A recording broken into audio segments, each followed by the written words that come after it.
How are we doing, folks? Oh, we have the wrong. Hold, please. Hold, please.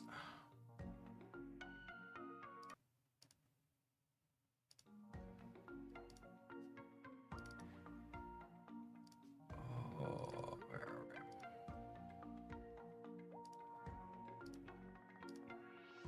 Aha! Here we go. Technology, not even once. Alright, we live on YouTube. We're live on YouTube. Good stuff.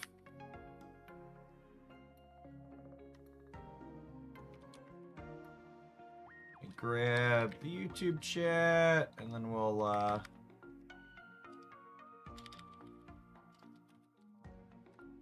dive on into a game, huh? We're going to be playing some viewer-submitted deck lists today. Our first one is a deck list that I would wager is quite good. This Darkrai Sil Valley deck. And then the second one is something a little bit more ambitious. Let's say I've got a Feraligatr Crawdaunt pile of cards.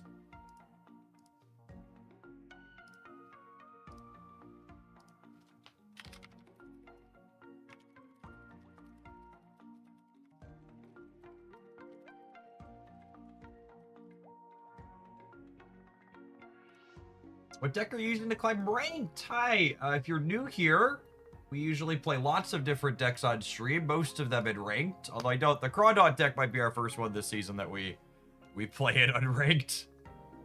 Usually we change decks every 60 to 90 minutes or so, maybe a little bit quicker than that. We rotate through a lot. Much luck. Yeah, I've heard for let's say 2 more Pokemon decks this morning I'd take. So if you have something you'd like to send in, I can definitely take one more.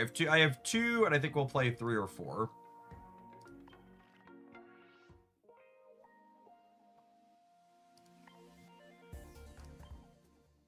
Where we leave off at? Almost Ultra 4. We left off at on Tuesday.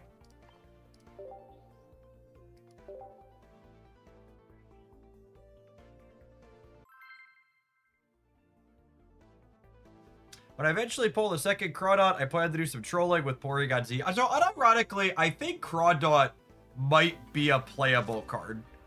I am skeptical.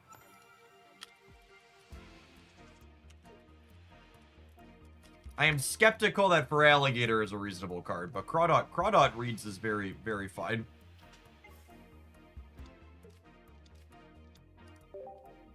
We have our baby to start. Shiny Eevee. Okay, we have baby into type doll here. So if we find our evolution, we get to crack for 100 next turn.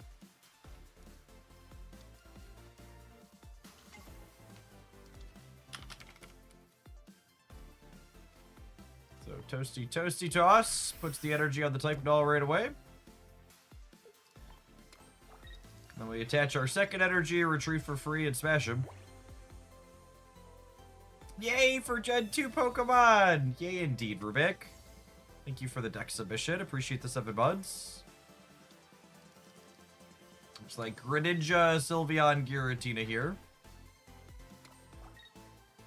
Come on! Come on, give me a big pup. Give me a big dog. Unlucky. Alright, so what's the play here? I think it's energy here. I'm gonna drop the second type doll on the bench. I'm gonna slide the cape out too. Just so this takes 2 Greninja shots with the 130. And then we'll toasty toss onto Darkrai here. Because Darkrai, despite wanting you to attach lots of dark energy to it, it actually has a colorless in its attack. So the babies actually accelerate it into attacking too.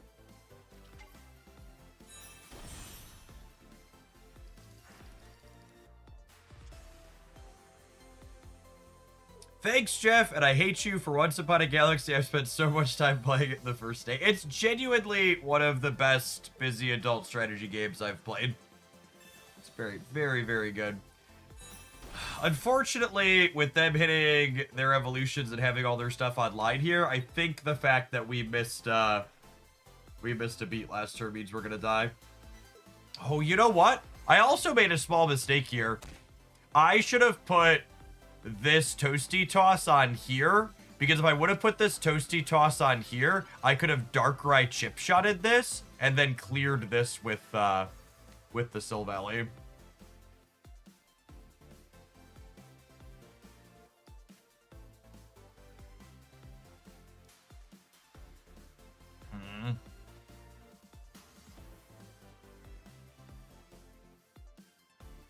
What am I doing now? I think I'm just giving up a knockout point here.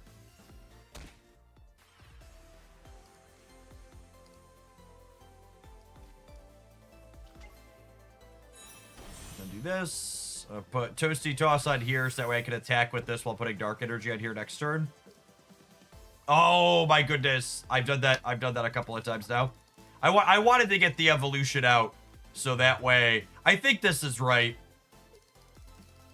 I wanted to get the evolution out so they can't, like, Mars it or whatever out of our hand, but it is sad that I can't do both of these now.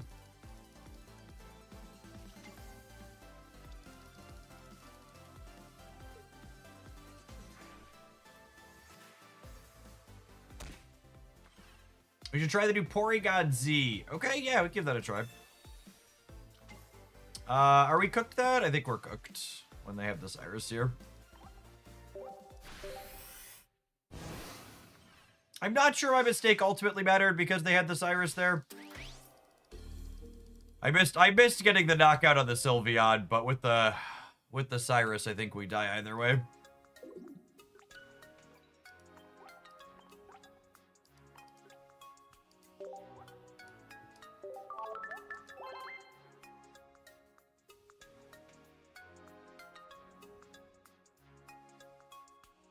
Sir Missalot, thank you for the 48 months. I appreciate that. Welcome back.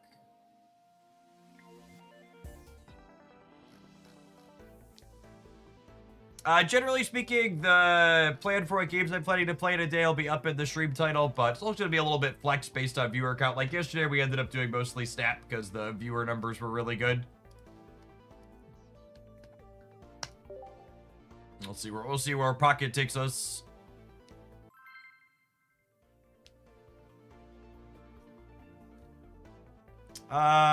Yeah, I'm not sure we're gonna fit in more Shadowverse draft. I want to do at least one more, but if I'm being honest, I'm kind of low on it, and the numbers for it weren't very good.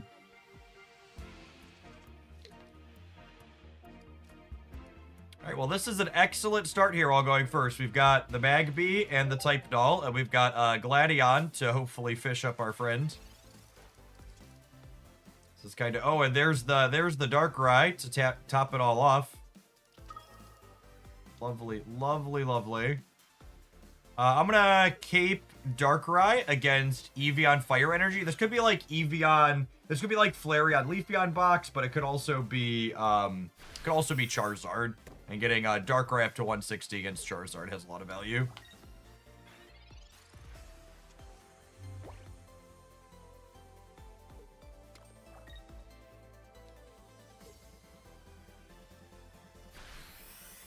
Okay, and now if we hit Gladion, with Gladion, they actually lose. They're actually just dead, right? This type of deck has to be excellent for laddering. It's just so efficient. Get decks that can get free wins like this are such excellent ladder choices.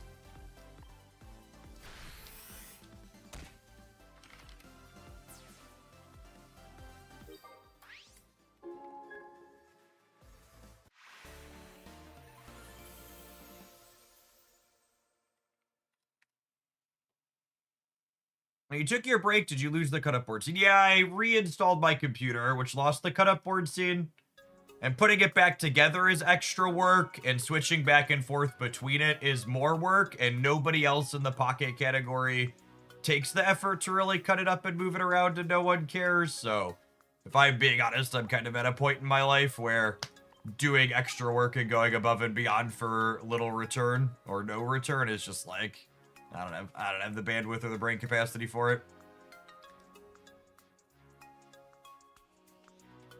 I heard there's a new update to Twitch where lurkers don't count as viewers. I've heard other smaller content creators putting that lie out there, but just like to really hammer home how much people don't understand how many people lurk. Like if they actually were cutting off lurkers as viewer count, let me show a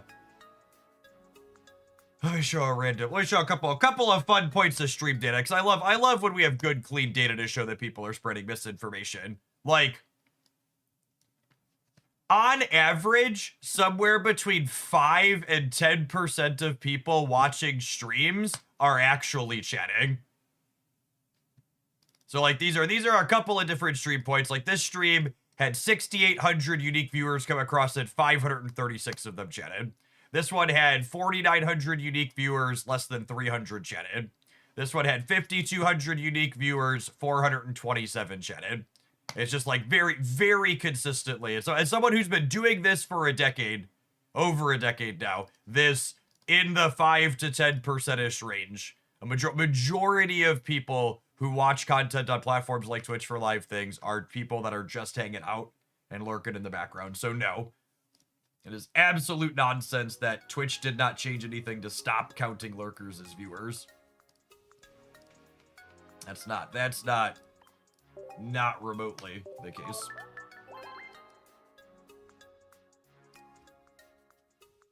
Yeah, I've seen that one posted in a few places.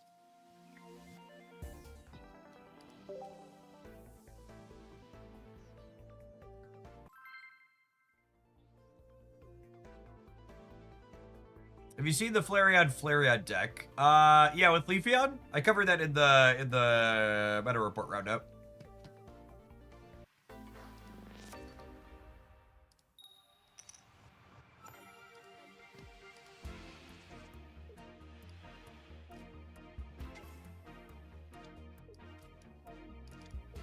Going second here. So Leaf, the 2 copies of Leaf in this deck are here obviously to fix the games where you start on a Darkrai and want to pivot it out for something else. But Leaf is also just like a really solid Sil Valley enabler because it's a supporter you can always play.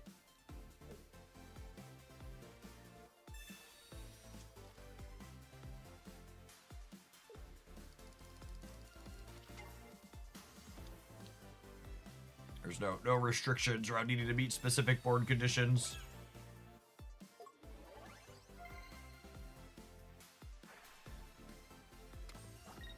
Charging the Tina. The number one question people always ask is, Jeff, what's the best deck for climbing? And I really think that the Darkrai Tina deck is probably that. Its stats are just so good. So what do my breakpoints look like here in terms of attacking? So obviously this is going here, but where the Toasty Toss goes has some consideration. So if I Toasty Toss onto the Darkrai, I can attack with the Darkrai next turn. And if I do that, next turn the Darkrai would hit them for 20 down to 110, and then it would attack for 100, putting them down to just 10. And then I'd kill them with the chip shot the following turn. So that I actually think we're gonna go ahead and Toasty Toss onto the Darkrai here. This lets me clear this with the chip shot in 2 turns. If I clear this in 2 turns, this is only gonna have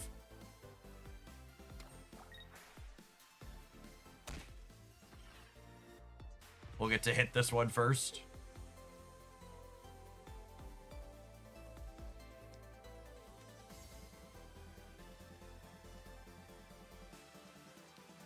Hey, Rand, I appreciate the 2/3 of a year. Welcome back.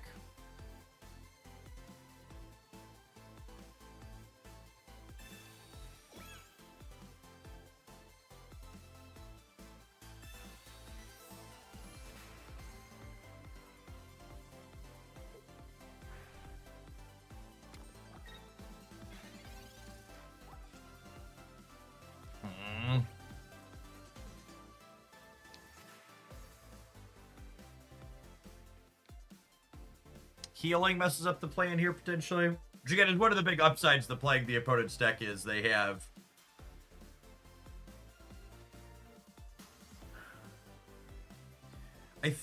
think with the healing, we're pivoting into actually attacking with the Silvally, right? Oh, again, I can't put energy on it if it's evolved, though. That's really kind of awkward with this baby deck. You have to either expose yourself to Mars red card or get your baby energy.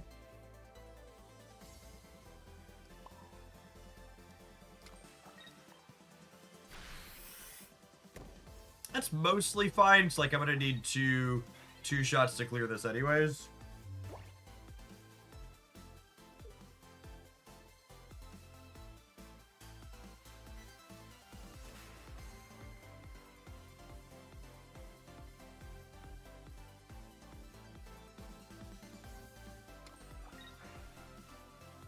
So Magby goes down, Silvally comes up.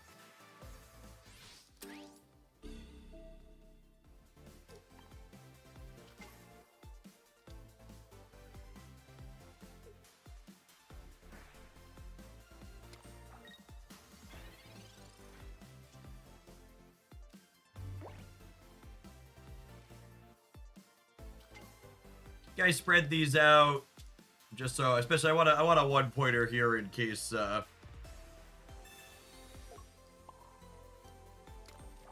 they Sabrina us.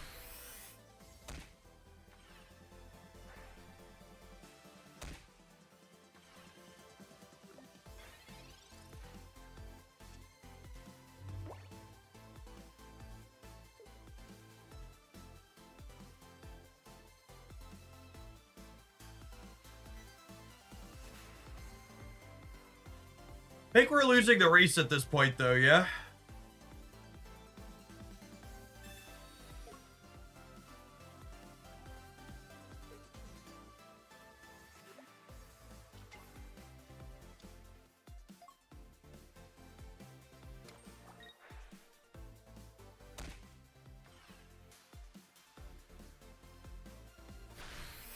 Because they clear me, I hit them, they hit me, they finish me with T-Dex. I don't have any points yet.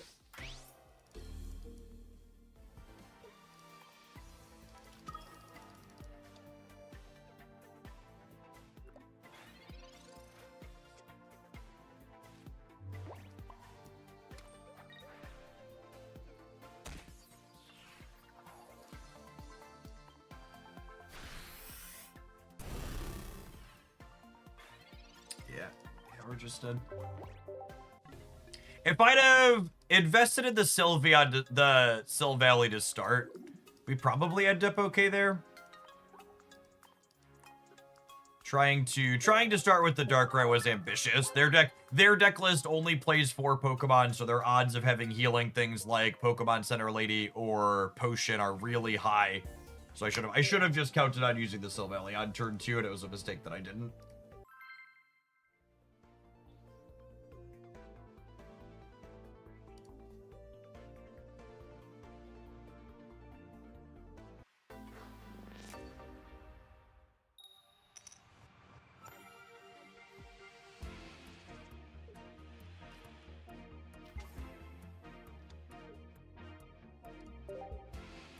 Okay, we're going first. Hopefully this is a type doll for us. Kind of low probability to be type doll. It's only 1 in 3 here. Easiest game I've ever played. Look at that. Swish. Get a little crackly toss.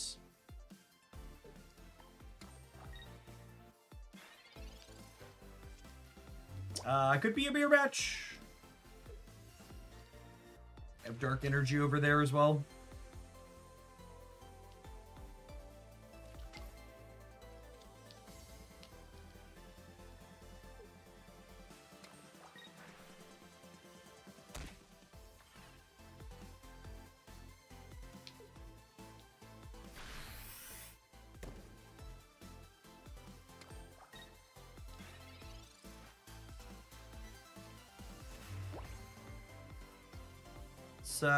Gladion and see where we go.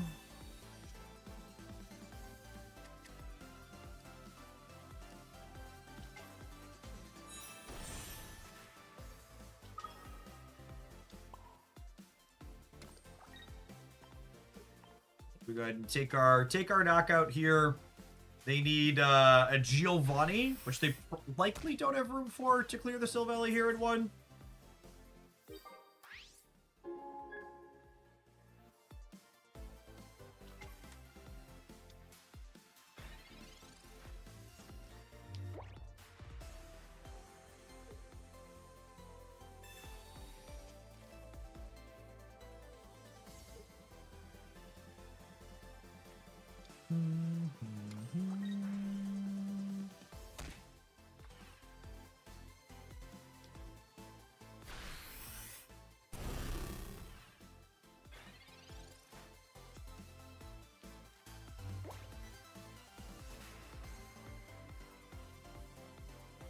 So this guarantees Silvally, yeah?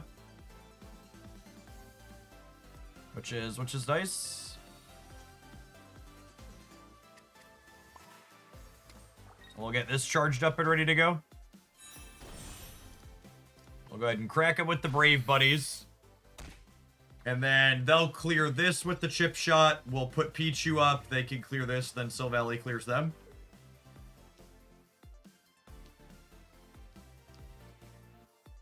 Going first was quite the advantage here. Yeah, they're just cooked.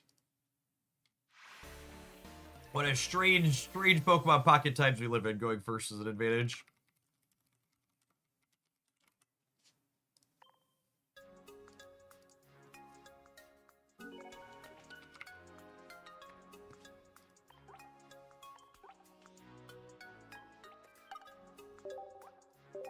Hey, gamers, I can smell the Ultra 4.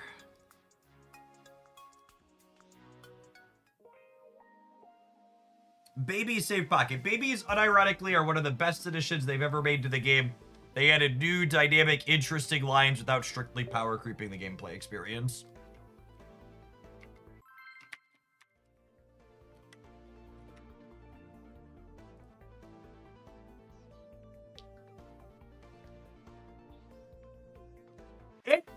It's honestly flabbergasting to me hearing people talk about people's opinions from the preview season. Because I didn't look at any of these cards before they released. I just decided to dive in when the cards drop. I didn't look at anything in advance. And apparently people thought Babies and Espeon weren't going to be good cards. Like, how is that? Like, it's some wild card evaluation skills or lack thereof to think that these cards weren't going to be useful or relevant. Yeah, Espeon especially. It's like when people thought Giratina wasn't going to be good during the pre-release. Just like, what are you smoking? What's going on here? Terrible start for us this game.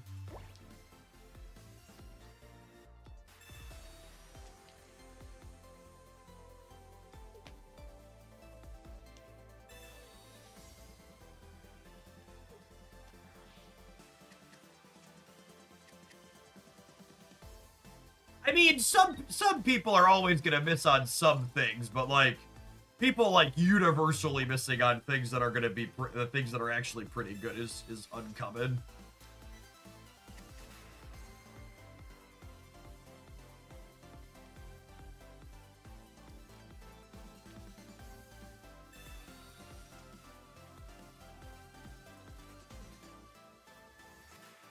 Oh, you know what? Again, I've made so many little mistakes with this deck this morning. This cape should have been saved for Silvally. Because Silvally's 110 against 120 points attack. Alright, this lead Darkrai is just going to have to take a couple for the team and hope that this follow-up one could finish, I think. We're probably in a bad way, but it is what it is.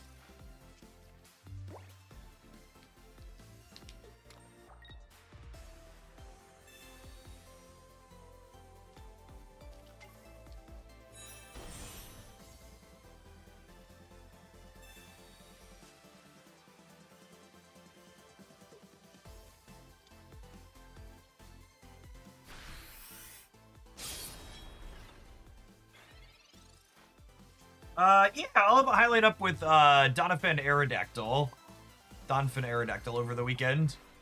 Was all right. Not insane, but fine. We're just gonna lose to second Solgaleo. I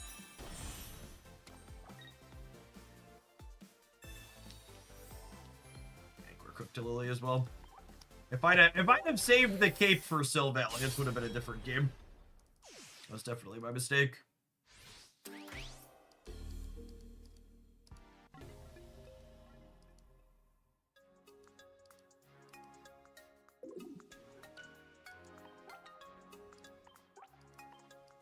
Yeah, that's almost assuredly part of it. People love to try and evaluate cards in absolutes as opposed to looking at them in the context of the metagame, right? And people are saying like, well, people were low on Espeon because people were slamming stuff with rare candy. It's like, well, everybody was slamming Sylveon last season, right? So like, Espeon is immediately good in the context of it's a second thing to do with Sylveon, and Sylveon makes your deck consistent.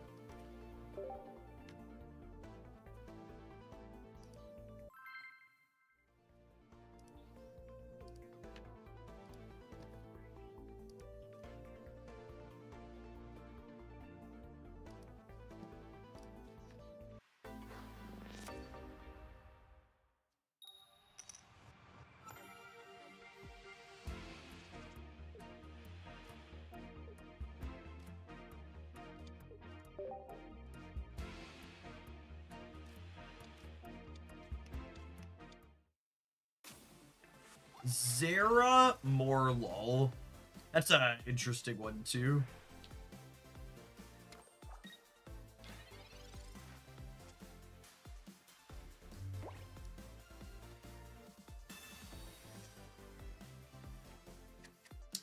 Not really the droids we're looking for.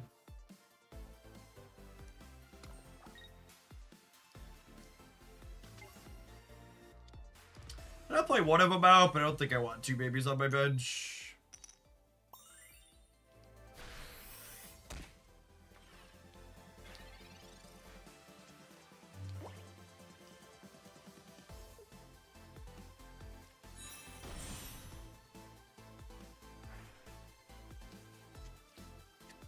Yes, Nickel hits the nail on the head why Espeon is good. Espeon is good because it's incredibly consistent. It's as consistent as Darkrai Giratina because of Sylveon, despite being a stage 1 deck.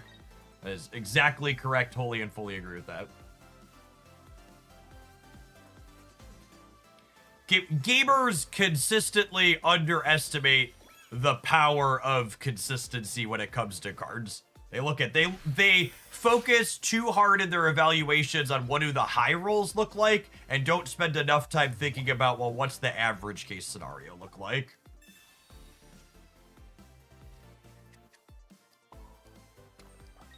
And the average case scenario for Espeon, Sylveon being able to play together is so consistent, just like the consistency of having 4 basics and Darkrai Giratina is incredibly consistent.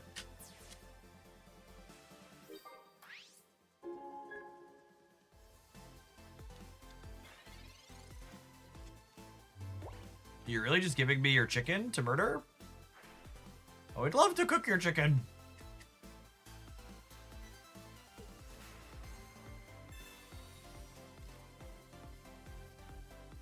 I do kind of need another attacker to get set up here. Although I suppose this is 50% to find me a basic. What's it called? Oh, they're in the zone. That makes sense. In the zone, Magna zone.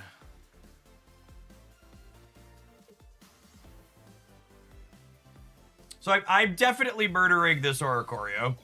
It's just a question of how. I think it's Gladion. I was hoping for a type doll there, but beggars shan't be choosers and all that jazz.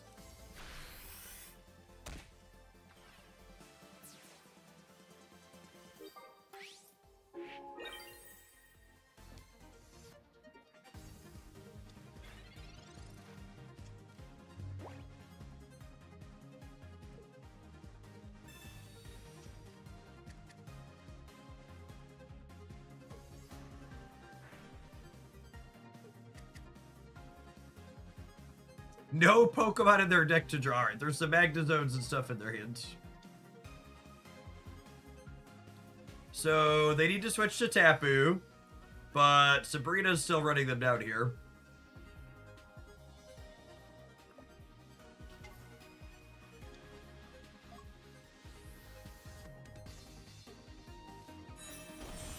Yep, those both died to a 100-pointer.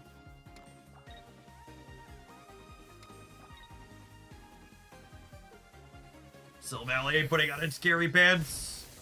Still just one of the strongest stage 1s in the game currently.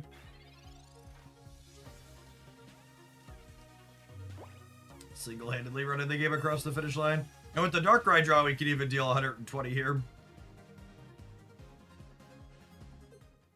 Speaking of card evaluations people got wrong, remember when people were losing their minds saying Cyrus was just going to power creep Sabrina? She's still such a lovely lady.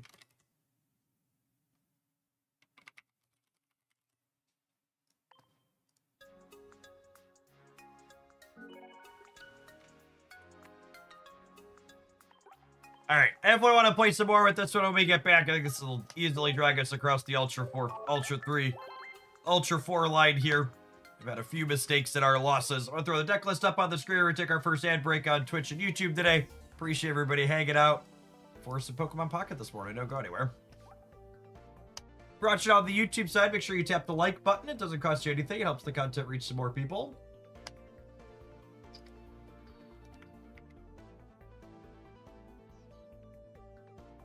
Oh, man. The vibes market is way down today, chat.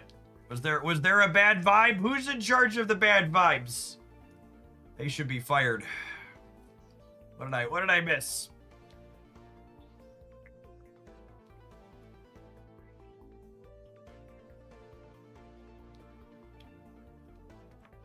We actually had tariffs go into effect. Oh my.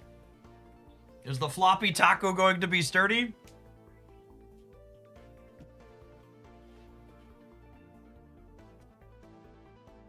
Just so long as they don't figure out how to tariff my Pokemon Pocket cards. I saw a thing about more tariffs on Japan. Assuredly, my digital Pocket cards are safe.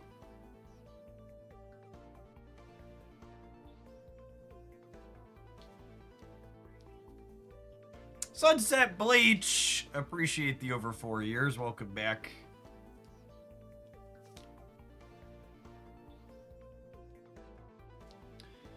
Is Type Null better to mix in a Crobat EX deck than Eevee? Well, you play Eevee with Crobat because you need the added consistency to find your stage 2s more frequently. The key thing Sylveon is doing for your stage 2s is helping you find those stage 2s more often.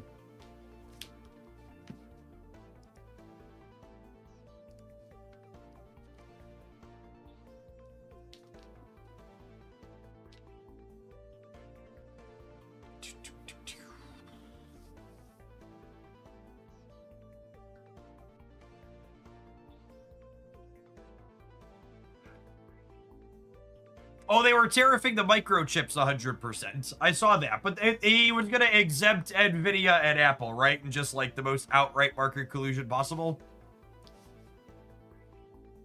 Big giant chip tariffs except for the biggest companies, because murdering small businesses is what he's about.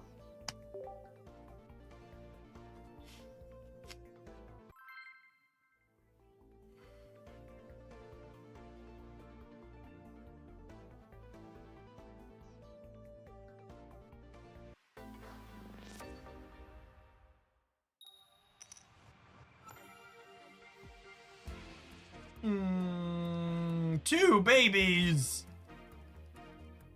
Speaking of things that are gonna get murdered. All right. Daddy needs an angry puppy or a big dark demon.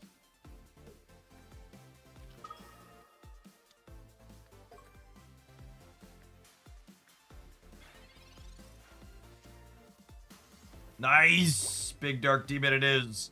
And again, I think this is something that's just, like, really sweet with Darkrai, is that, like, it's so strange that Darkrai has the colorless energy in it, but the babies absolutely love it, huh? So we get to, like, start firing up and attacking with the Darkrai on the second turn of the game. Which is pretty slick. Hey, I just picked up an extra wallet. Thanks for the code. Thanks for checking out the sponsor. We've been working with them for, gosh, probably close to a year now. And as every mobile gamer knows, the most powerful card in mobile gaming chat is your credit card. And Extra lets you have fast, quick, slick access to that most powerful card whenever you need it, while also keeping it protected in its RFID blocking shell.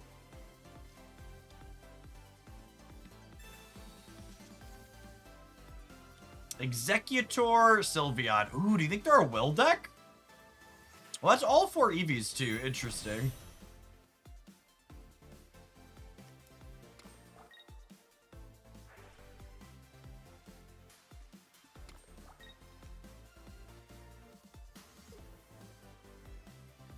We'll see how much healing they have. They're on 4 EVs, so they could be an EV bag deck, which would be not great for us.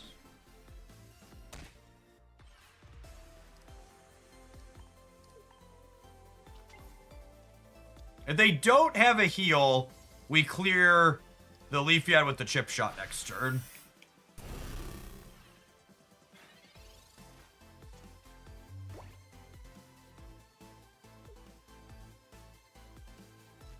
Jeff, wouldn't playing only one Darkrai help with the consistency of this deck? Not really. Because if you have only one Darkrai, you're not going to be able to attack with it on turn 2 frequently like this. The biggest downside, we're just super dead to will. The biggest downside to playing 2 Darkrai is that you could get stuck with it in your lead Pokemon, and we have 2 copies of Leaf to work that out. And we have weakness here, so even with the cape, I get cleaned out. Will they are. I think we're cooked, gamers.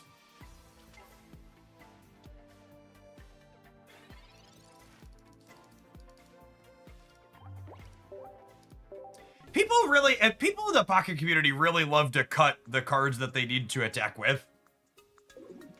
Whenever I play a Lugia deck, there's always people in chat asking if I should cut the second Lugia, and it's just like, no, stop it. You need to be able to draw your cards.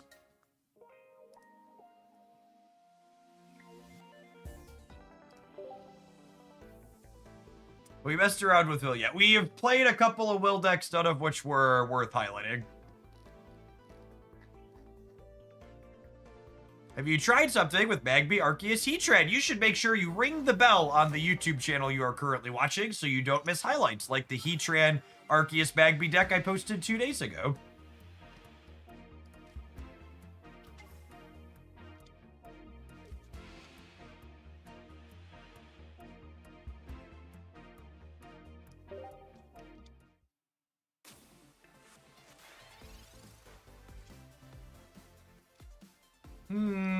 Our lack of Leaf here is so sad. So sad.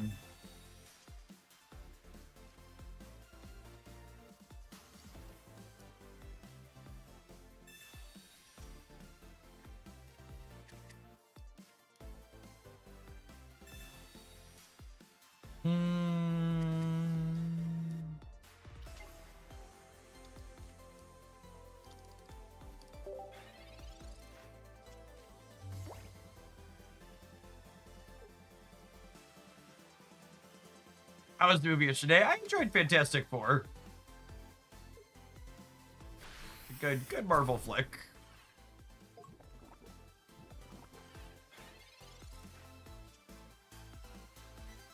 That is not the copy of Leaf I wanted for Christmas.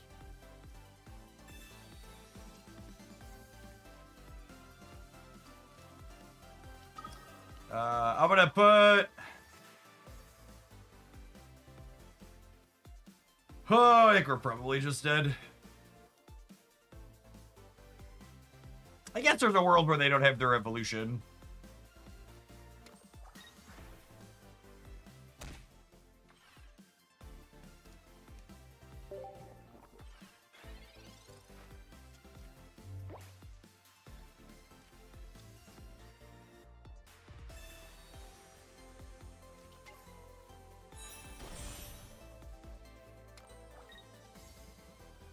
I don't think we have any lines from here.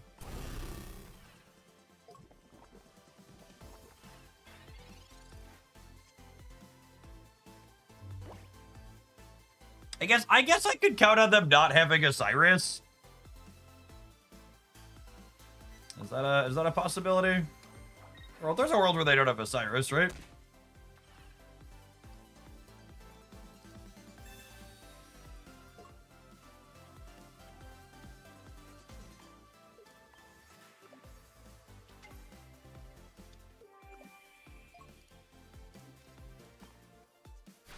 But the line to win here involves giving up the Pichu, and once I give up the Pichu, it means Darkrai wins knocking out Darkrai wins them the game.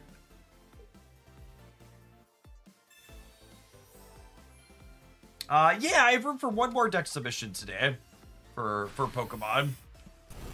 Want to claim it? I've got 2 more lined up after this one, so you'd be the last one.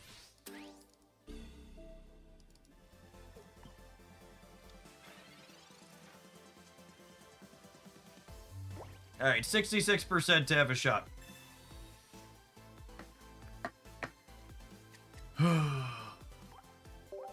Some days you are the pigeon, other days you are the statue gamers.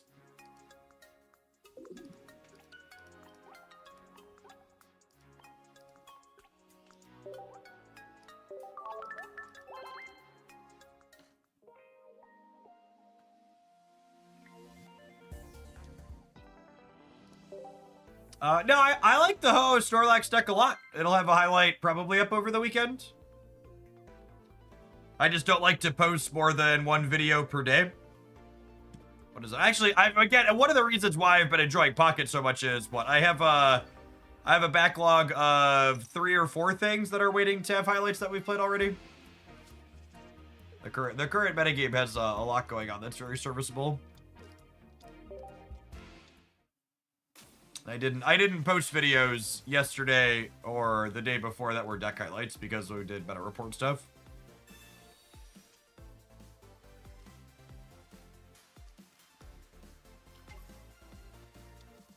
I don't know where Giant keeps going.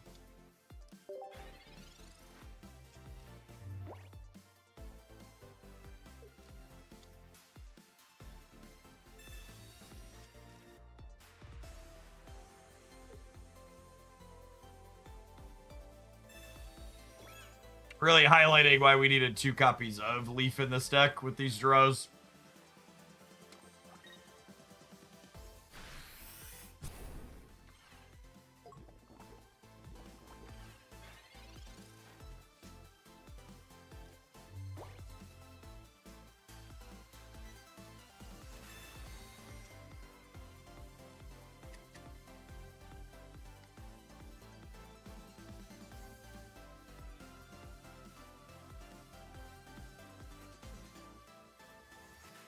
Oh.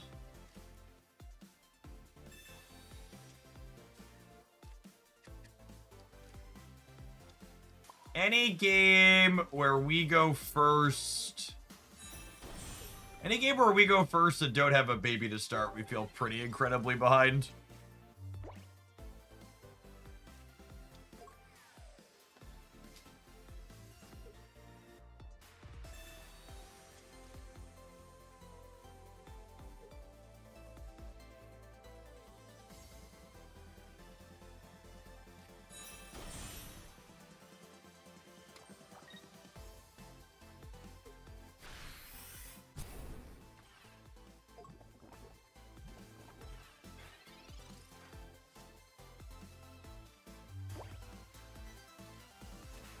Get this down. Chip shot in.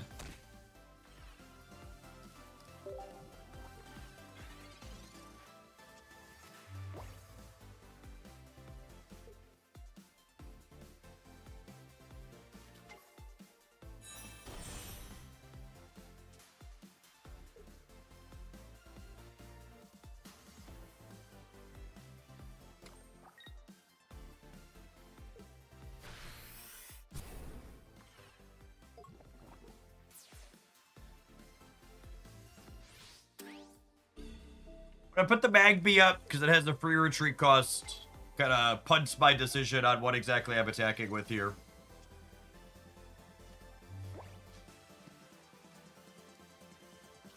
think I'm burning the Sabrina so Silvally can take a knockout or put damage on the Crobat without dying. Because if I attack it and clear this, it'll go to 80, and then this'll clean it out in one shot. Whereas now this being at 110, if they put this up, I only take 20 to 30 on the poison, and it lives for a go round, which is nice. Which gives us time to get energy on this Darkrai to attack.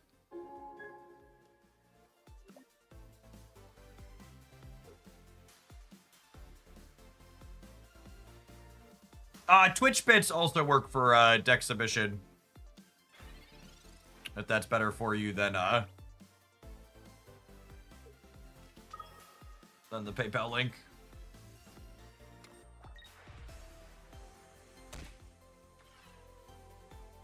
Alright, so I take 10 and then 20, going down to 60.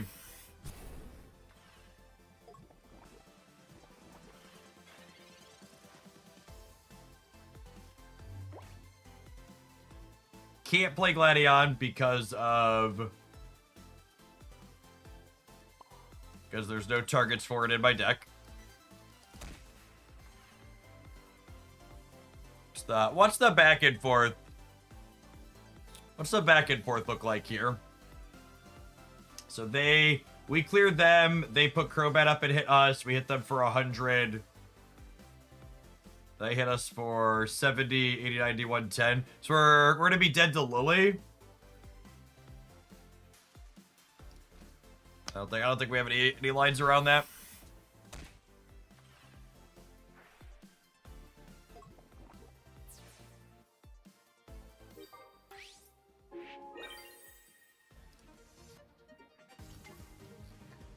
Oh, the Blissey deck. Yeah, that sounds fun.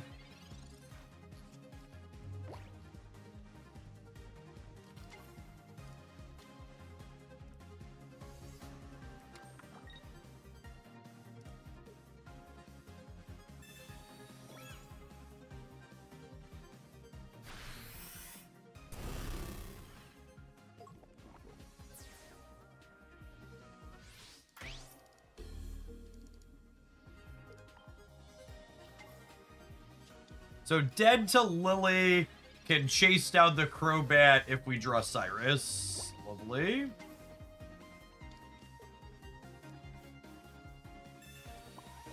I guess Sabrina of their own might get us into trouble.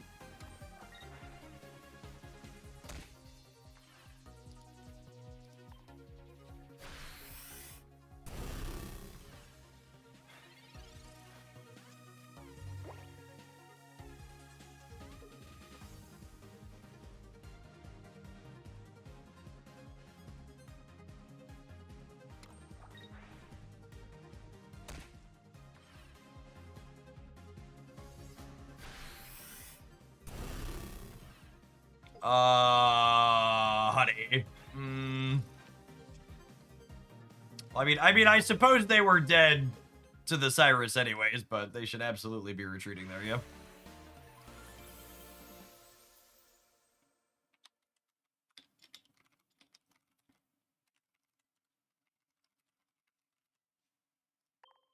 Does this game have copy-pastable decks yet? Absolutely not. Listen, I think you all are being really unfair to Pokemon Pocket's lack of basic gameplay, lack of basic quality of life features. They only made $1 billion with a B in their first 8 months, okay? They are a small indie company struggling to get by. Hopefully they can raise some venture capital and get some things implemented here soon.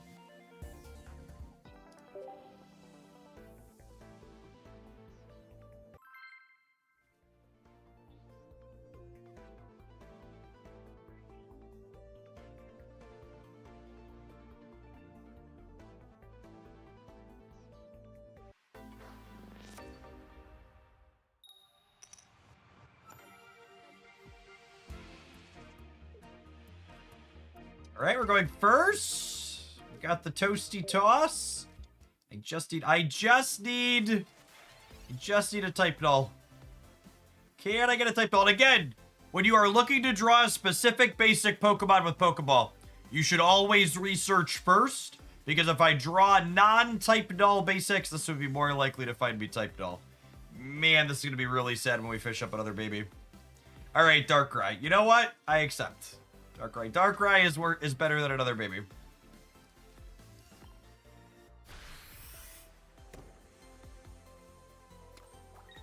Yeah, if you fill out the Pokemon Pocket survey, people have been asking about that. I haven't really brought it up verbally, but if you fill out the Pocket survey, you should absolutely make sure to mention the lack of quality of life improvements. No deck exporting is brutal. Almost a year in now.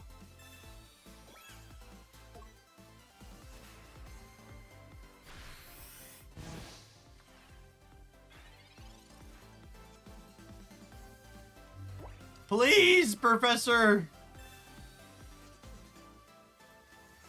You just gotta beg, chat. You just gotta get on your hands and knees and ask the professor kindly.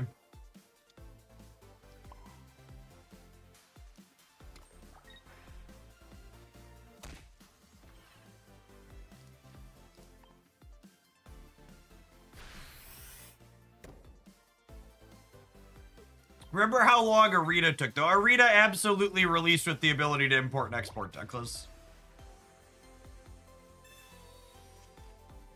There are plenty of valid and legitimate criticisms of Magic Arena. Not having import-export is not one of them.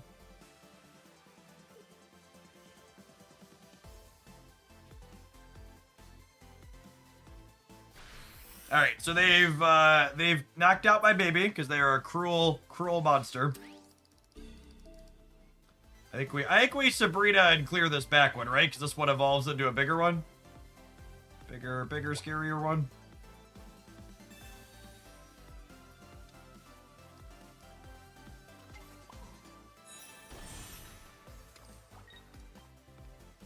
Look at how brave our buddies are.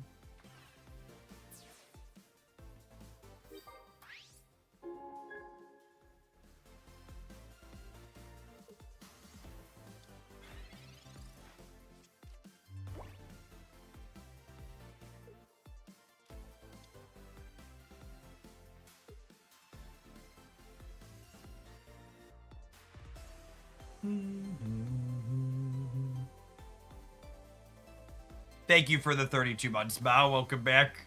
Will Jean Grey ever be a playable card again? I think you're going to have to wait for them to re-release Jean Grey 2, the Electric Boogaloo, to have a playable Jean. I don't expect they'll redesign her in Snap.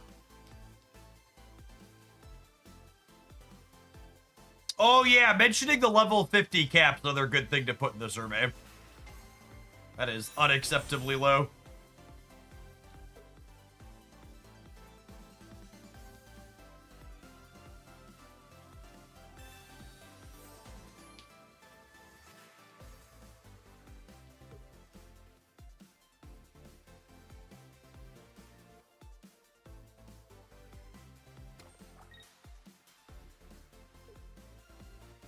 Large sea creatures like myself hit the level 50 cap during the second set. And we're now approaching a point where even free-to-play players are starting to hit 50 with some consistency.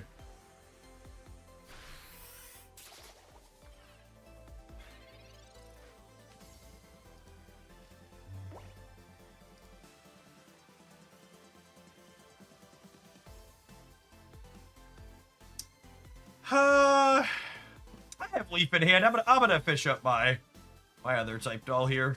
Let's get it out of my deck.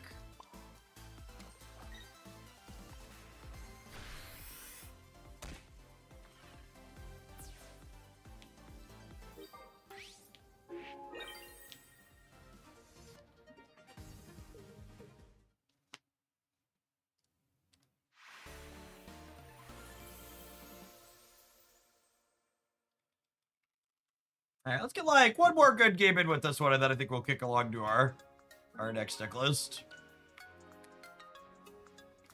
What are two more? I think that puts us at Ultra 4. Look at that.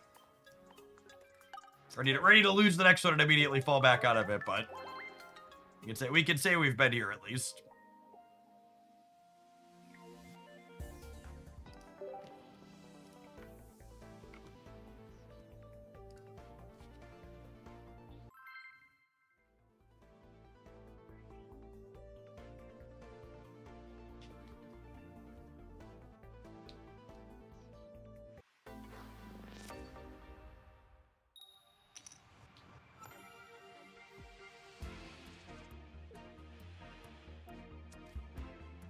Leading on Darkrai with no leaf, but we're going second at least, so we got that going for us.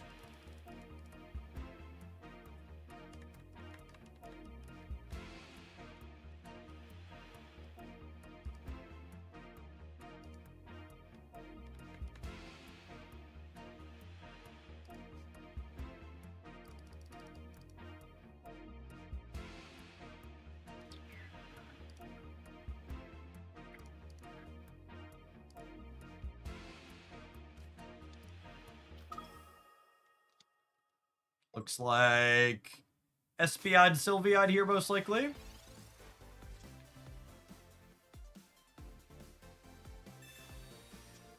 I like to top deck a copy of Leaf and then Pokeball into a baby.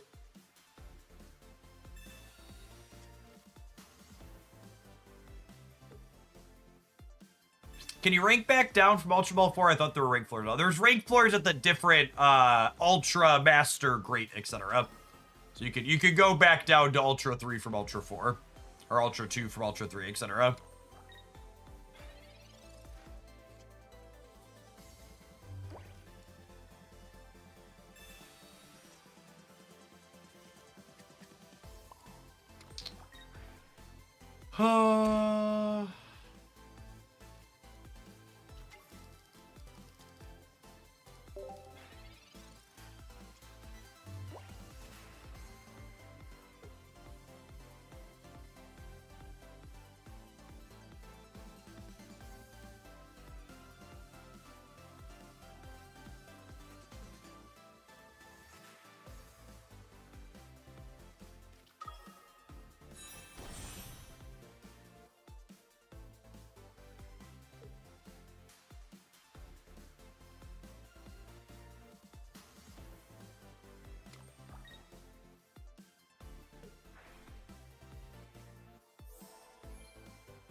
Gosh, I need to tempo Sabrina, don't I?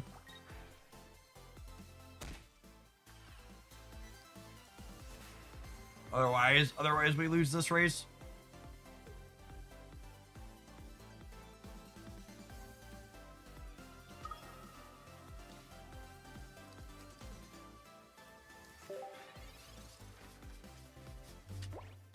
I really hope another quality, we're talking about quality of life featured with the survey. Another quality of life feature this game could desperately need is a little bit of agency over how your wonder picks work. It would be really nice if you could pick which sets of boosters show up in your wonder picks and which don't.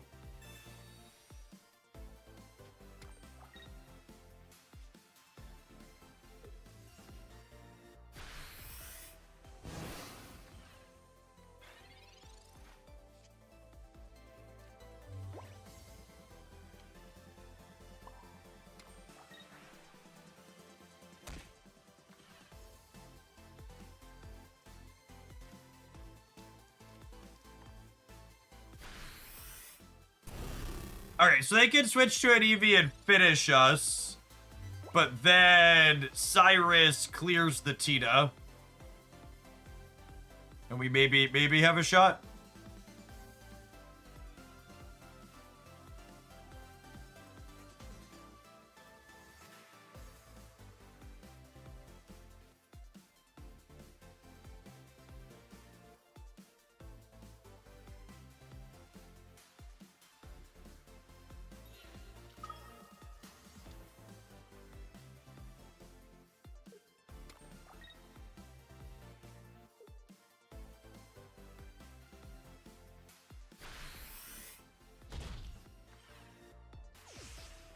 We just had one more energy.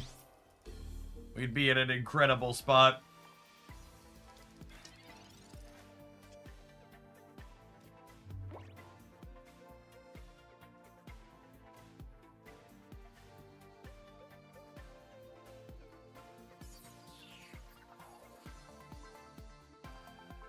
Michael, thank you for the 20 months. Welcome back.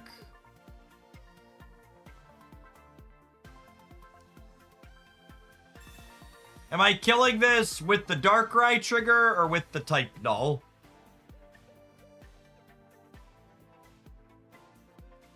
It's gotta be with the type null, yeah?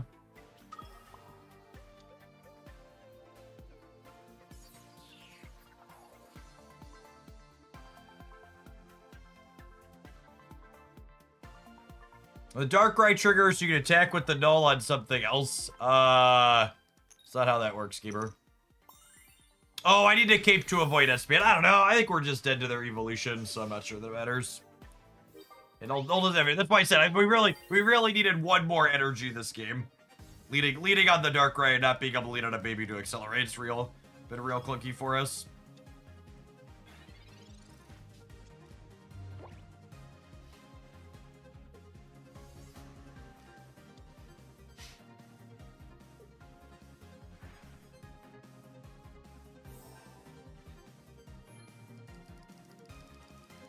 Another copy of Dawn gets us here too. They might be on 2 Dawns with the Tina.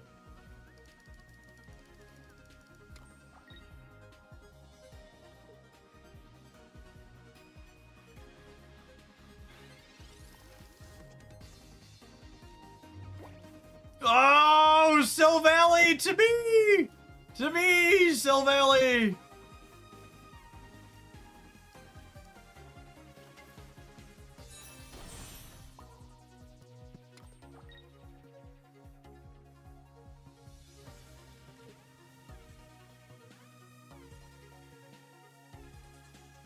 I'm gonna cape this because there's a world where they have like Giovanni and Eevee bags.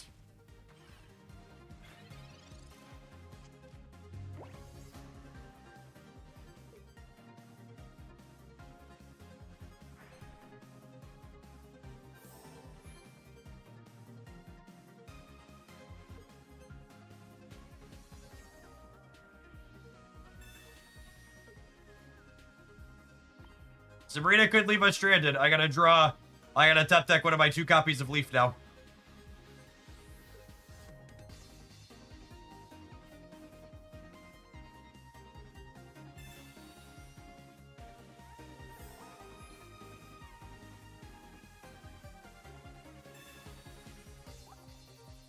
A little better than 1 in 4 to be in it still. Leaf wins the game on the spot because of the chip shot from the Darkrai.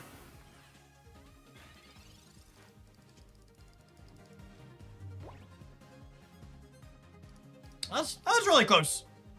I think it was nice that we had a draw there at the end to win that, despite our kind of clunky start with the Darkrai locked into the active. Had some agency there.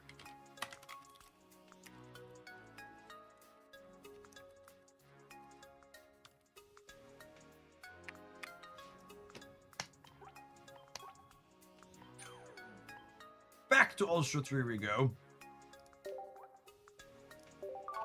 Before we dive into our next game, I'd like to give a shout out to one of my wonderful sponsors, the Extra Smart Wallet. We have their banner up on the screen. Every mobile gamer knows the most powerful card in mobile gaming is your credit card. The powerful card needs a powerful wallet to keep it safe. With just a flick of a switch, the Extra Smart Wallet gives you easy access to all of your cards there, fanned out nice and clean so you can grab just the one that you want. It's obviously RIFD blocking as well, so that way your information doesn't get picked up while you're out and about in a crowd.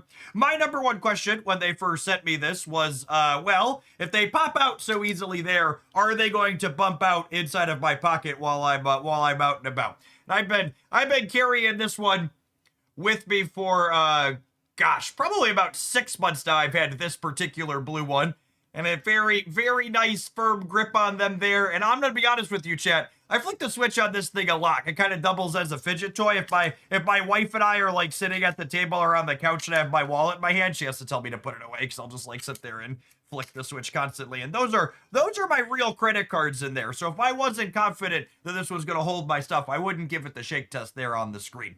They have a wonderful range of colors and options. If you want just a slick card holder that's nice and slim like this, that's an option. They also have ones with an extra fold-out flap here as well to hold a little bit extra in it.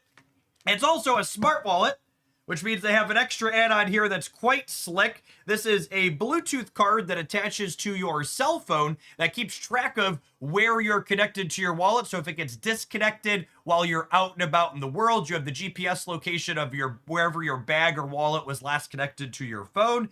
And if you're just someone who plays Where's My Wallet around your house frequently, like some people I know, you could just dig it from your phone and listen for the beep for wherever it's at. We've been working with Extra for probably close to a year now. They make a lot of great stuff. And normally, I've got one other thing here, chat. Normally, I screen the products I agree to advertise really well. But this latest Extra product, it honestly kind of sucks. So it's this bag. And we've got the zipper. I've got 4 sweatshirts in here. And this is a waterproof, airtight, what do they call it? It's a vacuum seal air travel bag. So it being kind of a sucky product is by design. We've got the little pump here, and we put it in. It's nice and fat with my sweaters in it. I'm gonna have to mute myself. There's a little bit of noise, but we're gonna demonstrate how much this product sucks here live on stream.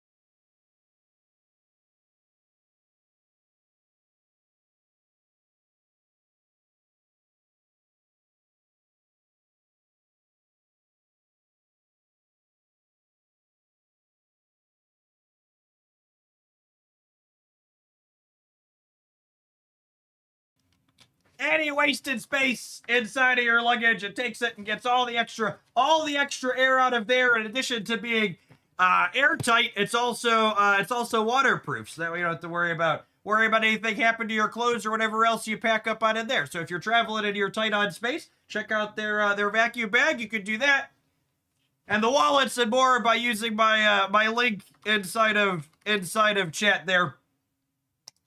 You can save yourself some dollar dues by using code JeffH2025. I'll post the link on the YouTube side as well here. Woo!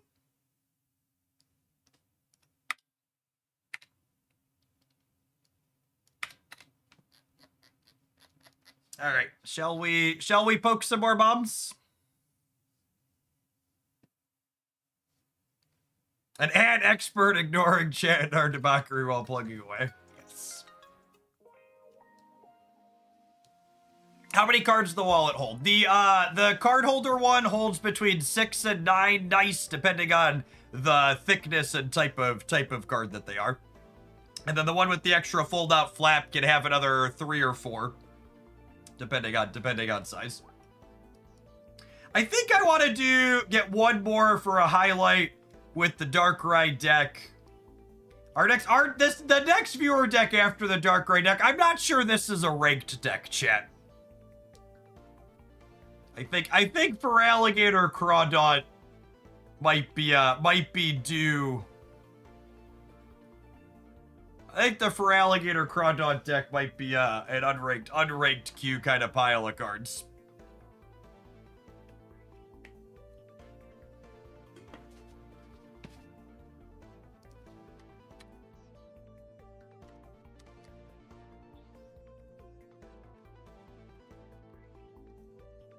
All right, let's do one more with the Darkrai deck, and then we'll try and Feraligatr some people.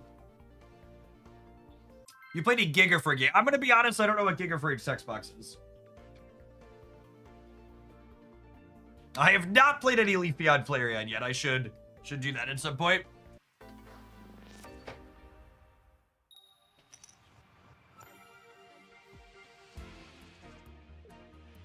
There's so many different decks I want to try, gamers, but hard to fit them all in. You know, sweet new Marvel Snap season launch too. Just a lot of games to play. I am full on viewer deck submissions for the day. If you're someone that likes the idea of sending me a viewer deck to play, and you want to make sure you don't miss it, good gravy. You want to make sure you don't miss it in the future, you should make sure you pop on into the Discord server. I always post a link in there the night before, typically when we're taking viewer next, so people can claim them in advance.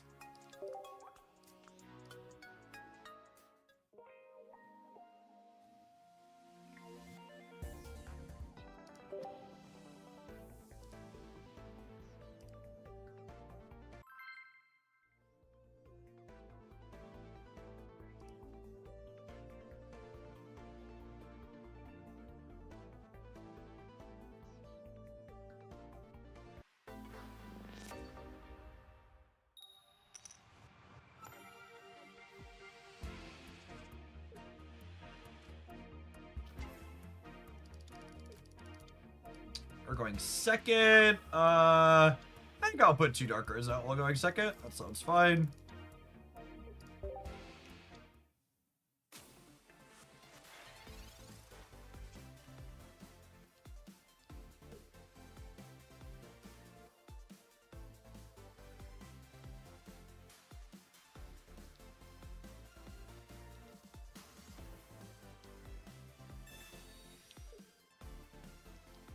Sabrina! That makes things exceptionally more difficult here. It's not that is not the copy of Leaf I wanted for Christmas.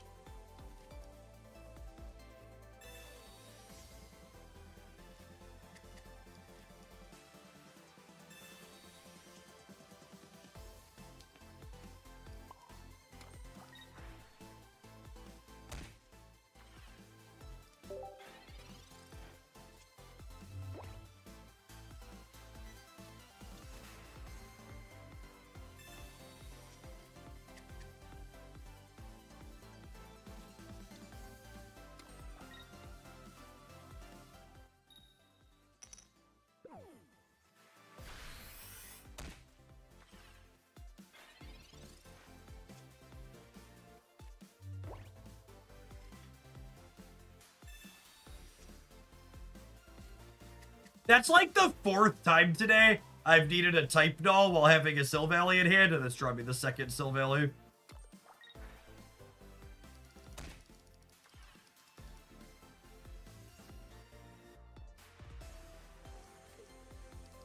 How's it say, Brad? If I'm honest, I'm kind of medium on this deck.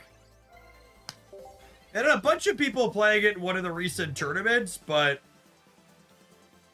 it's felt kind of clunky, for lack of a better term.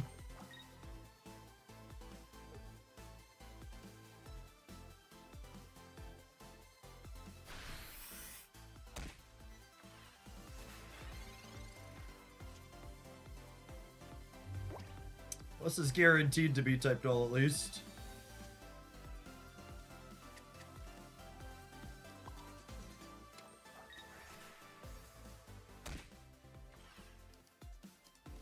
I think people just really want a Darkrai deck that isn't Dark Tina. Yeah, I think so too. You're not going to Pokemon Worlds again this year, are you? Yeah, I'm just pretty much not traveling right now.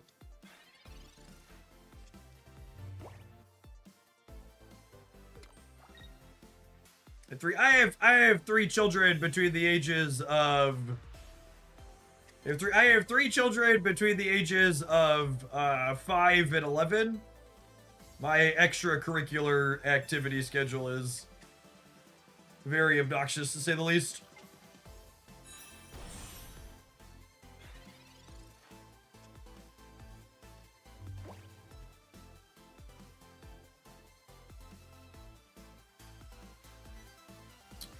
What if I leaf this out?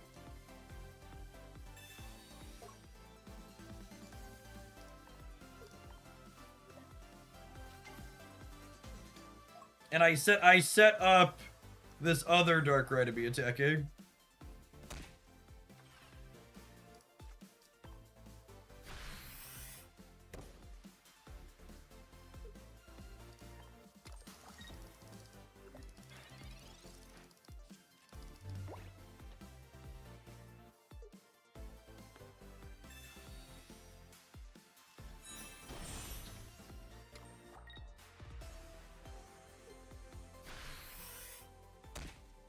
And finding Rampardos here is scary.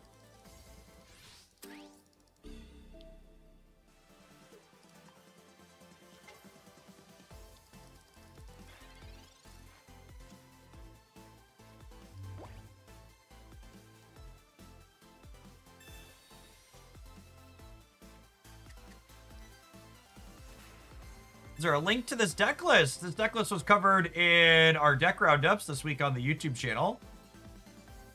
Could check those out over there.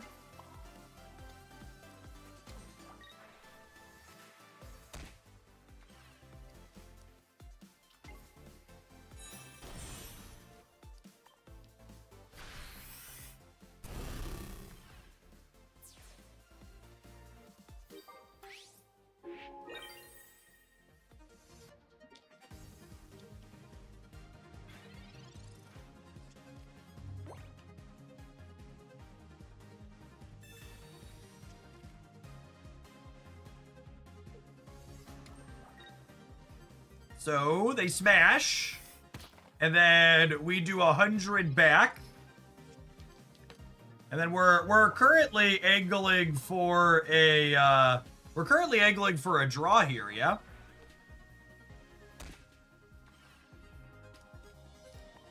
Well, I suppose we win if they don't have a bench. We draw if they have a bench. We win if they don't have a bench. All right, they have the bench here, so looking like it's gonna be a draw. Heal would beat us, yeah, if they had like a potion or a lily or something, but looks like it's gonna be the old draw here. So we both have 3 points, and we both have any amount of bench Pokemon, so the game is a tie.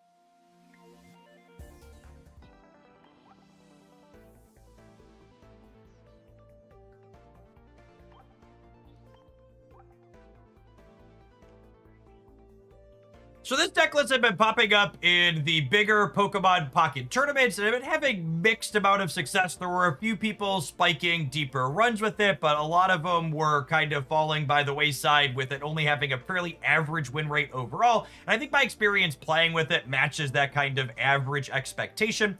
I will say from a laddering perspective, it is nice to play a deck that gets some amount of free wins. In the games where you lead on a baby Pokemon and you put an extra energy on Type Doll, and then you hit with Sil Valley on the second turn of the game for that 100 points, there's a lot of games you can win on the spot when your opponent doesn't have a second basic, or when their first basic was a really important one. It is also nice synergy that the babies work cleanly with Darkrai while going second. You can attach a Dark Energy to Darkrai, you could throw an extra energy on Darkrai, and then you can start attacking with it on turn 2. That being said, one of the downsides these baby Pokemon deck have is that they're really dependent on having that baby on the lead, so it's really important that you have the 2 copies of Leaf here to be able to shuffle that around when you have in-ideal starts. At any rate, I hope you enjoy the gameplay showcasing this one. If you do, smash the like button on the video. For the rest of the day, have fun. For folks who are new here, I'm lazy and sneak my YouTube intros into the live stream. I think that one was good enough to highlight at some point. We had some reasonable games. It's got some good aggressive draws, but I'd be skeptical this is like actually better than like Darkrai Tito. Early data implies it's probably not. All right, let's have a more casual run with this next one, huh? So I think there's a chance that Crawdaunt might be a playable card, because this is a guaranteed strip it energy when you evolve it, which is nice. However, attaching 3 energy to Feraligatr to start discarding energies is a really slow grind to work up to, on top of needing to have your rare candy combo to do it. Like, by the time you get 3 energy on this, your opponent's probably set up. Are we supposed to be a Manaphy deck? That's honestly not a terrible suggestion.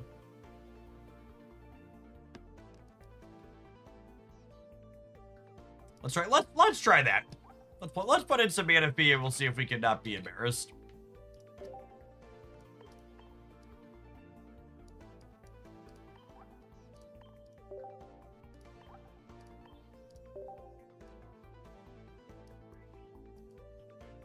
What do we lose? Definitely the Rocket Grunts. Probably the Lyra as well.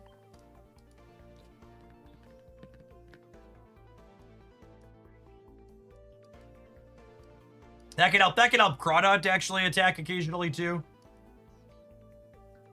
Which is nice.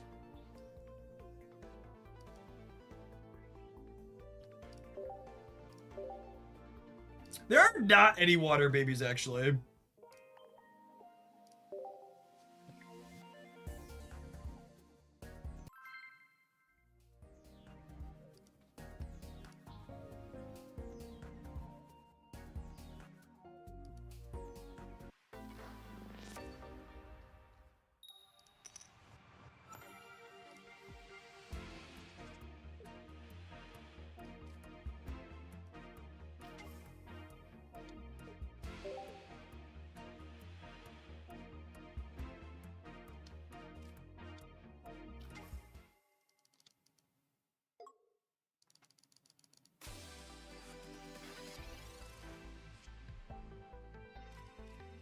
All right, there's the Crawdon.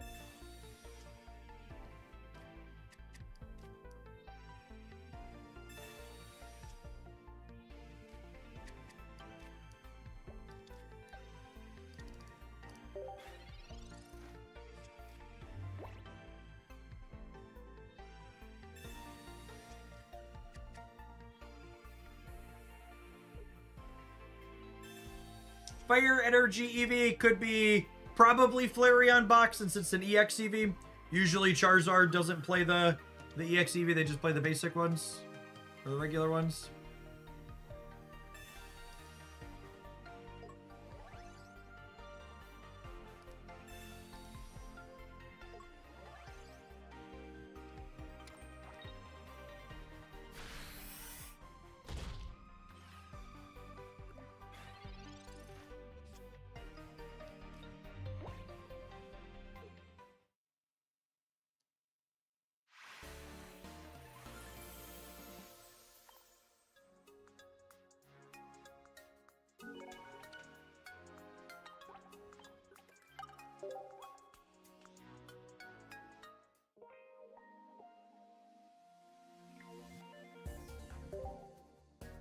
Masterfully outplayed.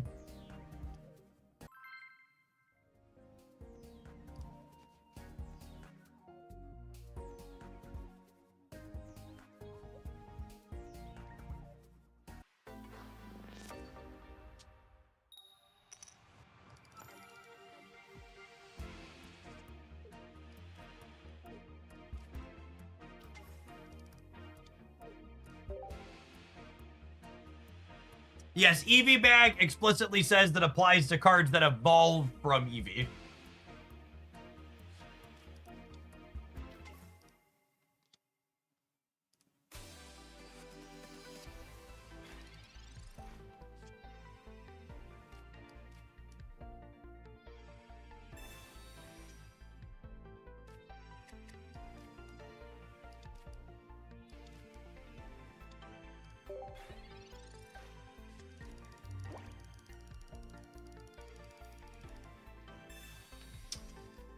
Crawdon's a little sad in the face of Zero right here.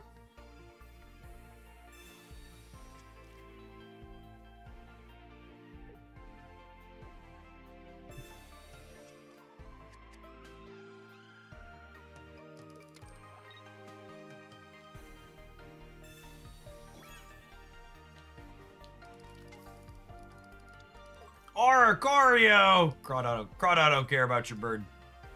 Crawdon don't care about your bird.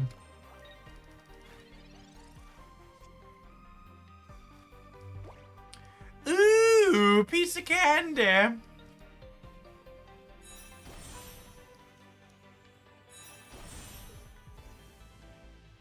What kind of stupid question is that? Do I want to take their energy away? Of course I want to take their energy away, game. This video game.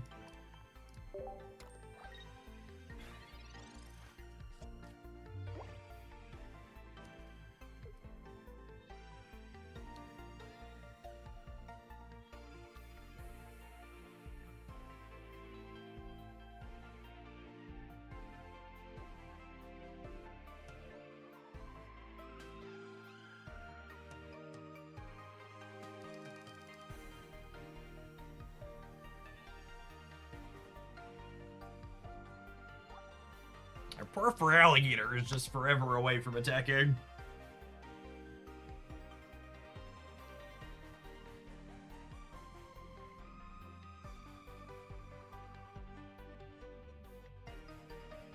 I think there's a good chance this is a playable card if there's a serviceable water deck.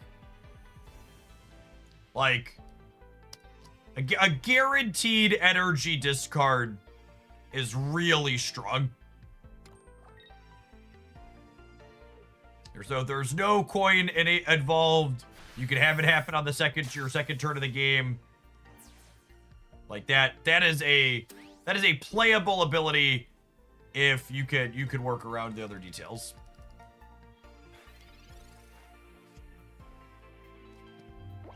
To everybody that keeps asking me about Elemental Switch, gamers, there's just not room. I need a stage 1, a stage 2. I need Mana Fee, I need Pokeball, I need Research.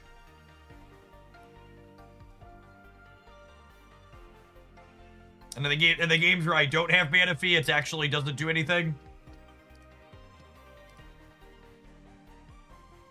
I don't know, maybe the deck's bad enough that we're supposed to just like min-max our best possible draws to the maximum. I can see that.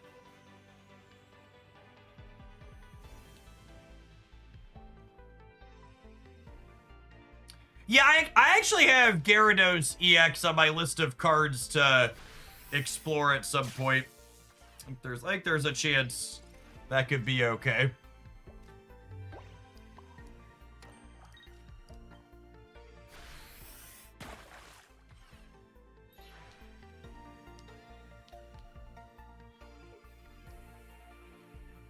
Are we gonna be okay here? I think we're actually gonna be okay here, right?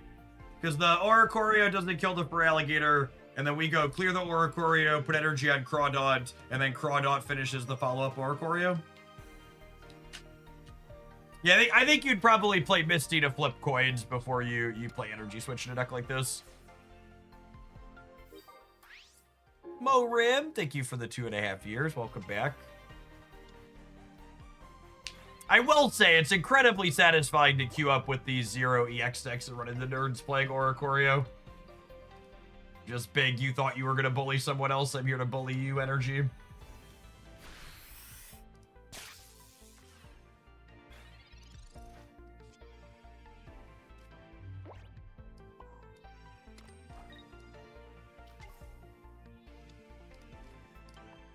So we clean this out, and then Crawdaunt finishes.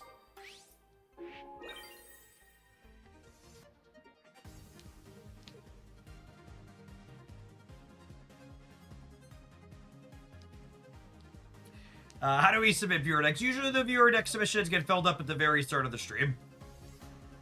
So I'm full for the day. This is unranked, so I'm just gonna go ahead and not wait for this person to come back.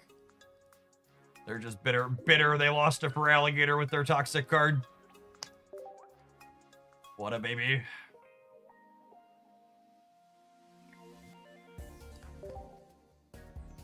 It's honestly kind of wild to me how much saltier people are in unranked than ranked in this game.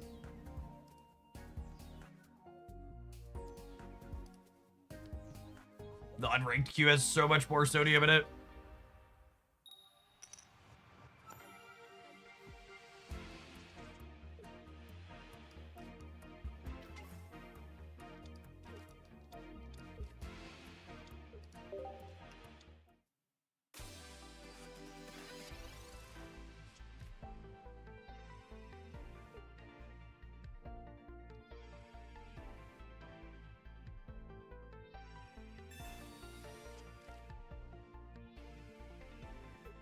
I didn't even realize this game had unranked. For a while, that's all it had.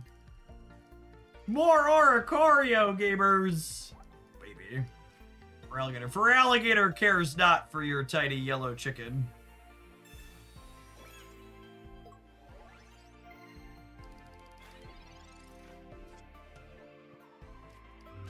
Ooh. I think I'm supposed to Oceanic Gift the Corphish here. So I'm like, I need a candy for this one already, so I need like second Feraligatr and second candy to evolve second Totodile. Or do you think water decks have had such a hard time lately? Yeah, I think it's because they had to balance their water cards around Misty existing. So it puts a pretty big constraint on them.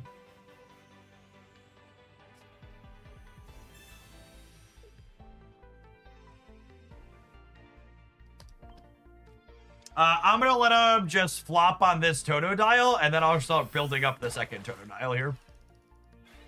So that is the game plan.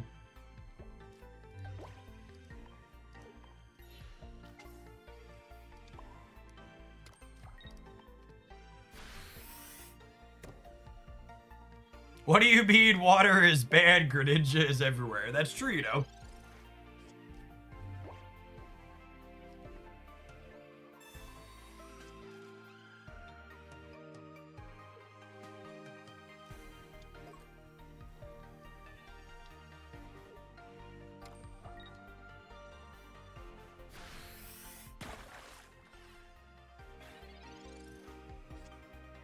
I think Pokemon Pocket would be a better game if they rebalanced and changed, if they made Misty a different card and then rebalanced around it, but I don't think they'll ever do that, so it's not really worth talking about.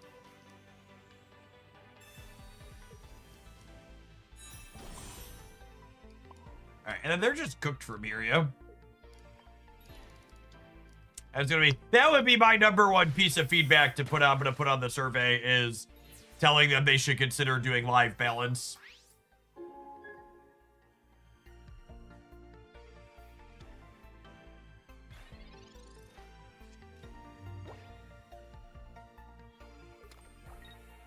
So, Series B will likely not introduce a new way to play the game.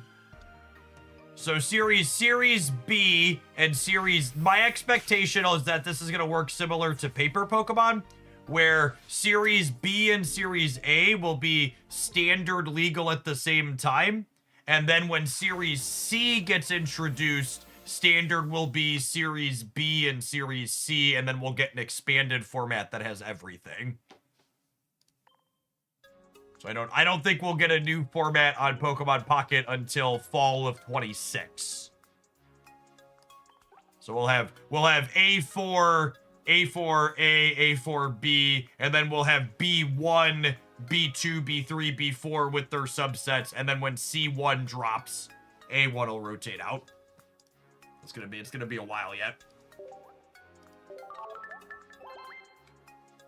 Paper is actually 3 series at a time now. Okay. I feel like I would be surprised if they did 3 years with Pocket, but they could follow that directly too.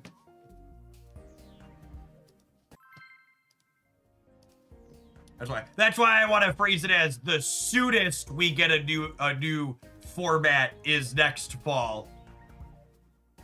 But it could be the fall after. I just want to use my damn advance ticket. Listen, gamer, I got some bad news for you.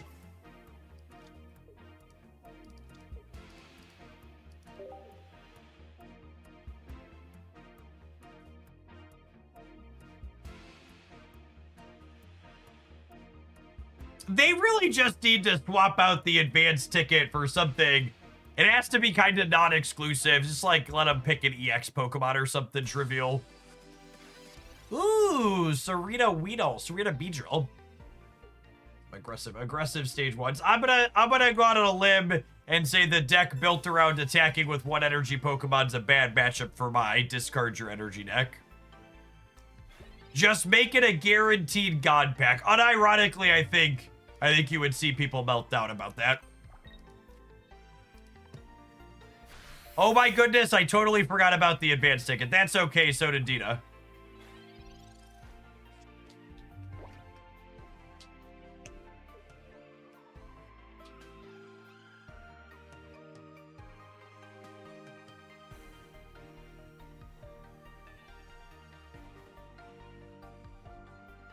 I just want to know, what did they plan for the advance ticket and why isn't it here yet? Well, that's the neat part. They didn't plan for the advance ticket, and that's why it's not here yet.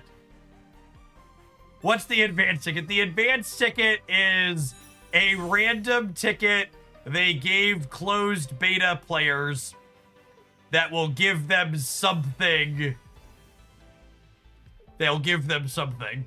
What is it gonna give them? No clue. Not a clue.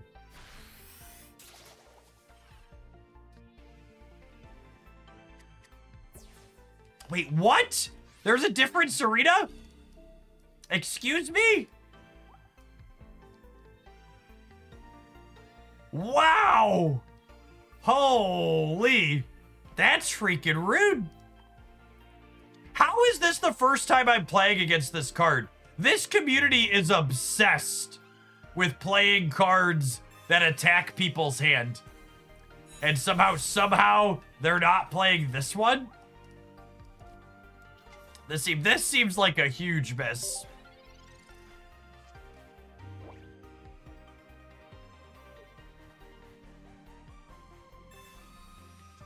This card's way better than red card.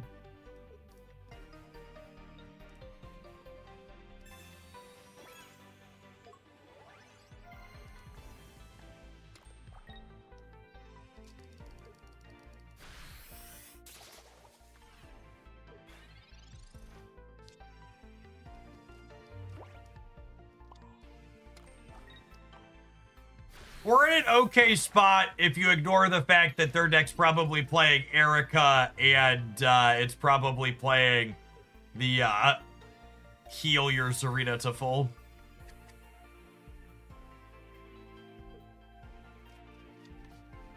Yeah, Mallow. Whatever her name is.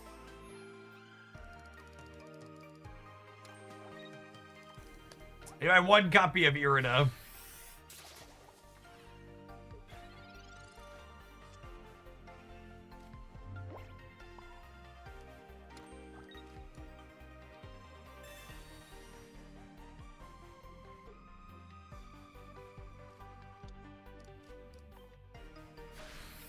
We're cooked.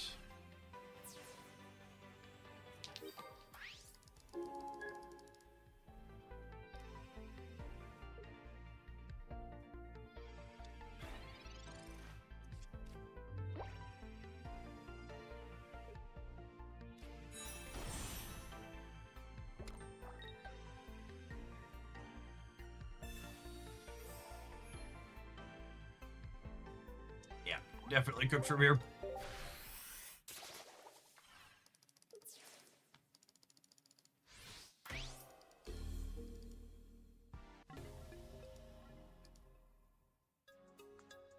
Is there a deck with Jumpluff you want to build? I'm going to be honest, I don't know what the text box of that card is, so I'm going to go out on a limb and suggest that it's bad.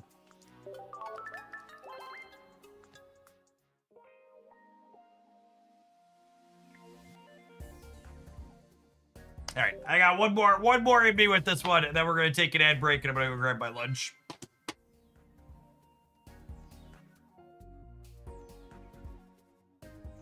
Jumpluff gives your active Pokemon no retreat cost on a stage 2. I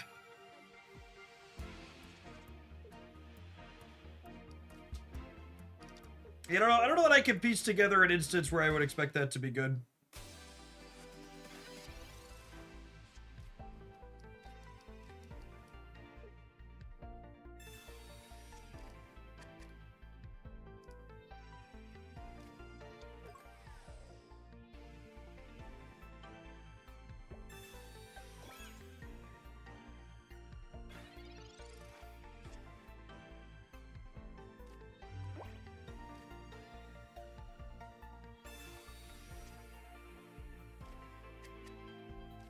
Looking for a baby alligator. Okay. Lovely. Okay, I think we're having this lead core fish just get hung out to dry. Is the plan here.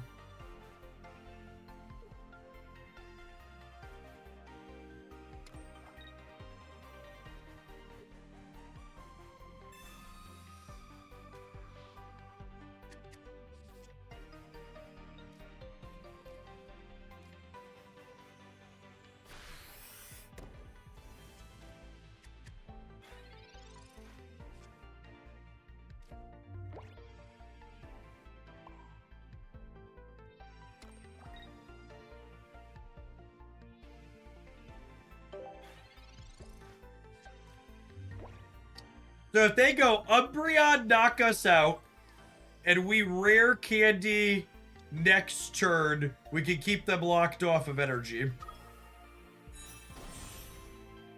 Oh, it's the Sylveon. Why did you put the Dark Pendant on if you were going to Sylveon, gamer?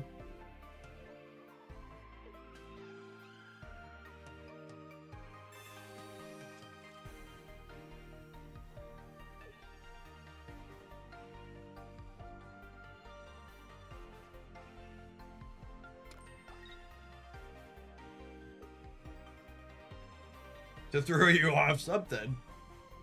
Because for reference, the Dark Pendant only functions if you it's not a dark Pokemon, similar to the Metal Apron.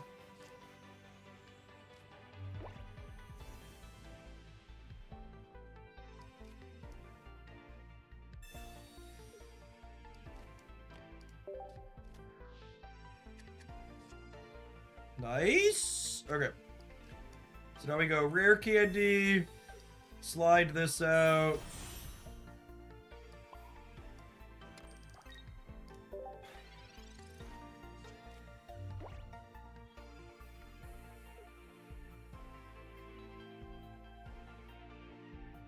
And then just kind of, you know, the problem with Feraligatr here is our opponent's deck is all one energy attackers, right? So it's like my destructive Whirlpool isn't really relevant here. It keeps them from charging up. It keeps them from charging up their back thing, I suppose, but that's all it really accomplishes.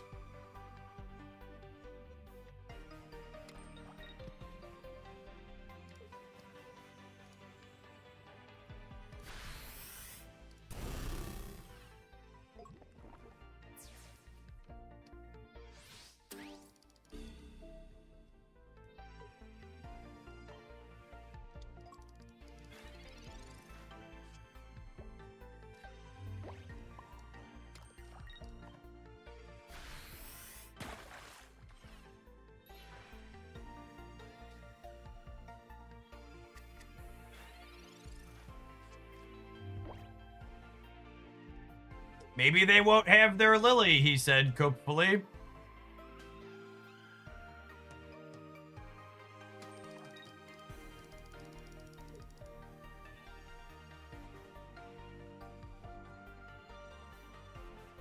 I suppose if they don't have the Lily, stripping the energy off them could be relevant here, because they can't retreat and attack with the Nihilego. All right. No. Okay, I'm gonna say Feraligatr. I'm gonna let Feraligatr go out on top, Chip. He's such a lovely boy there. So yeah, so actually, so we're gonna be done with this one, and I need to go grab my lunch. But I wanna build the next deck we're gonna be playing as a viewer submission. So our next viewer submission is to build around the new Porygon-Z. And I actually think the new Porygon-Z could be a good pairing for Crawdaunt.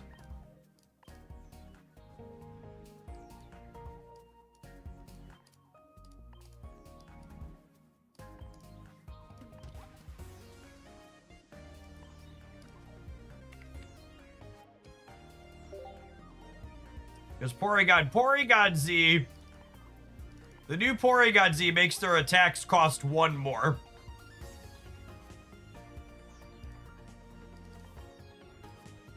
Which is pretty appealing.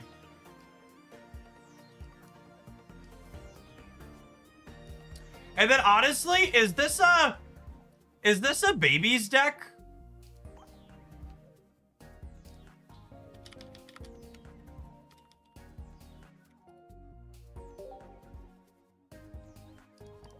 That like Pichu and then a couple copies of Leaf?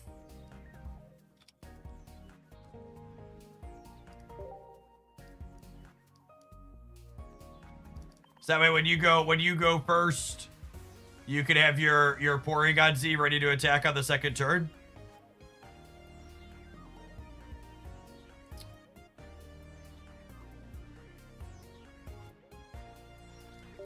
I kind of don't hate the idea of this. Pichu can technically even accelerate you into hitting with the crab on the second turn of the game. Do we need communication? Communication actually gets worse when you have more Pokemon in your deck. And I think this is actually a 1 rare candy 2 stage 1 deck because the stage 1 finds you the stage 2.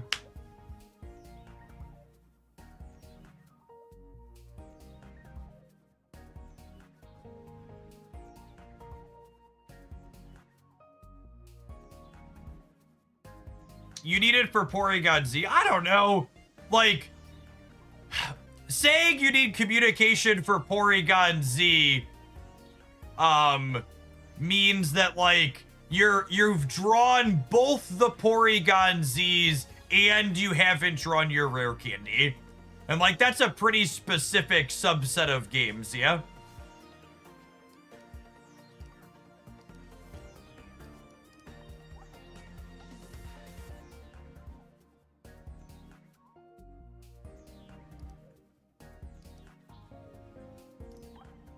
Like, and again, just so I can emphasize why I'm not sure I want this. Literally the only slot in this deck right now is this copy of Sabrina.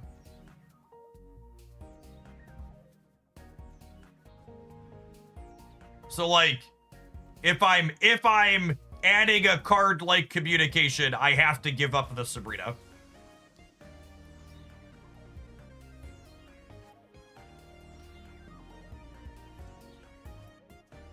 I like Communication better than Candy. I think that's an absolute dog trash idea. Especially with this many Pokemon in my deck. Because, like, if I have rare candy, if the suggestion is I should swap rare candy for Communication, then I could have just rare candied Porygon into Porygon-Z. Oh, all of our leads are 1 retreat cost. Yeah, that's a good call. I could totally play X speed over Leaf. Which is actually really interesting. I haven't played any baby Pokemon decks yet that have 1 retreat cost leads to swap out of. That makes me more excited to try this. Every other baby deck I've played, the Pokemon you're trying to switch out of the lead are 2 retreat costs. And being that's a great catch, chat. And being able to research into X speed in the baby and then still swap around and go right away, like, that's a big leg up. That's actually a really big deal. All right, I'm gonna tap the ad rolls. I'm gonna grab my lunch, and honestly, I might cope and play this one in ranked. I think we've got a solid theory craft here. And rank's just a number, gamers. BRB.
The vegetables and hummus kind of afternoon, gamers. How's it going? We're having a good, we're having a pretty solid morning, Verdlink. Got this viewer deck and one more, and we'll probably kick along to some Snappalappin to close things out.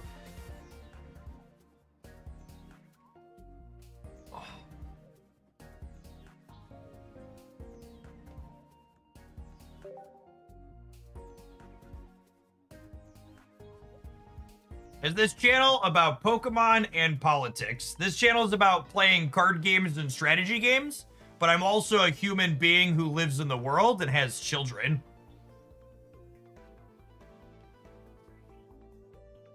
So when things impact my life and the lives of people that I care about, I'm not afraid to talk about them on stream for fear of pissing off some fucking fascist who's trying to kill my country and the people who live in it.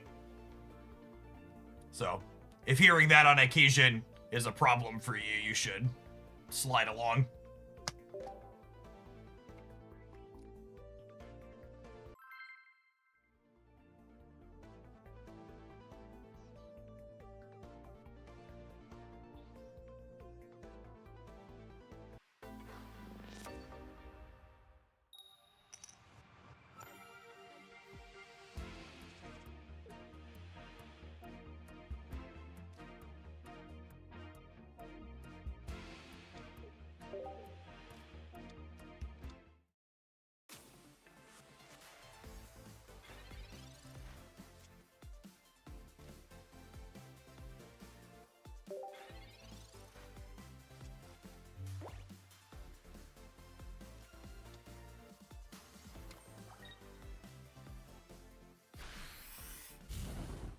My real Pokemon Pocket skill is bricking on everything all at once.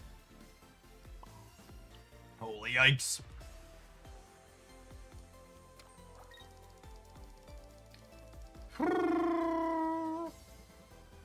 Might be a quick game, Gibbers. This Tempo Sabrina might not even be a Tempo Sabrina if they have Charizard candy instead of Big Kitty candy.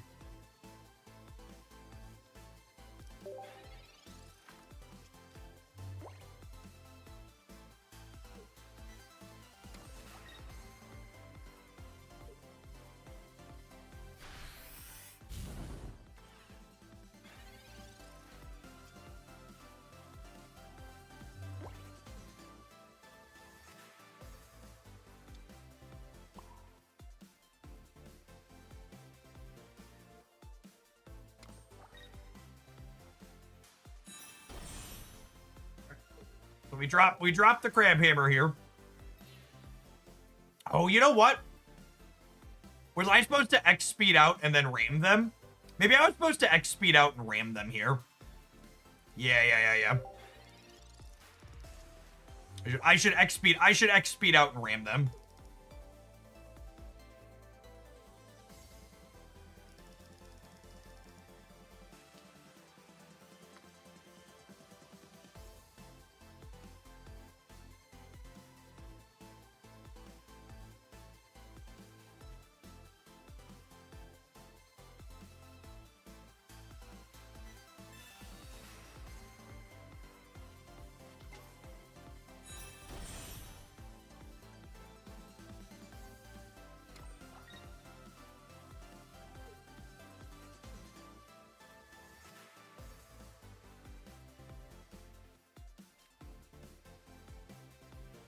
We're probably going to end up being too slow here.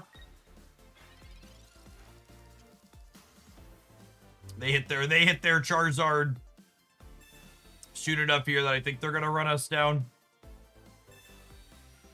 So I can the slowing beam keeps them off of, and honestly part of it's my mistake too.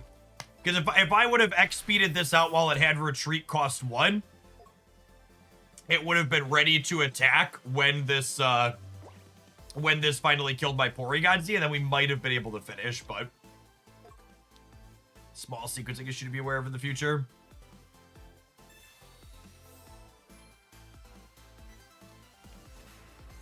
They had Lily anyway, so it probably doesn't matter.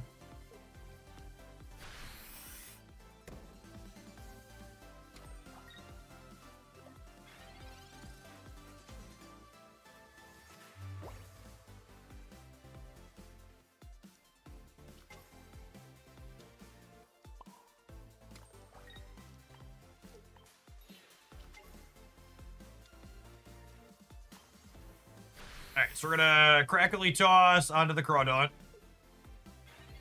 Oh, I can't. It's fine. Like I said, we were cooked anyways, but one of these days, I'm gonna remember that babies can only put energies on basics. Today is certainly not that day, but one of these days.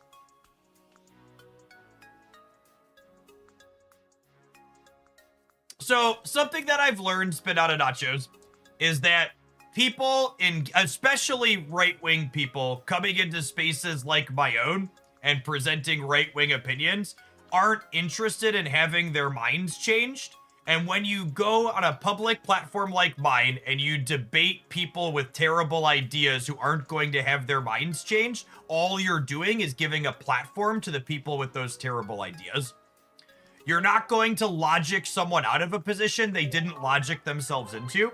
So rather than spending my time trying to convince someone who's supporting outright terrible things that they shouldn't be supporting terrible things, my energy and effort is much better spent convincing people who think of themselves as neutral or non-voters that they should care and vote for people that are going to do things like help people not go bankrupt if they get sick, or manage the semi-automatic rifles that like regularly cause school shootings here in the United States.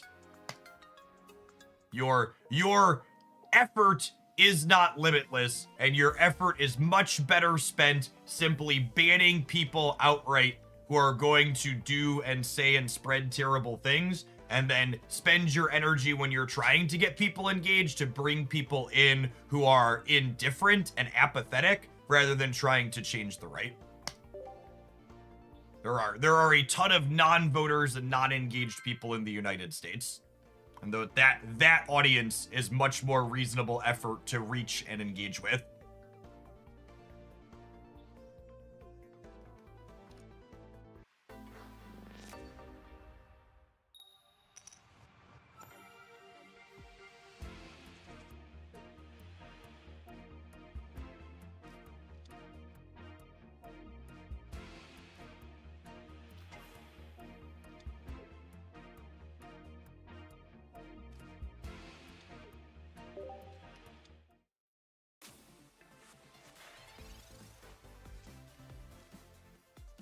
The way Porygon-Z is templated, evolving clears the condition it puts on, doesn't it?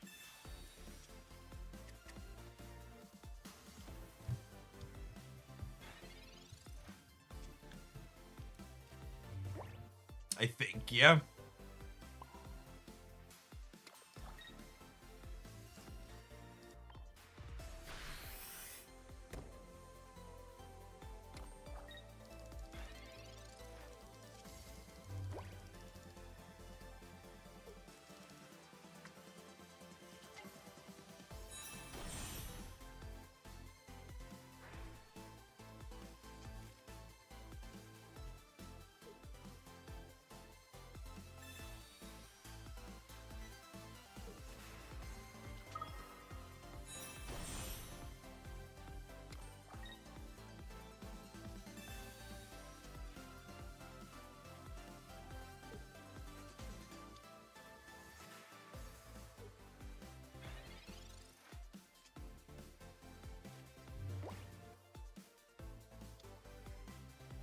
This is kind of exactly how we drew up the deck.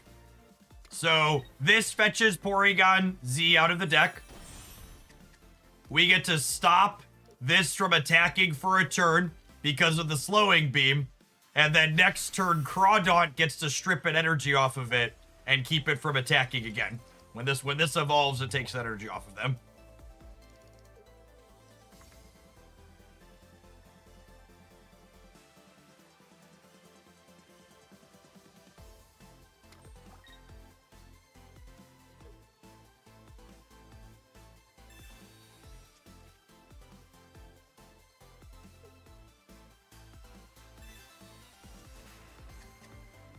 Hey, Mao, thank you for the gifted sub. That's very generous of you.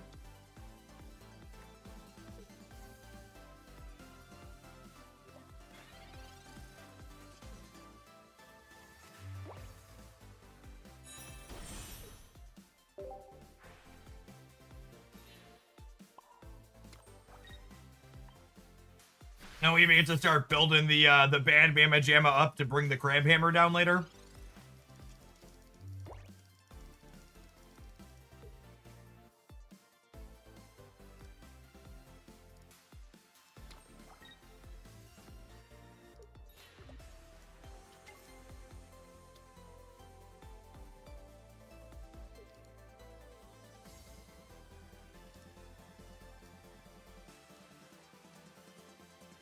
great. They swapped it out, but now they have no energy on that.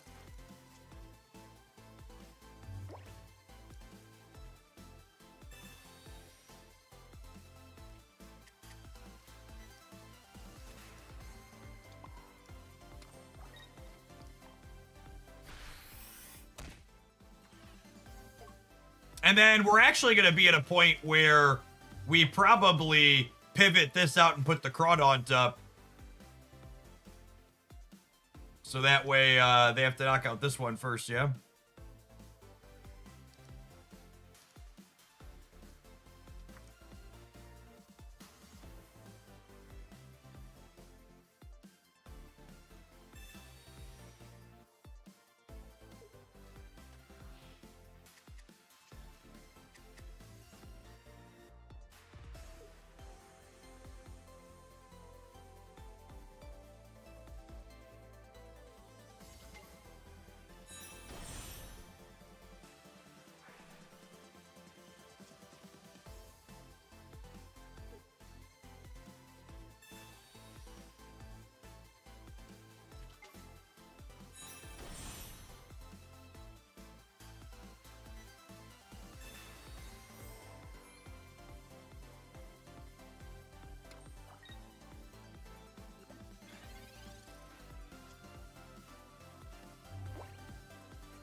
Is this deck Ponza? Man, there's a name I haven't heard in a really long time. And the answer is yes, this deck is Ponza.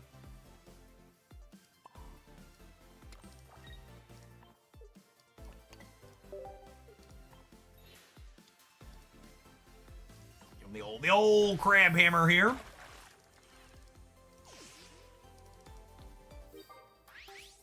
If you understood the Ponza reference, make sure you stand up and stretch. Maybe take an aspirin for your back.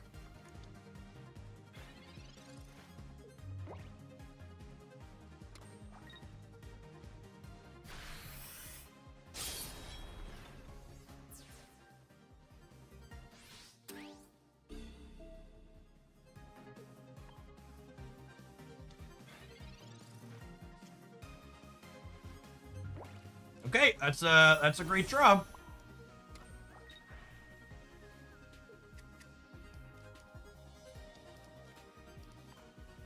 They need 2 hits to crunch through Porygon-Z. And I have a second one lined up here.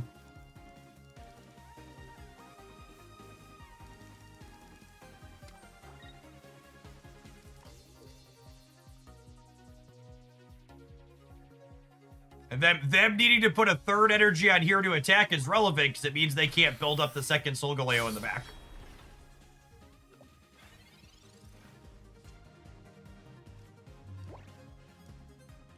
Where's Mr. Krabs? Rats. None of those are Mr. Krabs.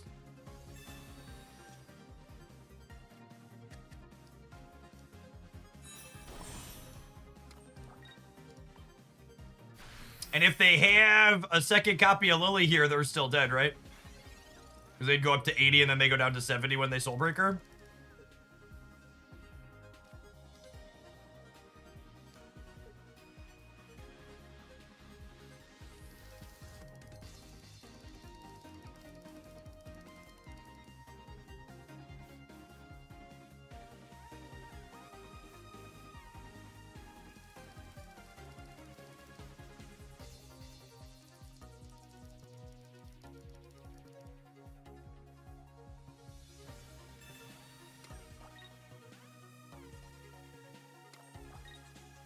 Oh, wow.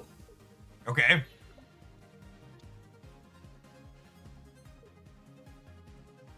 I was not expecting Lusamine Duskmane. That throws a wrinkle in.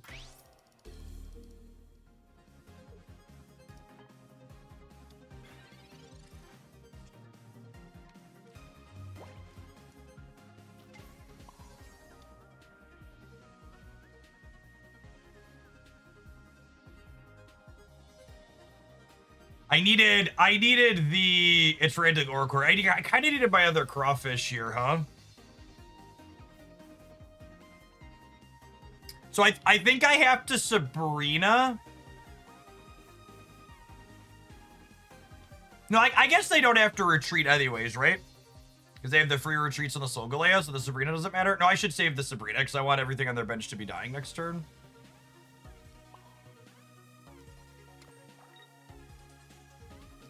The big lion lets them jump back in either way.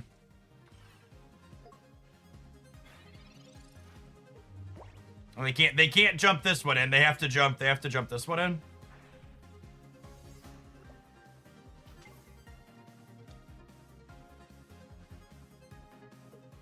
Or do they have a Sabrina of their own? Ah, GG. What a close game. That's so sad.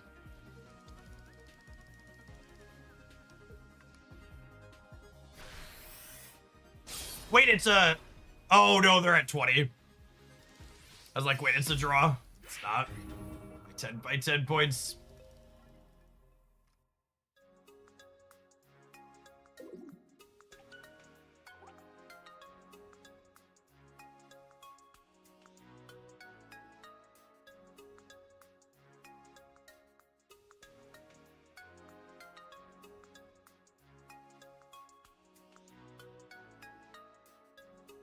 We're just starting on this viewer deck, and then I have one more after this for pocket.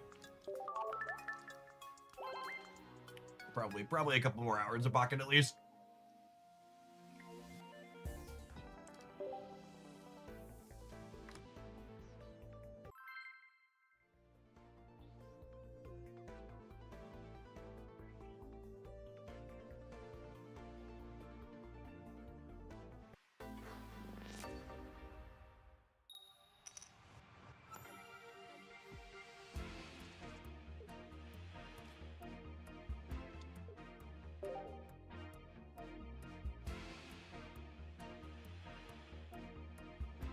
Yeah, we'd have won that game if we had Cyrus over Sabrina. Maybe because our characters are dealing chip shots worth of damage instead of big bursts, we should be playing Cyrus instead.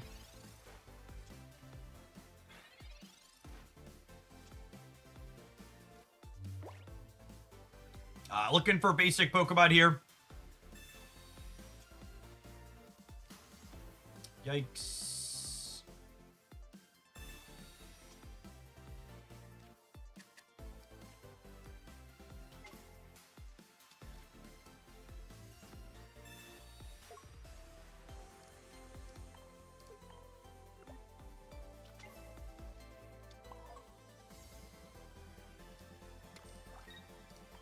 And we crackly toss onto the Corphish here, and then the Crawdaunt will be able to attack next turn, so we got that going for us.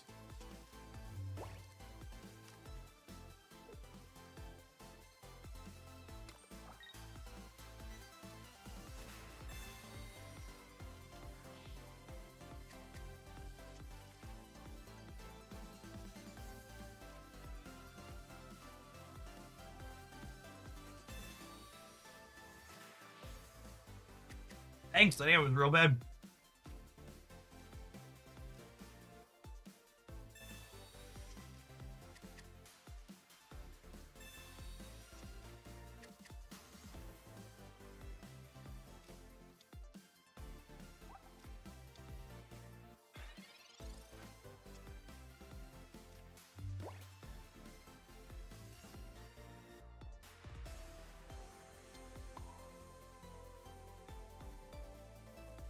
Unfortunately, this hand is also really bad.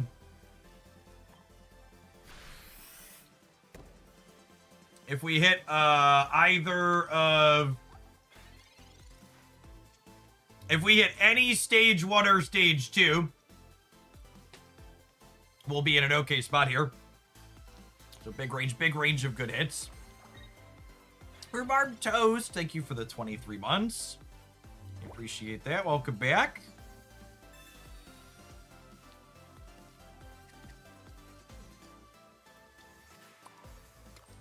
Oh, man. You ever see someone brick on so many cards simultaneously, gamers? We had what, six evolutions and a research there in 10 cards, and seven hits.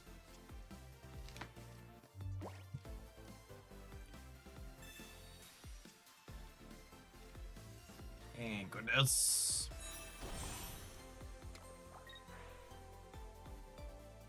Thankfully, their draw's not doing anything special either, so we got that going for us at least.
So, Crab Hammer plus the Slowing Beam means the Ho-Oh can't attack next turn, but Drampa could swap in and take us out, I suppose.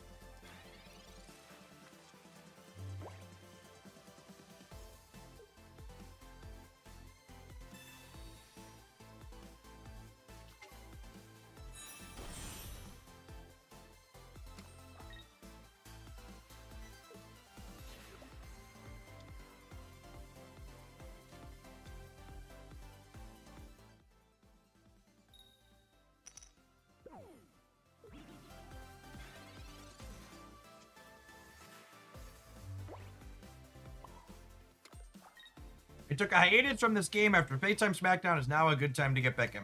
I think the current expansion is one of the best this game has ever released. It did a really stellar job of releasing new playable cards while also for making playable new strategies while also releasing new cards that supplemented old ones nicely.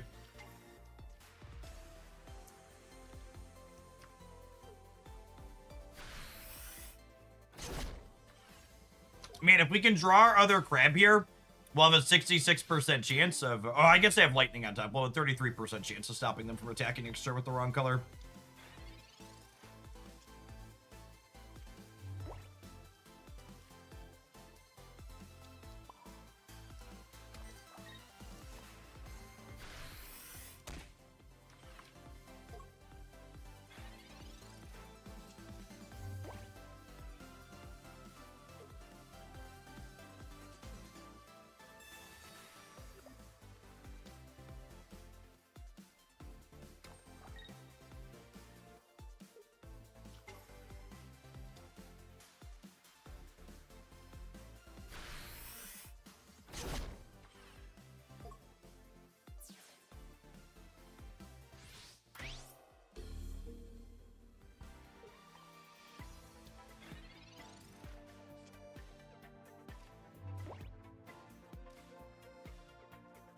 Because we top deck the Porygon-Z.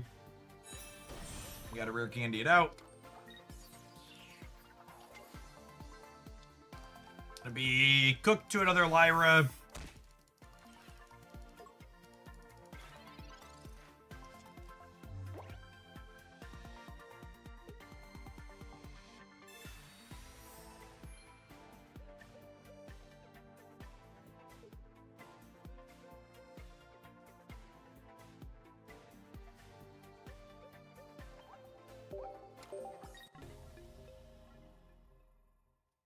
They just outlast us.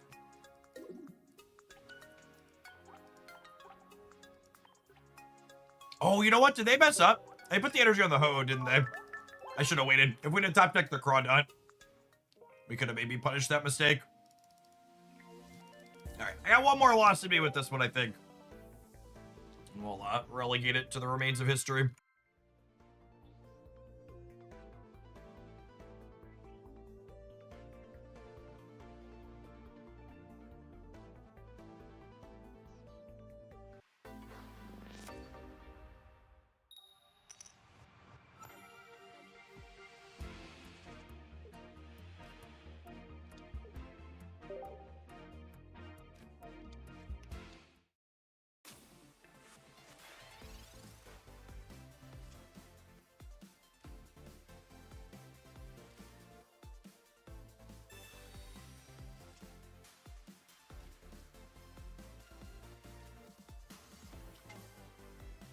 being able to research into your baby and then X-Speed is big game. I don't know that Porygon-Z is necessarily good, but I really want to explore other Pichu Magby decks where we can X-Speed into the baby as the lead. It makes these types of openers so much more consistent.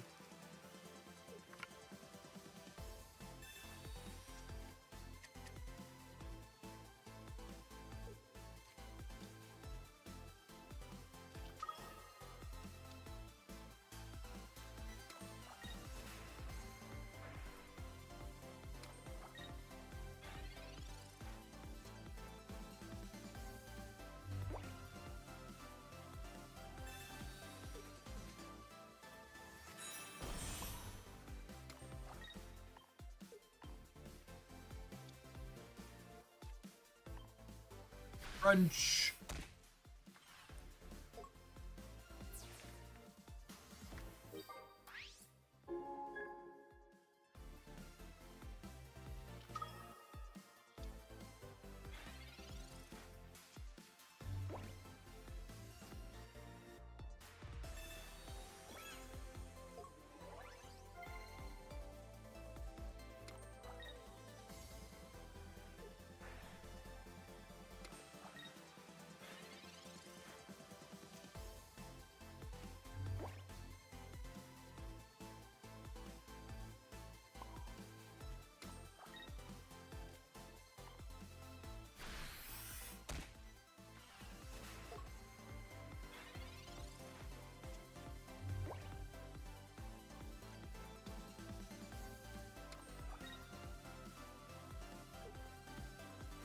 Feel about Baby Chomp? That might be worth exploring again. You just have kind of typical 2-color energy variants, though.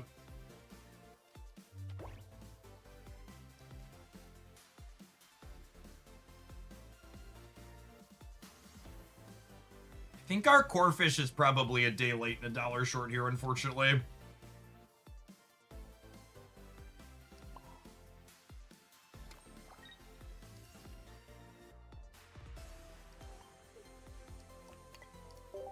What if I retreat to this and then put an energy on the core fish? I think I'm into it. I think I'm into it. Maneuver a little bit to maneuver a little bit here.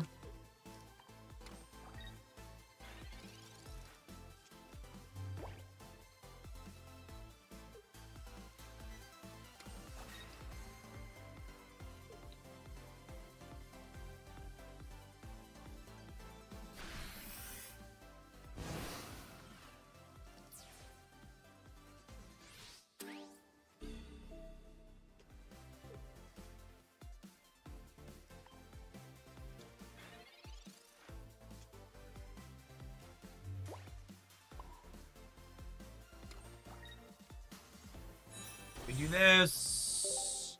Taking the energy off here mostly doesn't matter. The crab hammer lets us set them down to 10, meaning they need a heal to not be trading here.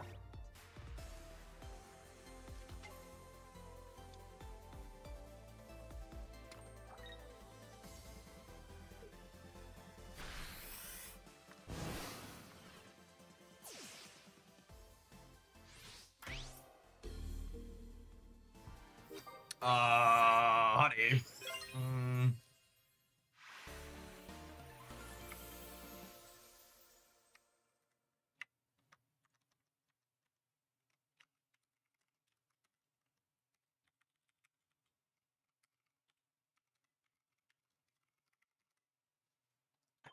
You just didn't see any lines. I think I'm gonna swap this Sabrina for a Cyrus, seeing as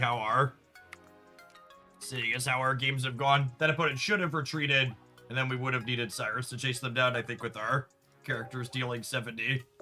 That's where we want to be.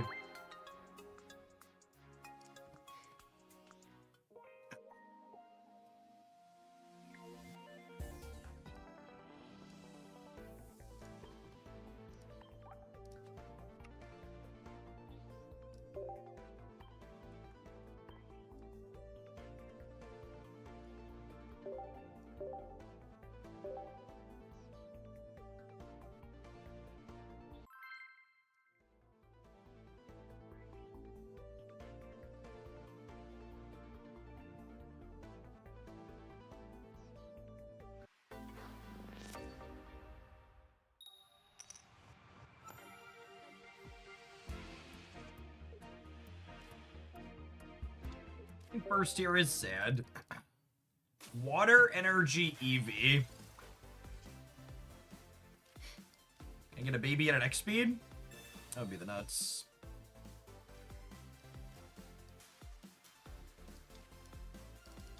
Alright, well, we've got 2 ways to take their energy queued up.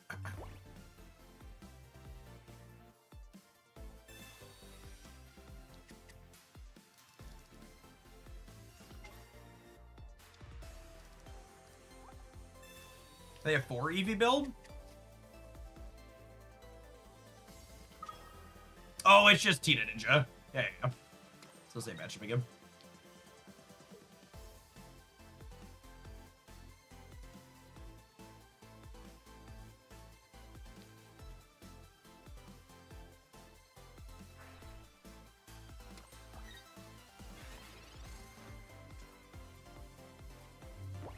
Alright, let's fish Porygon-Z out of my deck before I research here, so that way we don't draw into it by mistake. Looking for an X speed for next turn, ideally. Nice. Do I just go ahead and swap this now? I might just go ahead and swap this now, actually.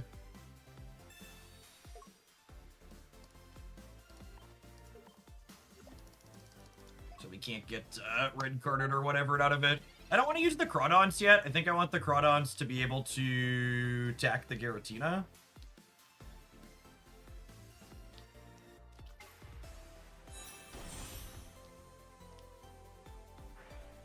Or attack the Giratina's energy, more specifically, I should say.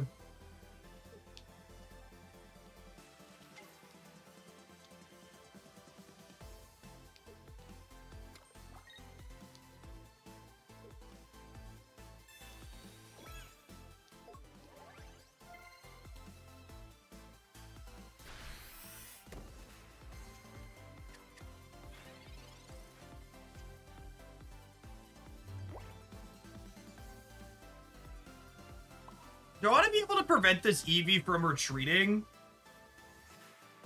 without attaching an energy? I think I'm gonna Crawdaunt here to make it so they need to spend their energy on this for the turn if they want to have it bail out. This last bench slot's probably another Porygon-Z for me, so I'm not gonna play this Pichu out.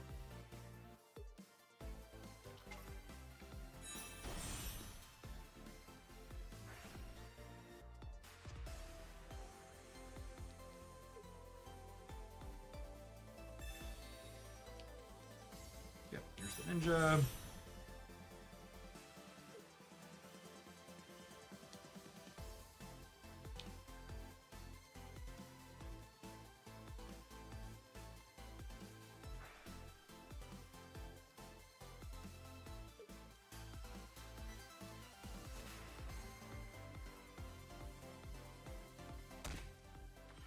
They haven't played a supporter yet, right? We could see Tempo Cyrus here. That's unfortunate.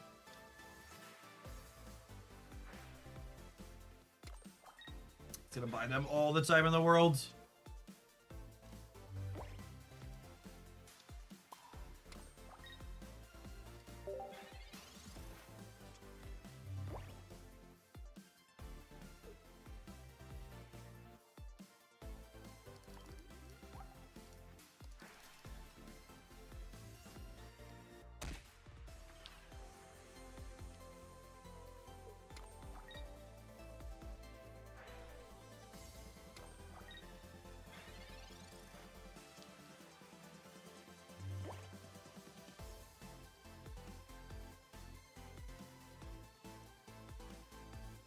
Whoa!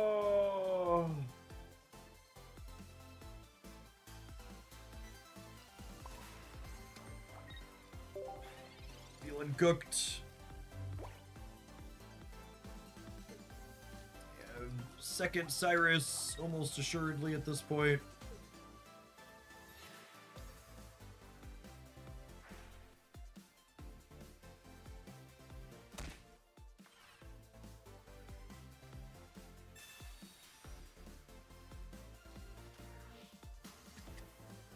It's fine, we weren't using that anyways.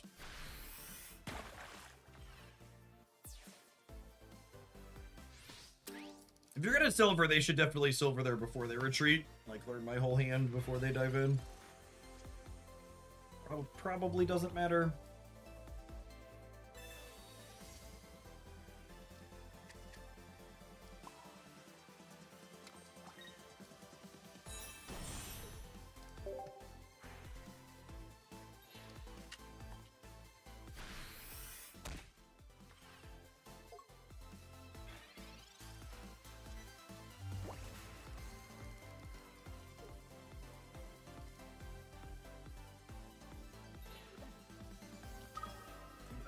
Tina just eats us alive at this point, yeah. Alright, I was gonna give this deck one more loss, but then we won a game, so I feel like it's earned. It's earned 2 more. So let's take a pause for the cause to let some adverts roll. We're gonna take one more hit on the chin with this one, and then we have Blissey EX pile of cards submitted from the new single player event. Thanks for bringing it out. Don't go anywhere. If you're watching on the YouTube channel and you're enjoying Pokemon Pocket content, make sure you tap the like button. It doesn't cost you anything. It helps the videos reach some more people. Appreciate the over 200 folks that have done that already today.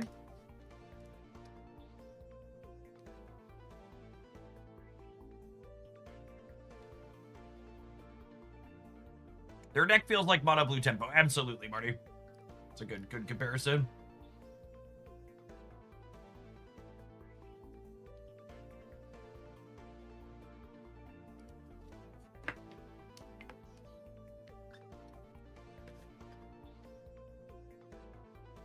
Oh, I should run my leftover hummus upstairs while these ads go, PRB.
Oh. The Blissey deck tries to default to grass energy, by the way. Make sure you switch it to water for the Irina. Noted.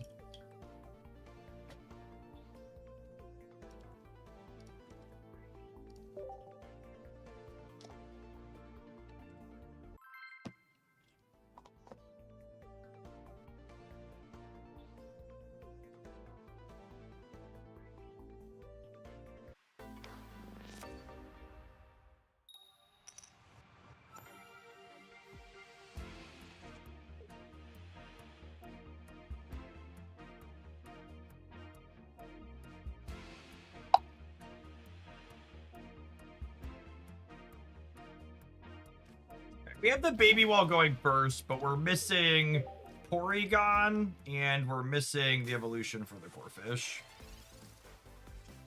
Man, I'm honestly kind of surprised how popular this Giratina Ninja deck is, given how mediocre its stats were this weekend.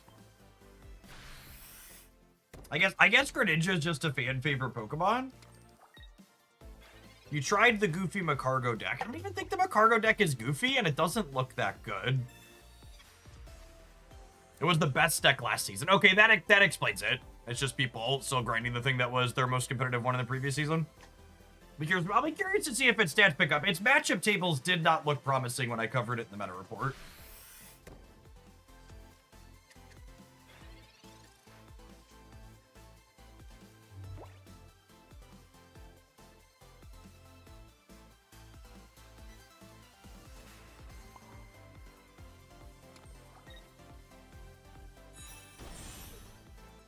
So we'll take the energy off of this, so that way the evolution can't knock me out. We'll go ahead and crackle onto this Corphish. The next turn we crack with the Crawdaunt.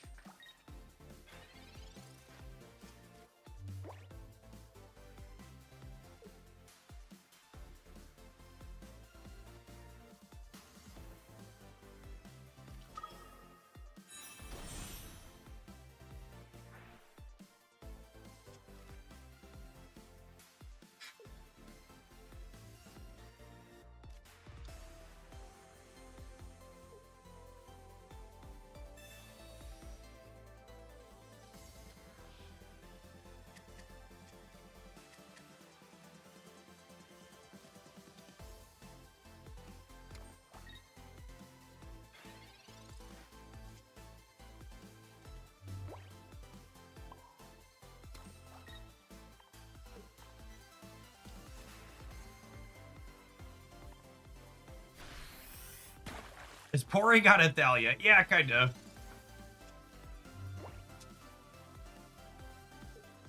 This is kind of our effort to recreate Death in Texas. We have Wasteland and Thalia.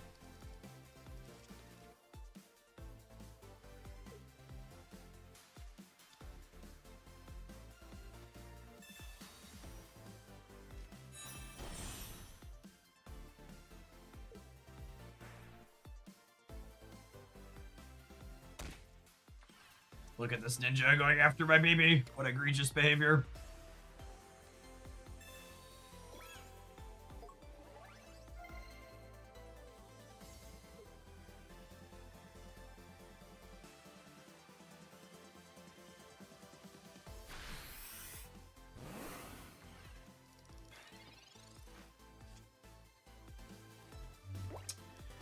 So this gets us what I need with the giant asterisk, Oh,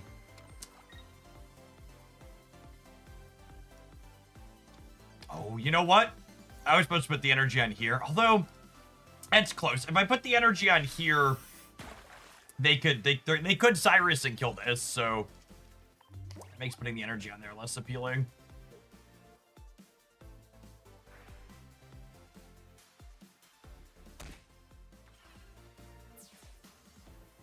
Although I guess it's better against this line because what's face it would make them have the Cyrus. This is face up on the board.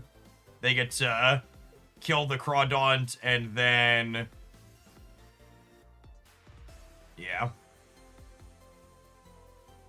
Are we dead? We might be dead. Yeah, I think we're dead. Yerda. If I would have put the energy on the Porygon, we might have been okay here. I made a mistake.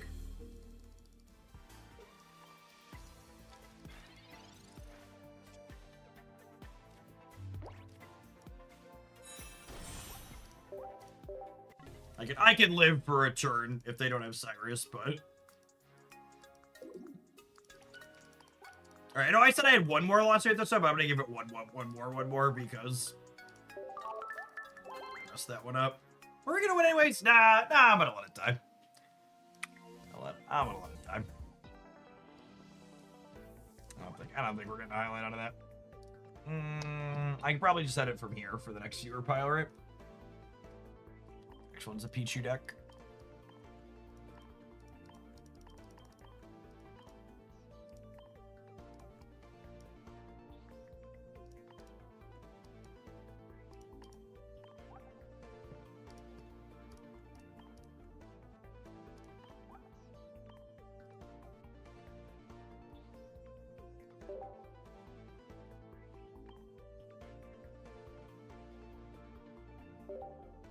Oh, it's EY. I opened 3 promo packs so far, and I got 3 Blissies and 2 of the baby whale, which is kind of perfect.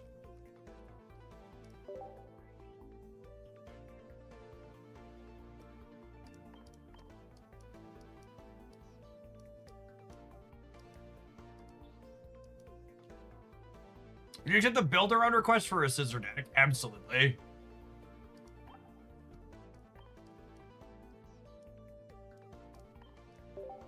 Scizor is also one of my favorite Pokemon, and I don't know if it's good enough, but would definitely be interested in trying to find out. Oh, I filtered for trainers and not favorites, yeah. It's like, why are there so many cards in here I don't want to see?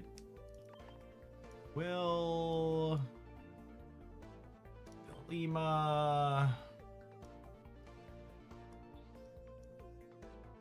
Communication, Irida, 2 capes, and a leaf.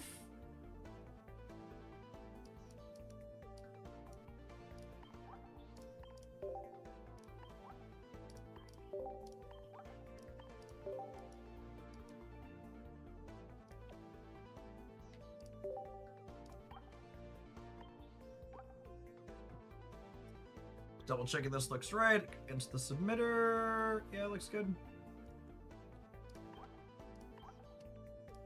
Swap grass for water. Type is not included in this deck. The hell it isn't, Pokemon Pocket.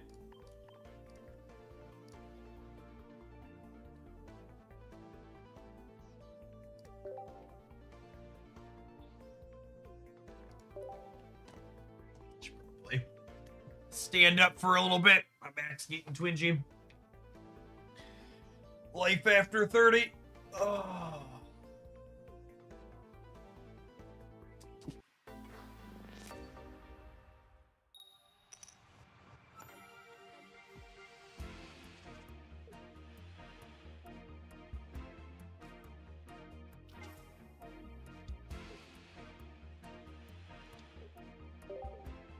All right, Pichu into Chansey.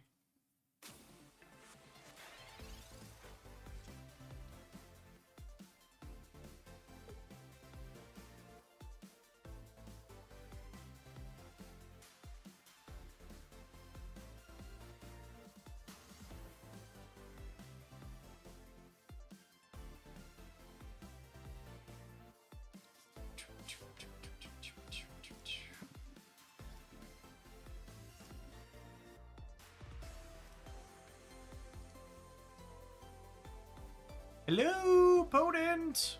My hand is good. Don't leave. I want to play a game.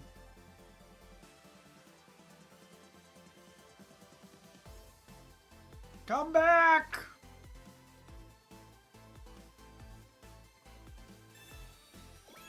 Poison Barb. Listen, Pichu's a lover, not a fighter. It's never gonna hurt you.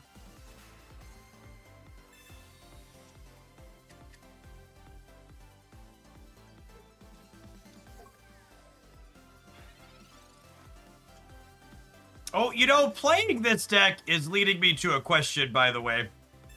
Did they ever share plans for players getting access to mechanically unique promo cards that they missed in the month or whatever I was gone? Because that's obvious, reasonable complaints about the economy aside. I think that's the one biggest glaring omission, is that, like, there's mechanically unique cards in this game people starting today literally just can't get.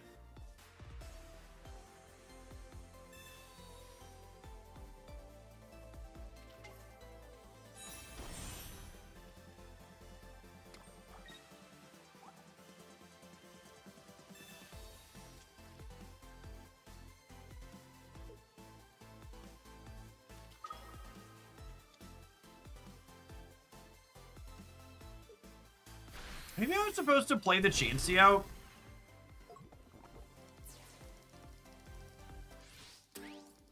Nah, I wanna use this Chansey to communicate into Blissey, yeah? Not that Blissey. Okay, now I'm gonna play this one out. What do we think of just using Will to buy a turn here?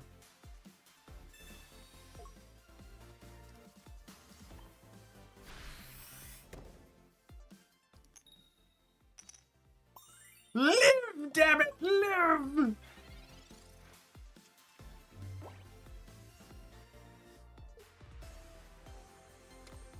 Will is king of the crunches over here. Alright, this communication is only 66% to find a CX Blissey. We still get poisoned, though, yeah? Shit, Scrunch Starter.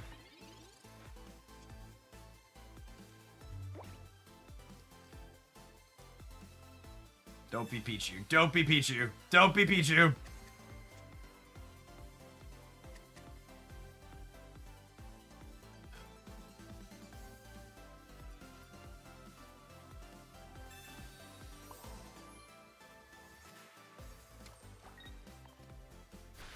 Inadequate scrunching.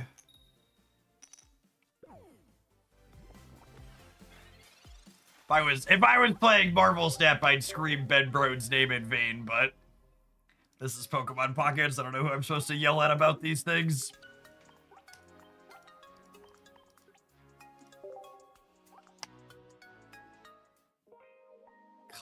Classic.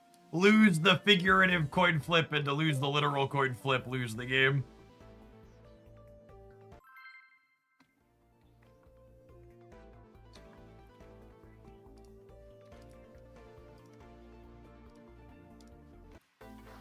The person who asked if they could submit a Scizor deck, if you wanted to submit that today, I think I'd take it today and do it today. I think we might do all Pokemon today, since we did pretty much all Snap yesterday. I got started a little late this morning because I got caught up doing stuff.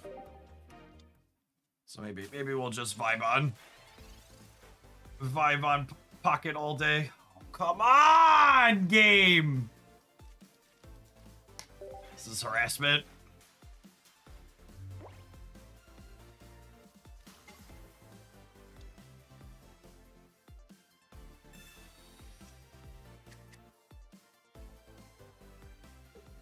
Dina very clearly has it out for Blissey.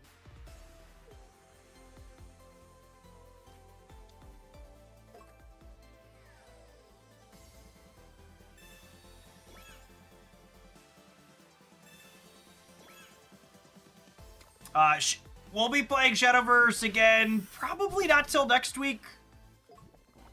Pocket just had new cards released and Snap had a giant new season, so a little bit more exciting than the current Shadowverse metagame.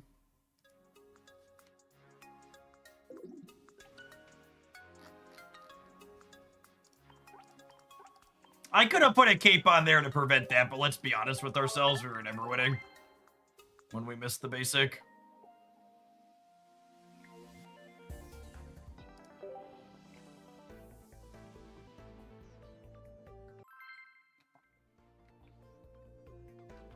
I think my plan is, while I have a bunch of different card games, I'm just going to do more hours on the ones that have newer stuff and I'm enjoying more. And we'll do less on the ones that are feeling a little bit stale, and it's just going to ebb and flow. And maybe once we do enough of that, we'll stop having questions like, Jeff, are you leaving X game forever? When it's been a couple of days since we played it.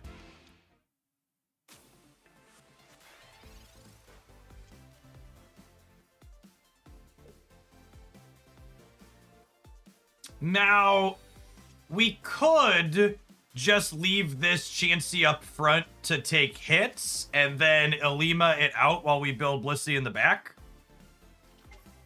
Deck submissions are 10 USD. Give me a baby plus a leaf. Baby plus a leaf? Baby plus a leaf. I mean, sand's not amazing, but it's got a research in it.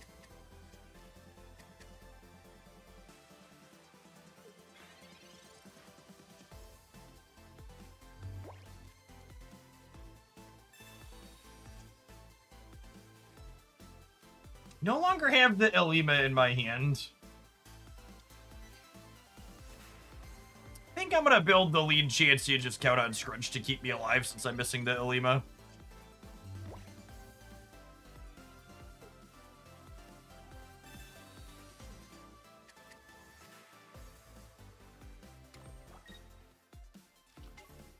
How was Fantastic Four? It was very reasonable. Enjoyed it. We'll be doing more Once Upon a Galaxy on Monday. We're actually be checking out a different new card game tomorrow morning. Ooh, foreshadowing. I told you, gamers, back half of 2025 is going to be the Hooglandia Variety Card Games arc. We're going to try a bunch of different stuff. No, it's something we haven't played on stream before, and...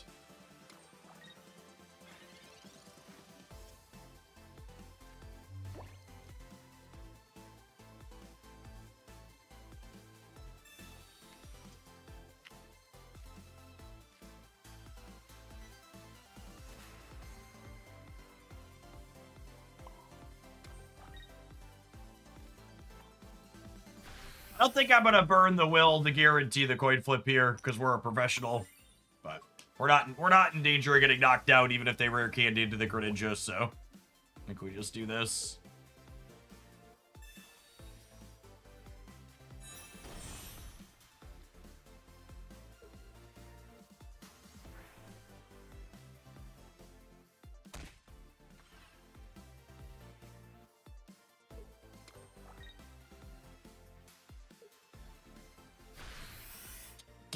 Gamer, I scrunched. Gamer, I scrunched, gamer! And now we'll will to guarantee we live. Where there's a will, there's a way. And it's not like that attack was free, right? Like they skipped putting an energy on their Tina to make that mistake.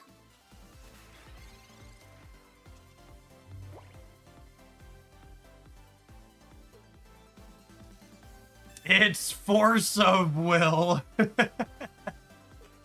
Oh, that's funny right there. That's funny right there. Their capes really don't matter, right? Because I'm dealing 100.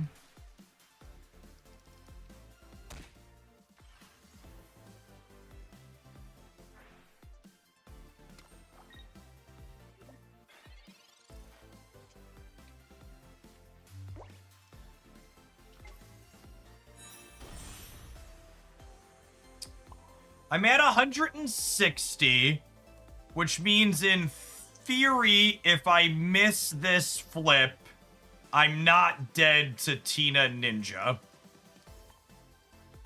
Obviously, a Giovanni or a Red could catch us, but these decks usually don't have room for those cards, and if we hit heads, we just heal it off anyways. So I don't think we're supposed to will there.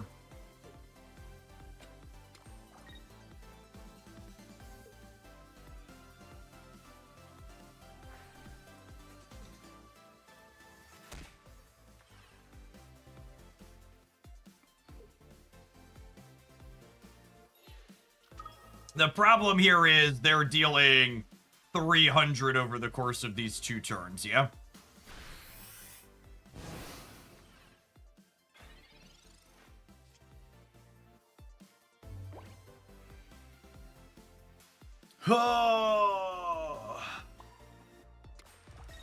So even if I Irida and hit heads, I'm still dead to the Tina Ninja.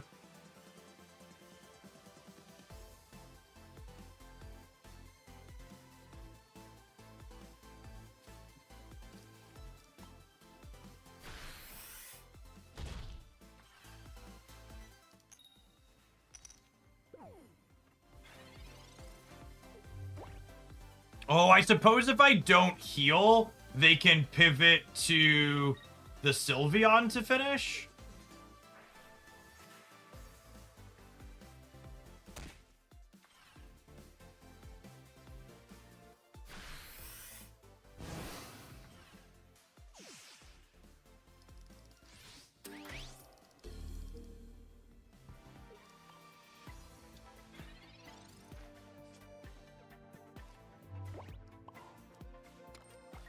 Alright, we'll use Force of Will to make sure we stay alive here.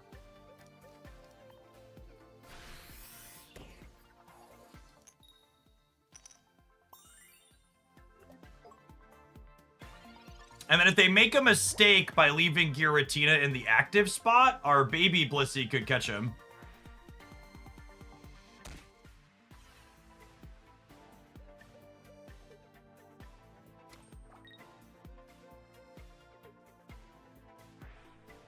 Yeah, okay. They just didn't play around baby Blissey.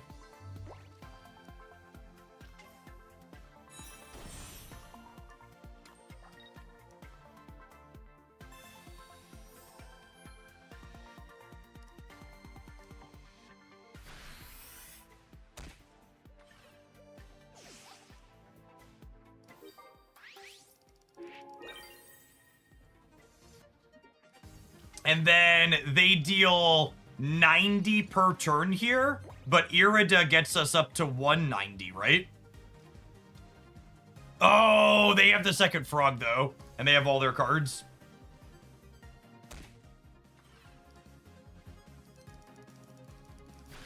Rats, that's gonna do it. I need to draw a cape. If I draw a cape, we have one cape in 5 cards. So unlucky.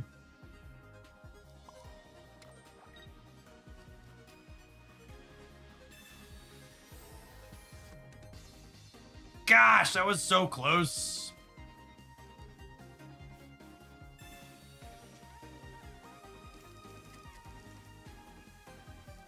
Maybe they don't have another frog in candy. Unfortunately. Unfortunately.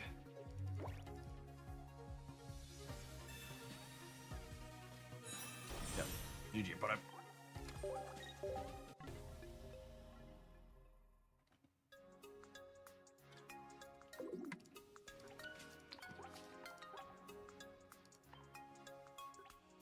Alright, I got one more ranked loss to do with this one, and then maybe we'll write it out in the unranked queue.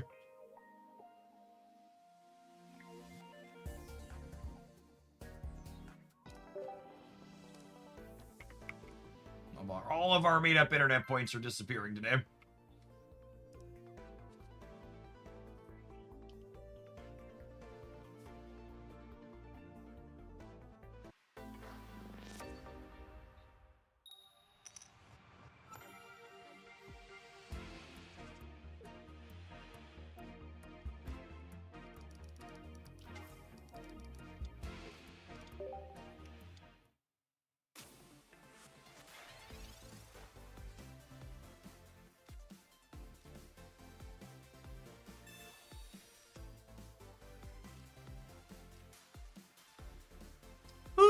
Quick blow. Pichu is in danger, gamers.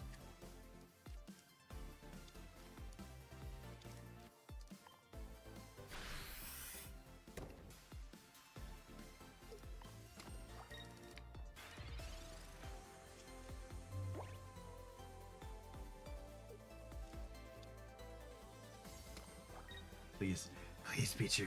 Please, Pichu, live! Live, darn it, live!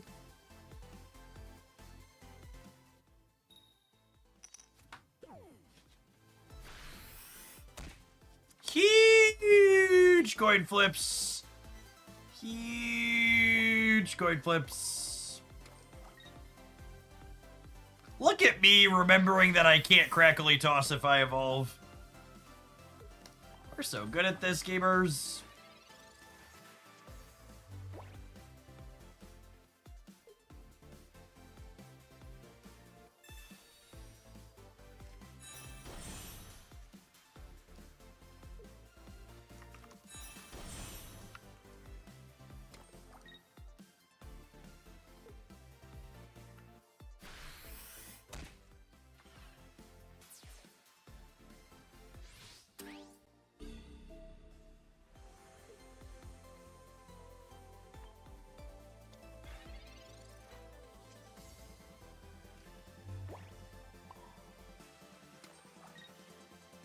Rounding down, I believe Blissey takes approximately 1 metric truckload of damage from Rampardos.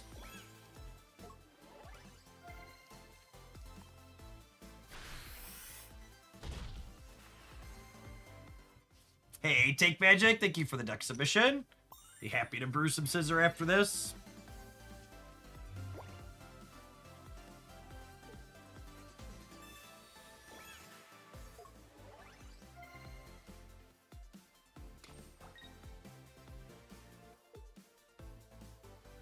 Or just cooked, yeah.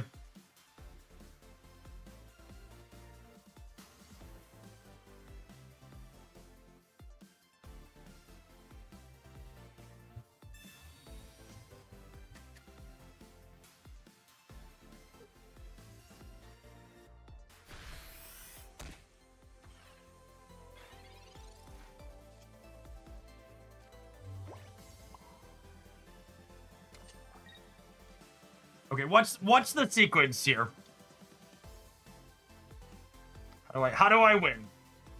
If I will to guarantee the heal, I go to 160, and then Rampardos only hits us for 150, and then I can Ilima the Blissey back and put Pichu up and charge up the second Blissey and give them a second single point. So obviously, like, Guzma's and Giovanni's and Red's throw a wrinkle in this plan. But I have formulated a sequence of plays that leave us not just dead here, which I think is all I can really ask for under the given situation that we're in. There's a line that leads to something other than an imminent loss. Survey says that's not on the lethal card list.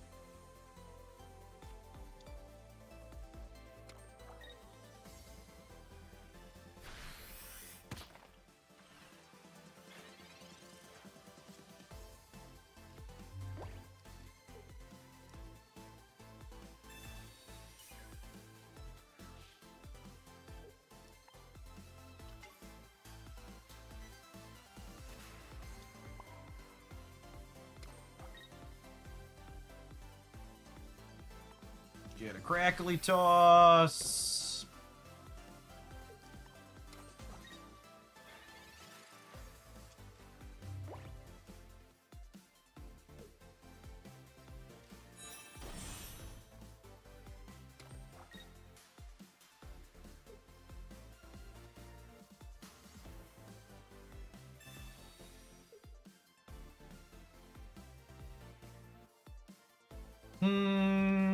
I mean, obviously, we're giving them this one.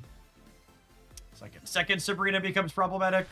Assuredly, there's not room for 2 Sabrinas in their deck, right?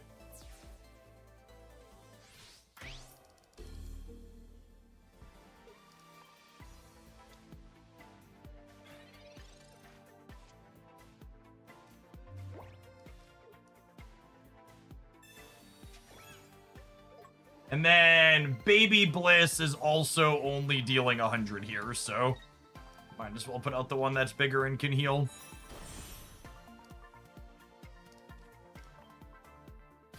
And then they do 150, and then if I heal, I go back up to 110 with the cape, meaning the Silvally won't kill me in one. I have one Will and 2 Iridas in my deck.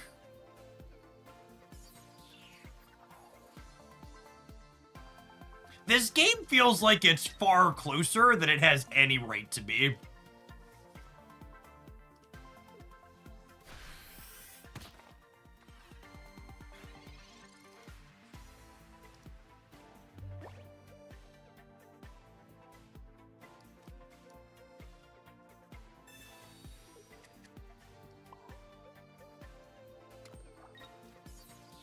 So we need a heads here, our run stops.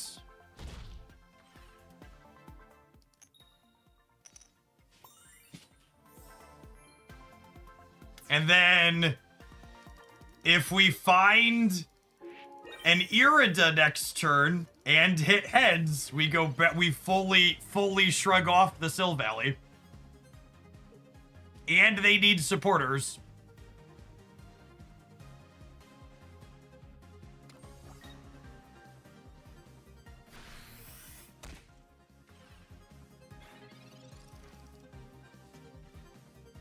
Oh, that's so rough. That is not the copies of Irida I wanted. I'm gonna burn the communication just to burn it.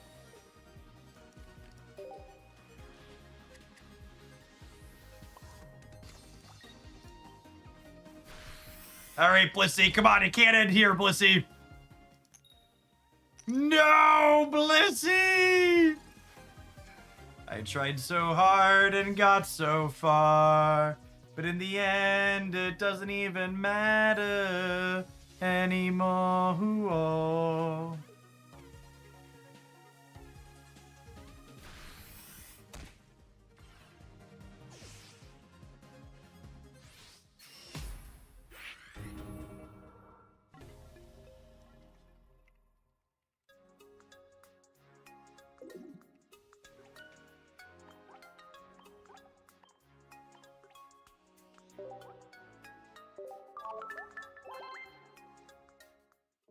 I lied. I said I had one more loss than me. I have two. That game was really close and I had fun.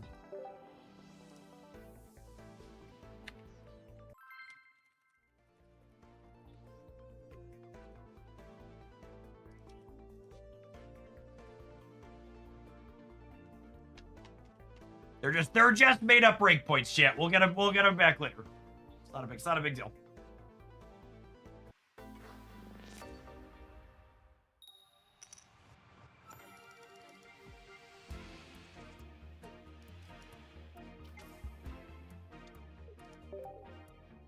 This is like a very little min-max thing, but I like to call it out. When we are going first, you'll note that I don't play out Chansey, because it conceals information about what's in my opening hand for my opponent. Can play these Pokeballs. And we'll research. Then we'll figure out how many basics we're playing out. Probably all of them.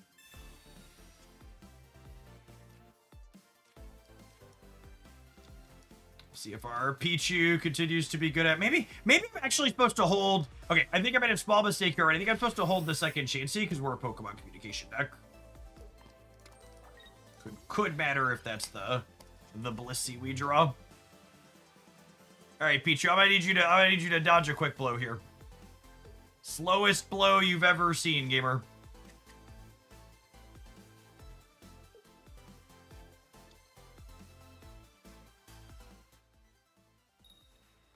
Unlucky.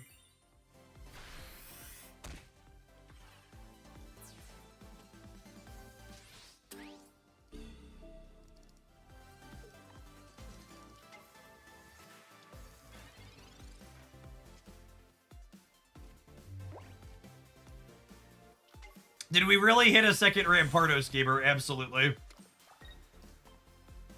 Absolutely queued into an auto-loss matchup twice in a row. Oh my goodness, I forgot. I'm so dumb. Oh my goodness, I've even figured it out earlier today. Oh, I'm so sad. I'm so sad.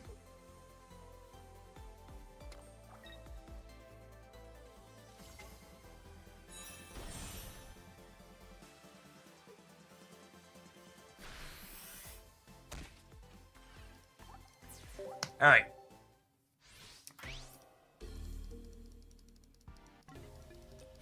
Final last one more. Final last one more. They're just rank points, chat. If you can't desensitize yourself to losing the rank points, you're gonna have a bad time. If we don't make it to Masters, I don't know how I'm ever gonna financially recover from the 6 hourglasses or whatever we'll miss.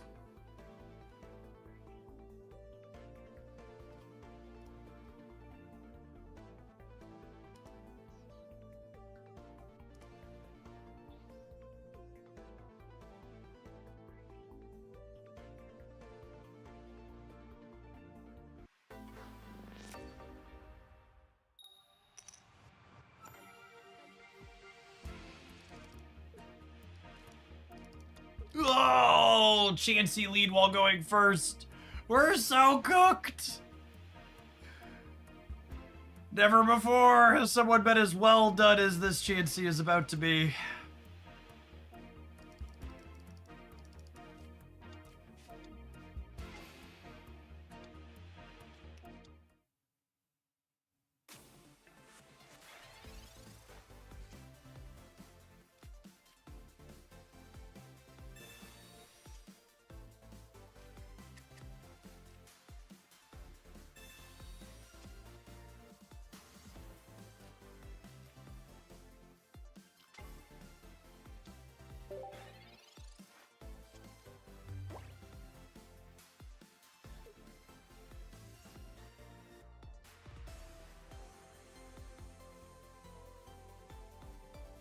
Would it kill them to release a playable promo EX? Wow, Blissey is right there.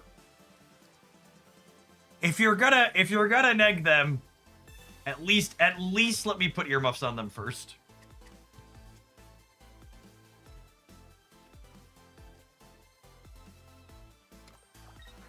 Have a heart. Illiba! That's even better than the leaf I was hoping to draw. Baby. Oh, baby. Oh, baby. To me, Chansey! To me!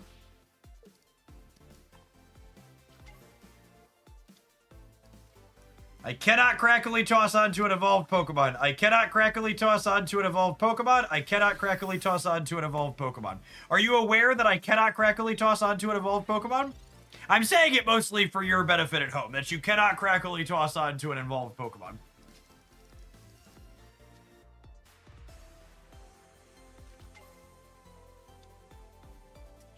Just so there's not any funny business.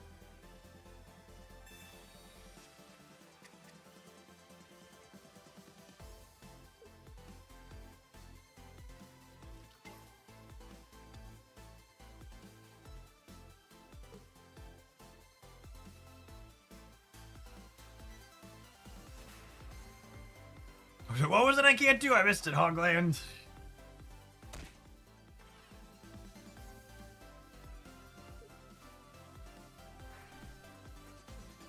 Okay, so I think our baby Pokemon wants to play dress up here. Because if I make sure this doesn't die to... If we make sure this doesn't die to the Darkrai... Oh, I guess this gets us cooked by a Sabrina. They never have it, right?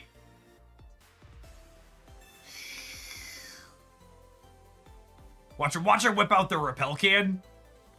Just put us in a trash can.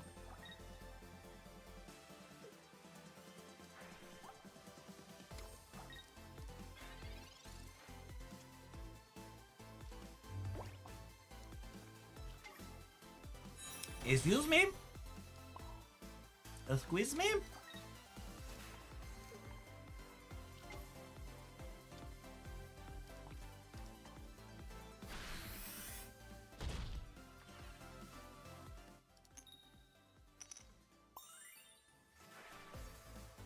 And since some BS, the Happy Punch should heal the Rocky Helmet.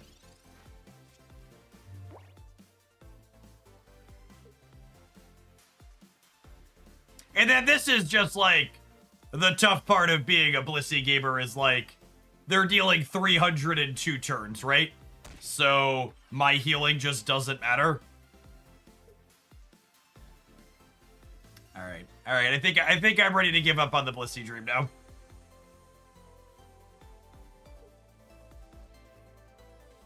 I think the Blissey dream has died. I'm all alone. There's no one here beside me.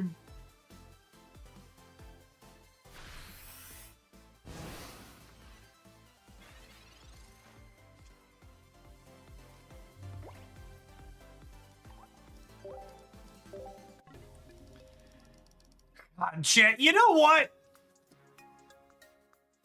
I would say that this deck list sucks more than anything else I've experienced today. But our sponsor, Exter, they've got a product that sucks even more than Blissey EX does. In addition to their wonderful wallets we've been promoting for a while, they have this new travel vacuum seal bag. For when you're packing and going on your trips, you can make sure you're getting the most efficient space out of your suitcase. Let's expand our bag here that has four sweatshirts inside of it there. Look at it poof up. It's a grower, not a shower. We've got, in addition to being airtight, obviously, so you can suction all of the air right on out of it, it's also waterproof. Let's give a wonderful example of how much this lovely product sucks. I'm gonna mute the microphone so you don't have to listen to the little motor noise. Should you listen to the little motor noise? No, I'm not gonna do that to headphone users. It's got this handy dandy little pump, and we clip it right on here, and then it's gonna suck away.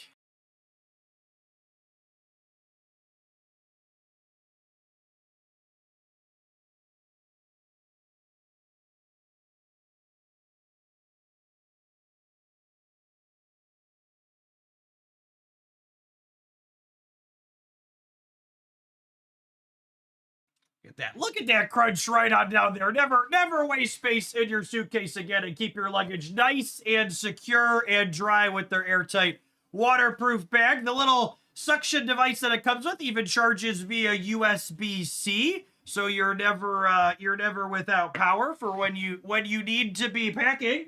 And then obviously the product that I've been working on with Extra for a long time now, they've been a sponsor for over a year, is their wonderful smart wallet. Every mobile gamer knows that the most powerful card in mobile gaming is your credit card, and a powerful card needs a powerful place to keep it in. The RFID blocking Extra Smart Wallet gives you access to all of your cards with just the flick of a switch. They're fanned out nice and easy, so you can grab exactly the one that you want. My number one question when they first sent this to me was, okay, it pops out nice and easy, but does that mean it's going to be popping out in my pocket? So I always like to give it a nice little shake test there on stream to show you that your cards are going to be secure and they are in there and they are not coming out unless you take the little flick switch there. And those gamers are my real credit cards, and we are doing that shake test live on stream. That's how confident that I am that the Extra Smart Wallet is going to go ahead and keep my devices in there. And now you've heard me say smart wallet a couple of times now, and that probably makes you wonder, Jeff, what makes this wallet smarter than the dumber ones I carry around at home?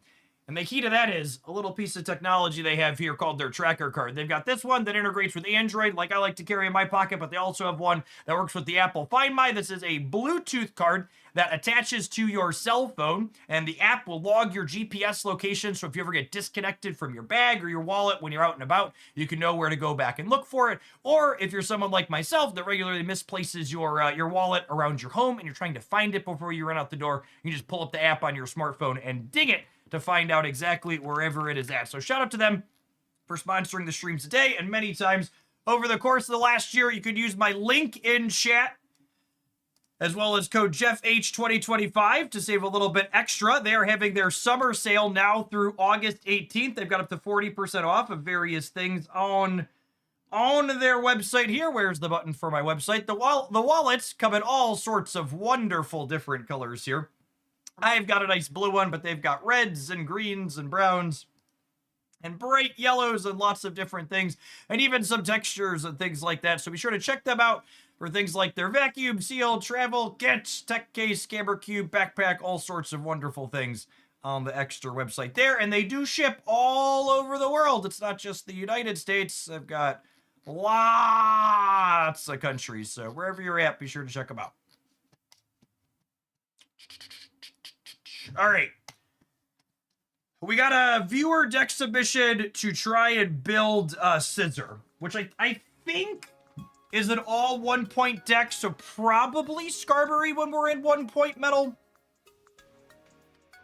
Let's go ahead and get that put together, and then we'll continue incinerating rank points, building different decks here on stream today, huh?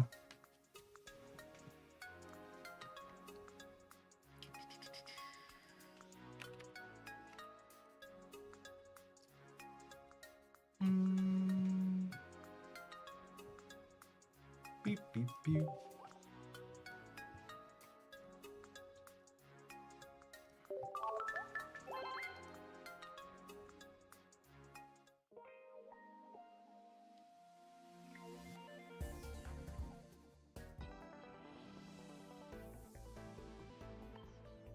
Any thoughts from the Peanut Gallery on things to do with Scizor past Skarmory? Any other, is there a third metal 1-pointer we should mix in? Are we a Duskbane Necrozma deck, perhaps?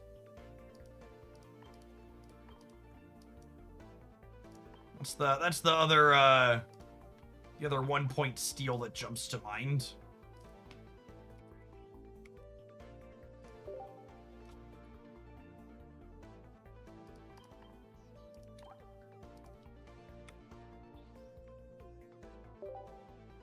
Only have one full art Scizor. What a pleb. I'm gonna check my Wonder Picks for full art Scizor here real quick. Unlikely odds, but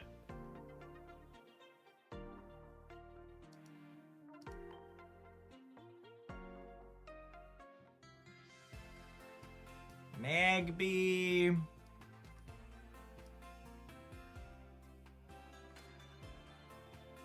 I need what's it called too still? Second one of the baby psychic Pokemon. God, there's so many packs that aren't the latest expansion. It makes me so sad.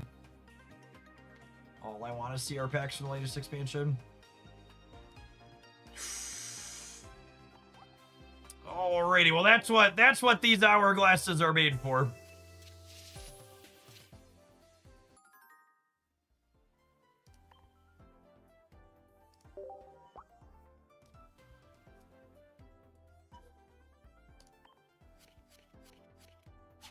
Papi! Papi! Look at that. Look at what a wonderful Wonder Pick check.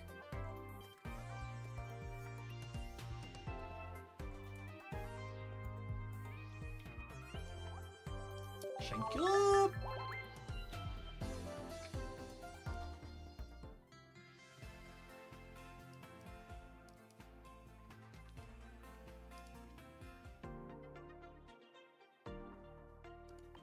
$30,000 cards. Holy, listen, gamer. I wasn't joking when I said the most powerful card in mobile gaming was your credit card. I was speaking from vast amounts of experience.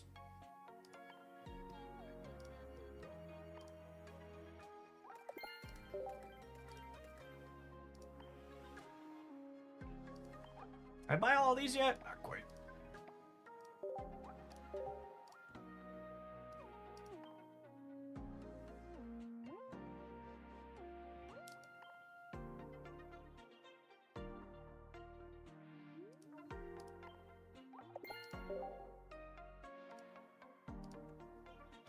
Do-do.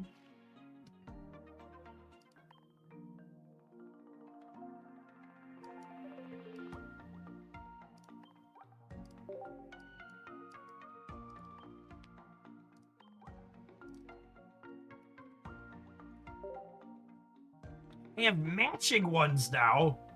That's super exciting.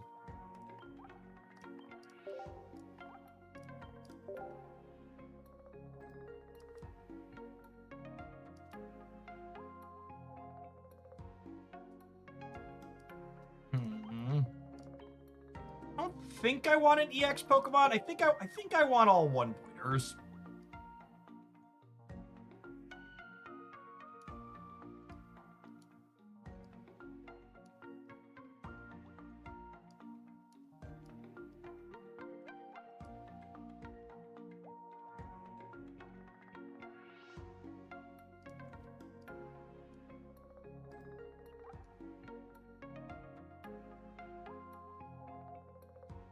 Is this card playable?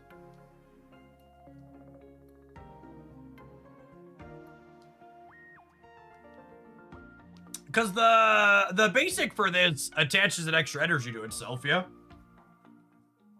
So if you're going second, you can smack for 90 on 2.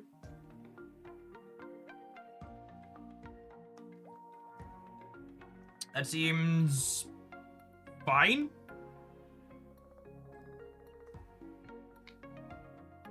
It's not retreatable. I mean, we probably want to be a Lyra deck for Scizor anyways, right?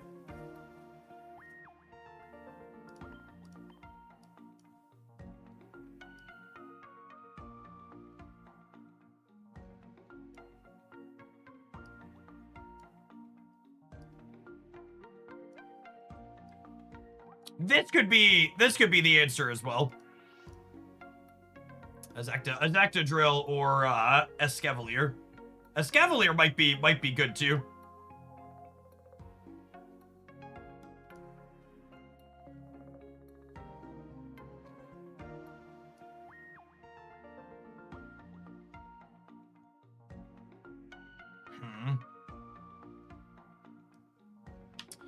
I kind of like the idea of one of these two better because they're good when going first, right? And Skarmory is good when going second.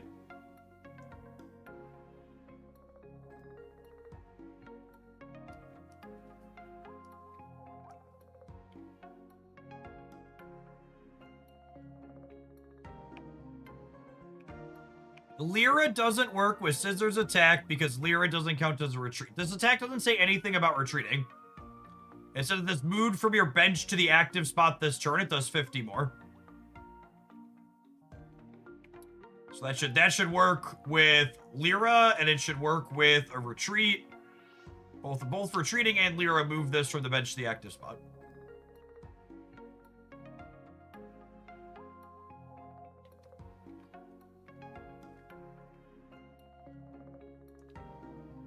You could also play Staka and Celesteela. That's kind of funny. Those are all just too much energy, though, I think. Although I suppose Lusamine gives you some flexibility.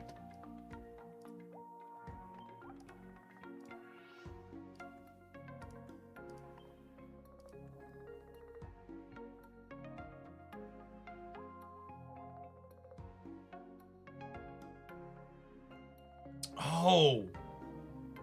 You know what else might be okay, too? I was thinking I kind of don't love playing 2 stage 1s.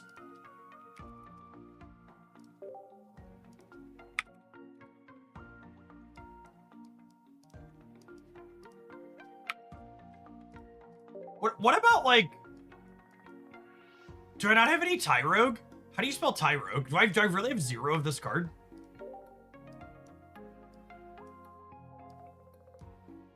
You've got to be forking shirting me.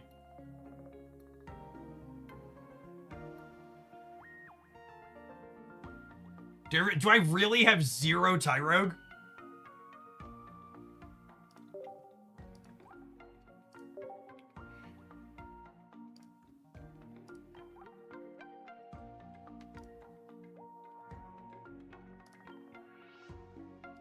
Where's the button? Where do I look at my...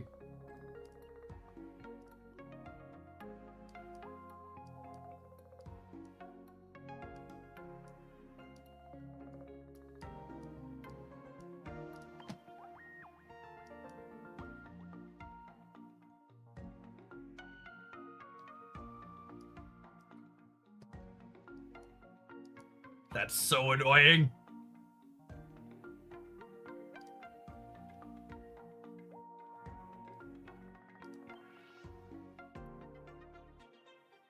Am I cracking packs? I think Tyrogue, I think the 2 babies I need are in opposite packs too.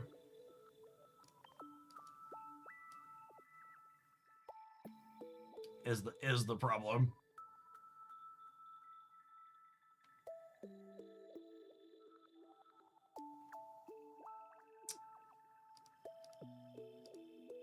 Yeah, Tyrogue's in Ho-Oh.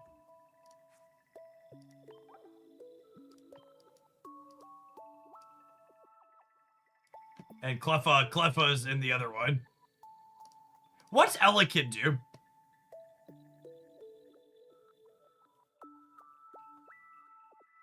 I'm blanking on what Elekid does.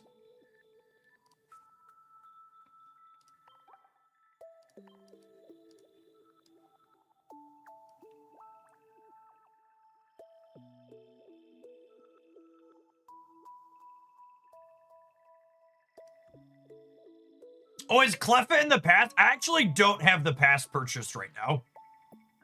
Because I kind of hate having mismatched promos. And the extra booster pack per day doesn't do a lot for me.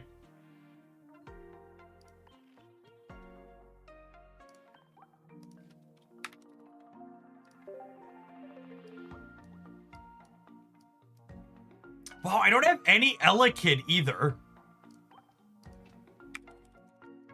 Do I have Smoochum?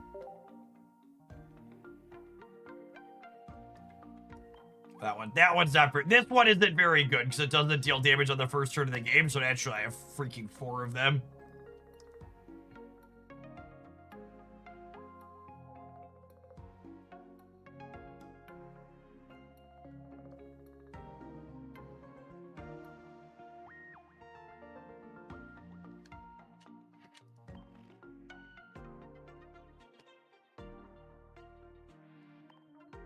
I don't want to copy a Tyrogue for this.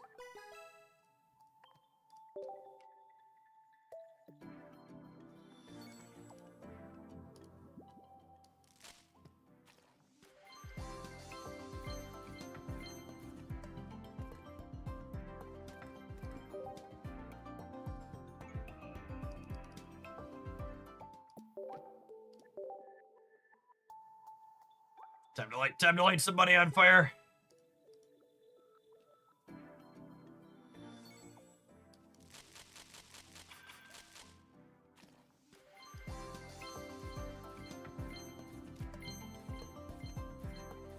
You can use pack points. Pack points are for shiny cards.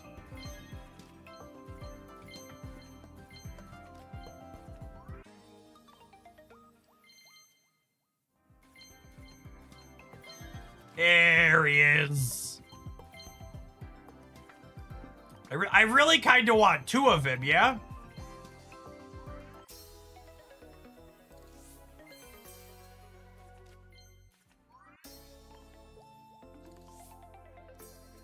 We got one in the first 10 pull. We'll get a second one in the second 10 pull.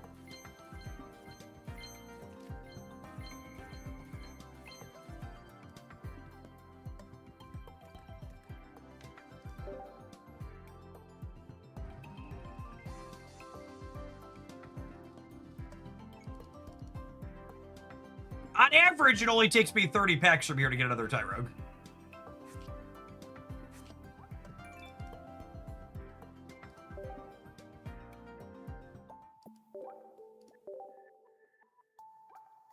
Well, so for reference, these baby Pokemon are only found in the packs that have 6 cards in them, and those are only 8% to show up. I guess it's taking a little more than 30 packs on average to get another one.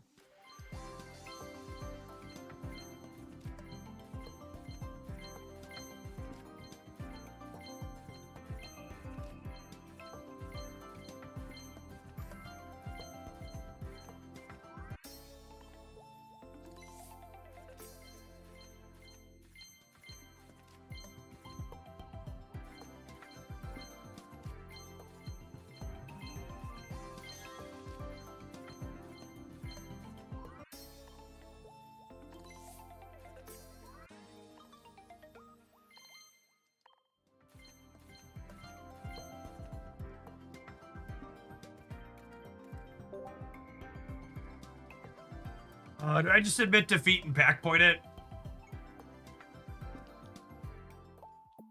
I might just admit defeat and pack point it. I do one more 10.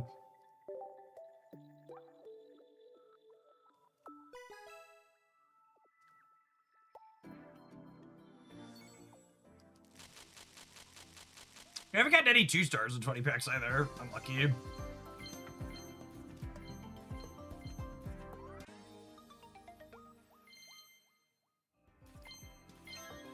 There we go. There we go. And people wanted me to spend my pack points. Now I have 3 of them, chat. 4 of them. I'm gonna flare these mothers. You people wanted me to spend pack points. 95% of gamblers quit before they hit it big.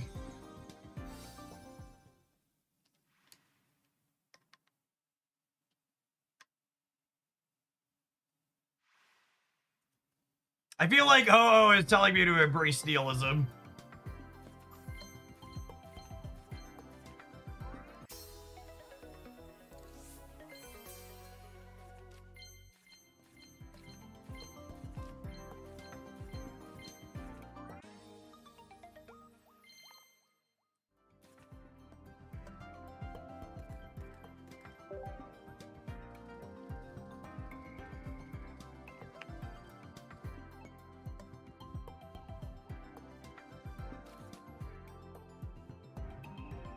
Who's ready for Tyrogue to be trash in this deck? I know I am.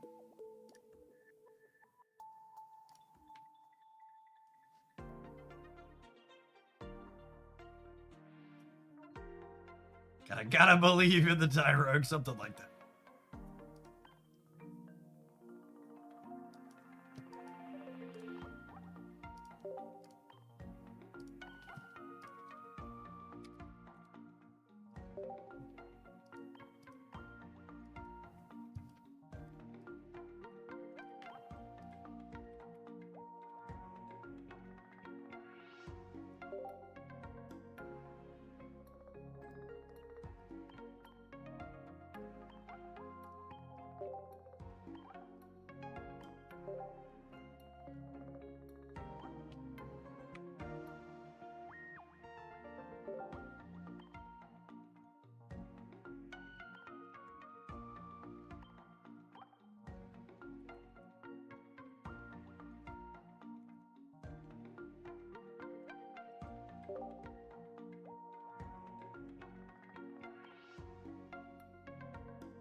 What do we think? I probably don't need Leaf. We have three utility slots left here.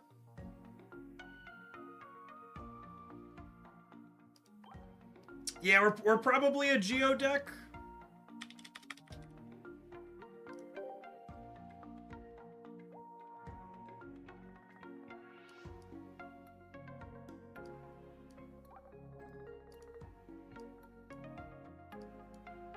Are we a 2x Geo deck?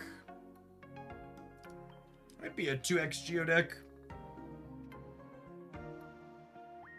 Are we Lyraing? Do we need to Lyra? Or can, like, it just do 100 once and then do 50 sometimes? I kind of like 2 Geo in the Skarmory deck.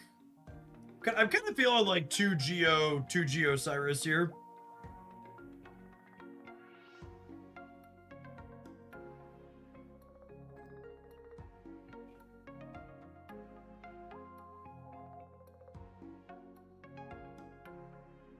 Do we want the steel equipment over cape? Caping Tyrogue is relevant somewhat of the time, I think. Red lets Scizor one-shot Sylveon. That's interesting, but I think Geo for Tyrogue killing other babies and Scizor killing 60-point EVs is probably more relevant.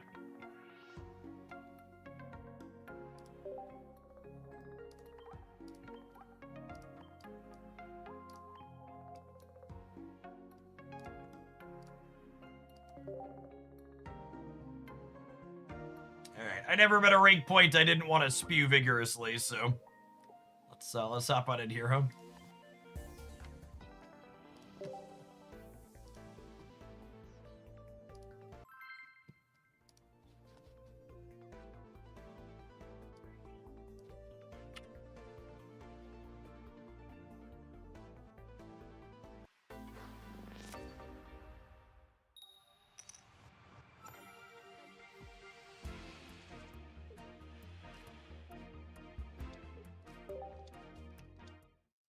We're gonna play a little Slappy Knuckle, champ.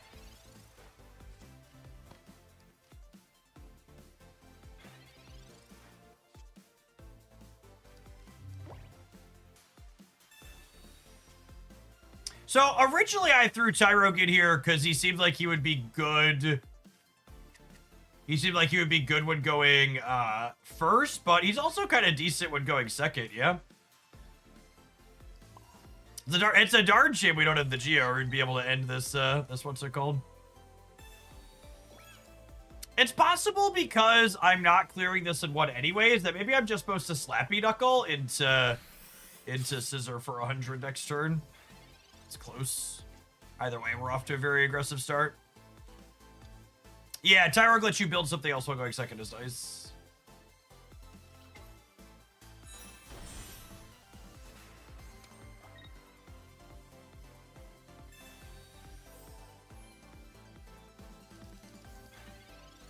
It's a lot of healing. It's a lot of healing.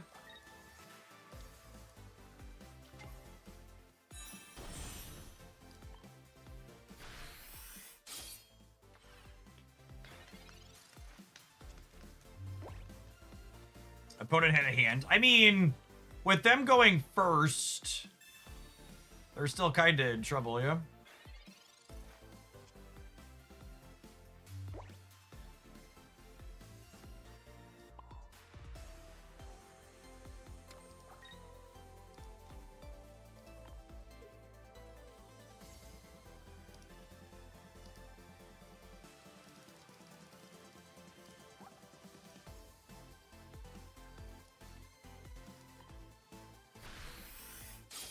Think we just hit this for 50? Even if they have second Lyra, that's gonna burn their tool, and then they're not gonna be able to Dragonite twice in a row. Dragonite's pretty awkward against all one knockout point Pokemon.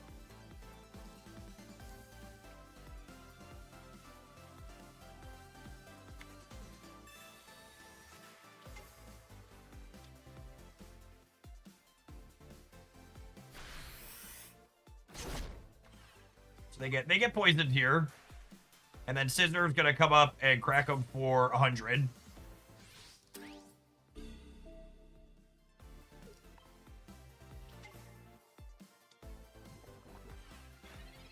Geo is lethal.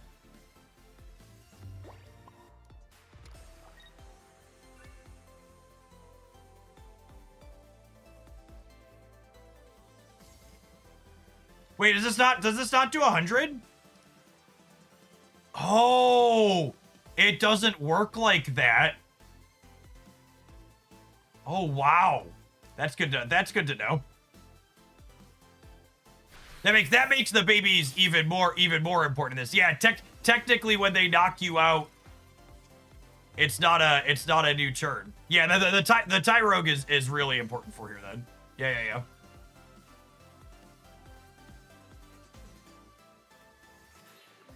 Today we learned.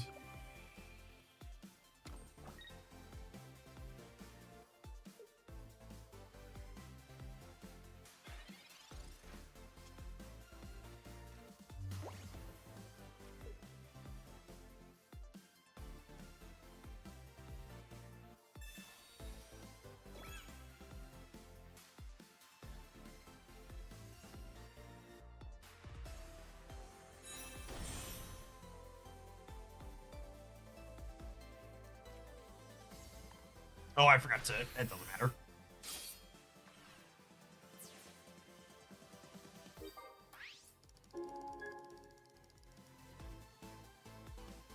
Because even if they have Lyra here or Lily, even if they have second Lily, they're only going to 120, and then this'll hit them for 20.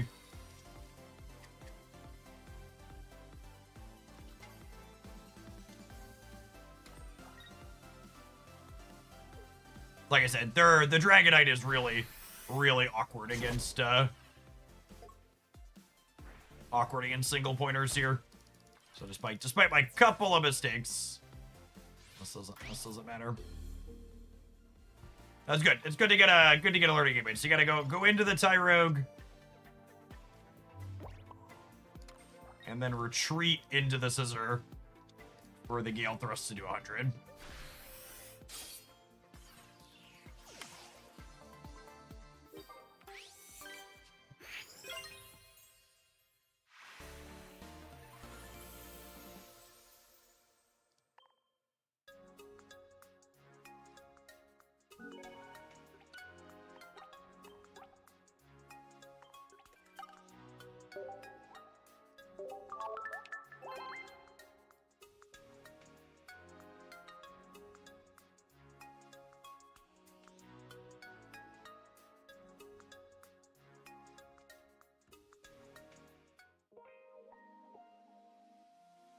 Gosh, it's wild how well Twitch drops perform when companies promote them, right?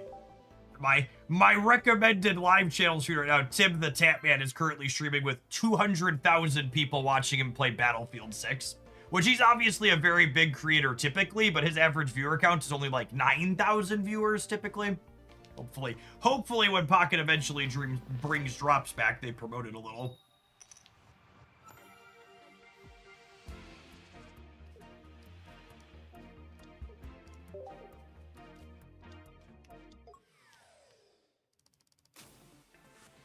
Alright, ready to play Slappy Knuckle, opponent? And this is such a clean looking breakpoint for us here, right? I get to go ahead and hit them for 20, and then we're gonna move into Skarmory, hit them for 50.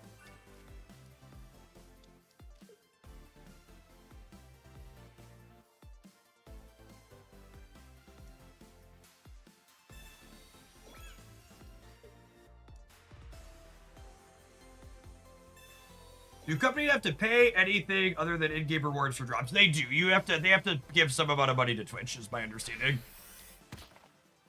Which makes it even more silly when companies run drops and then don't promote them appropriately, because they paid to have them, so they might as well encourage people to go watch them.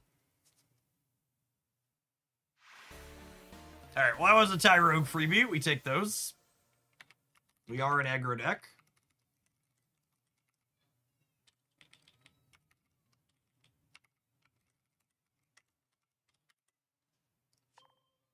Dragon Ball Mike, thank you for the 3/4 of a year. I really appreciate the direct support. Welcome back.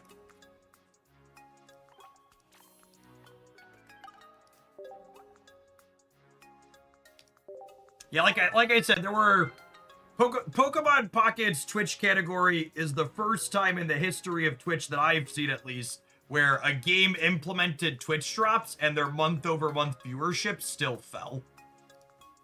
In no small part because they didn't really promote it. They like made a post on Twitter and that was it. There was nothing referenced about it in the client itself.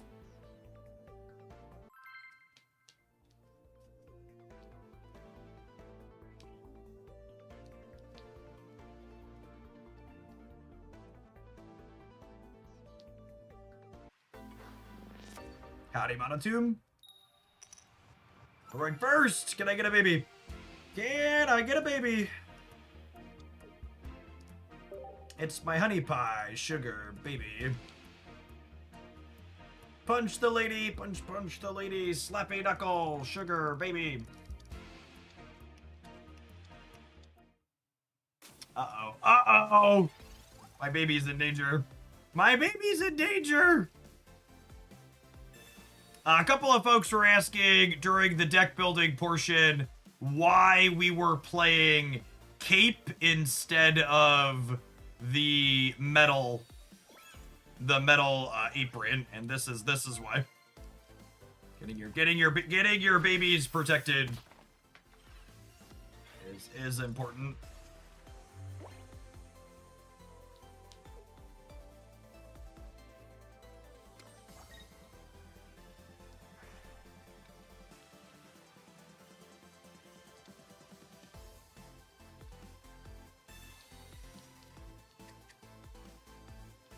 Although, man, the opponent's deck is like the baby hunter, huh? It has the Farfetch, the grass Farfetch, and the ability to ambush him in the back, too. This matchup's probably impossible.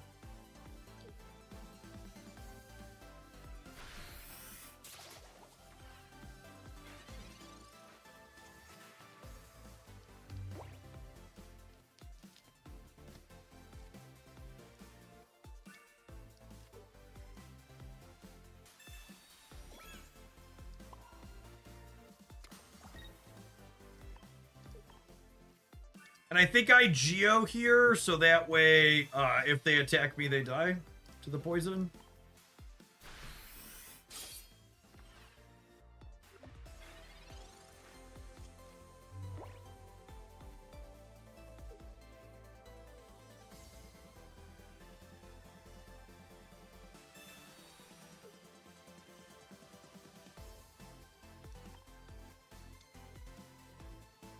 Oh, I guess this means they, I guess this means they don't die to poison.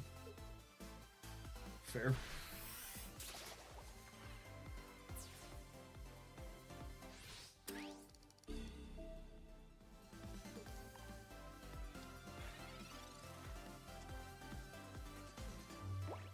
Yeah, I don't know. We have an avenue from here.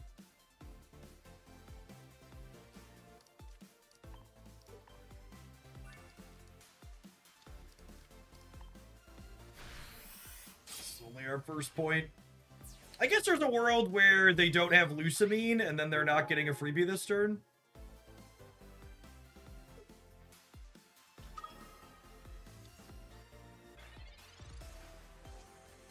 They have the big beat. One down. Yep. GG.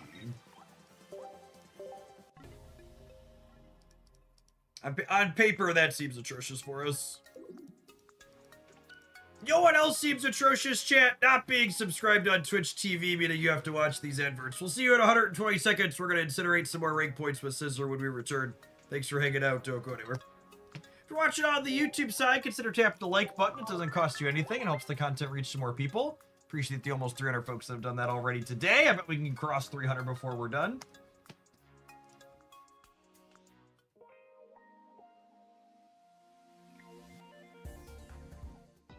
I'm really surprised the Buzzwole deck's not more popular on the ladder.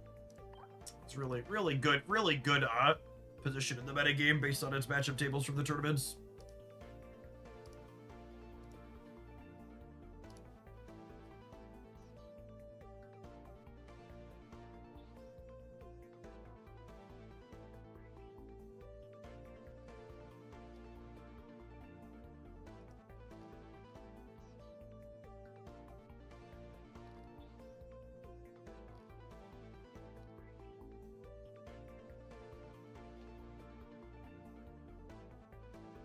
Man, I'm gonna ruffle some feathers by saying this, but I don't shy away from it. I don't know what it is about Mogwai viewers, but whenever I play a game in parallel to Mogwai, his viewers consistently try and credit him with decks that other people built in comment sections of videos that I post more than any other creator I've ever shared a space with.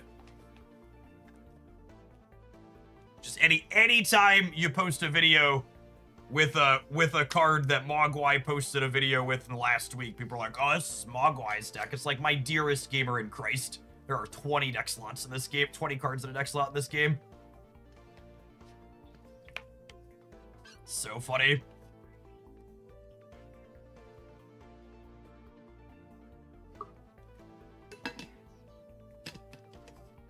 I don't know what it is about the average viewer he attracts.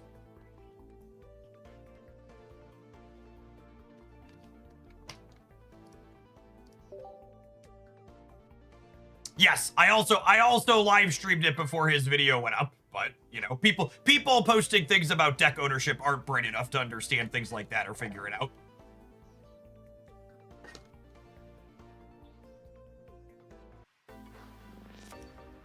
You can't bring things like video proof into an argument like that.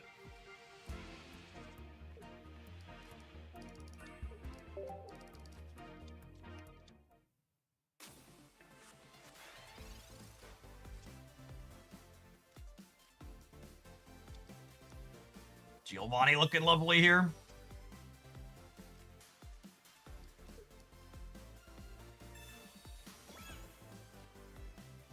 I'm going to put a cape on the Scizor, but I'm going to chill on playing this other one out because we do have a communication in the deck.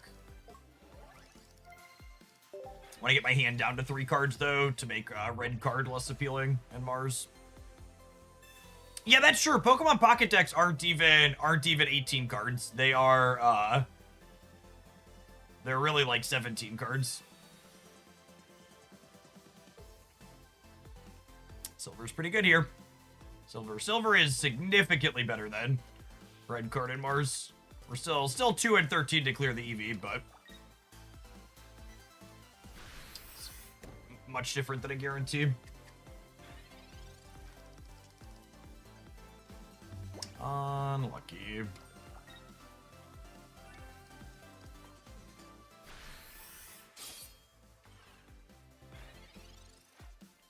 I applied for the Digimon card game closed beta. I did not hear anything back about it.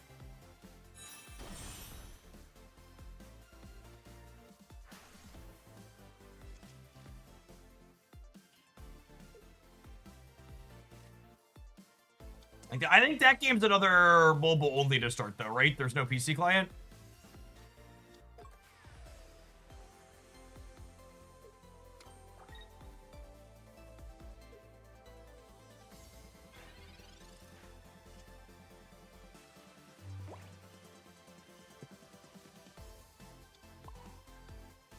The one matchup where I really wish I had the Steel Apron.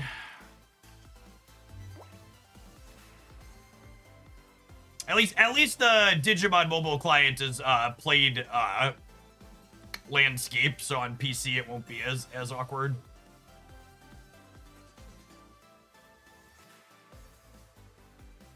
Oh, wow, this is a huge punish for not playing the Rocky helmet out.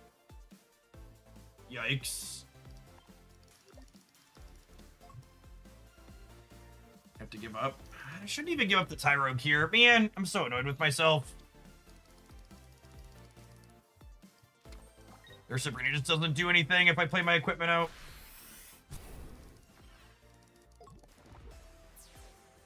Very, very sad with myself now.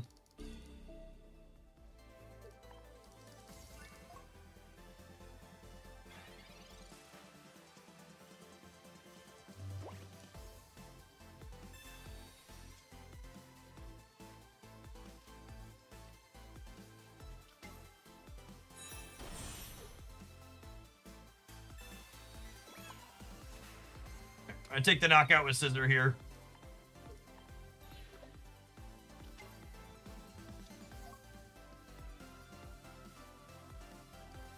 Play this one out of the bench as well, I think. Then they're dead to a Cyrus at any point. One of those.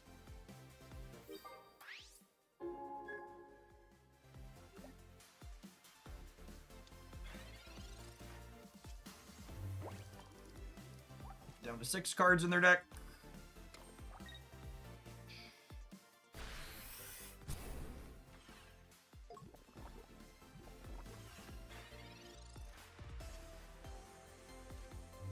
Ring-a-ding-ding.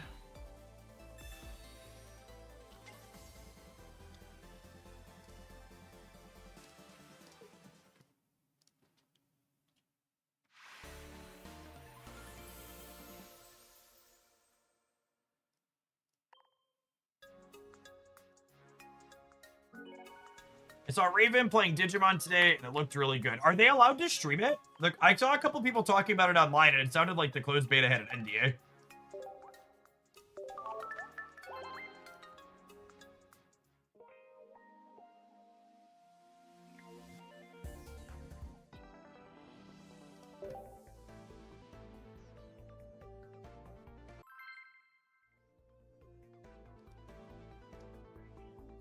No, the Digimon game is just the implementation of the physical game. Jace, you asked me to check my snapshot before we're done today? Yeah, probably at the very end. I can do that for you.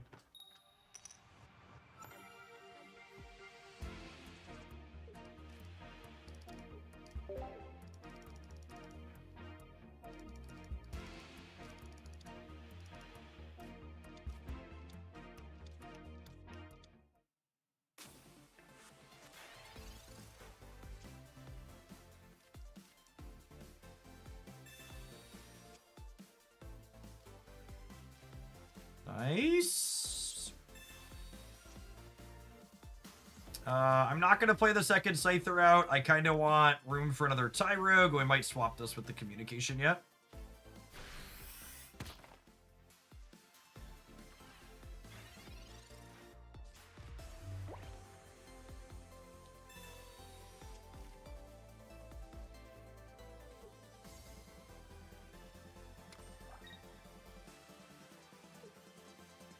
Was this weak to metal? It is.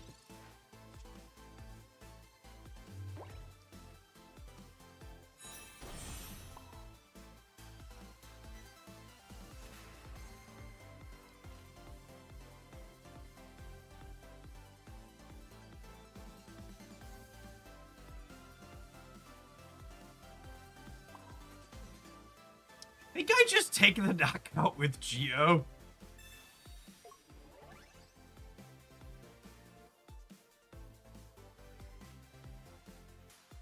I'm gonna communicate this Scyther looking for another Tyrogue. And the reason to go for that line is if they kill this, I want to put the other Tyrogue up and then pivot it into Scizor.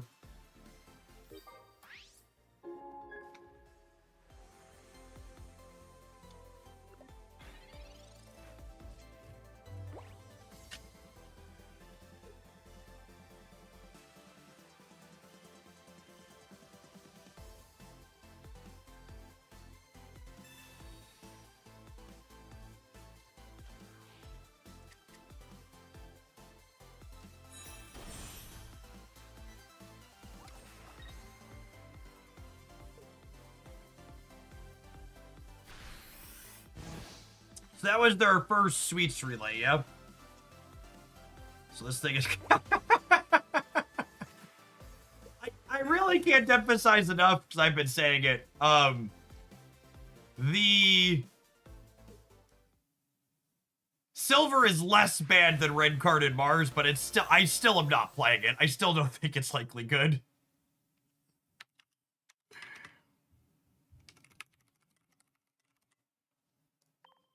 In Magic the Gathering, there was always a joke about the Thoughtseize bug, which is a card that would take a card out of your opponent's hand, and then they would redraw it afterwards as the bug. And in this game, that's way more likely to happen, right? Because, like, not only is your deck tiny, but, like, when you take my research away there, I'm 2 out of deck size to immediately redraw it.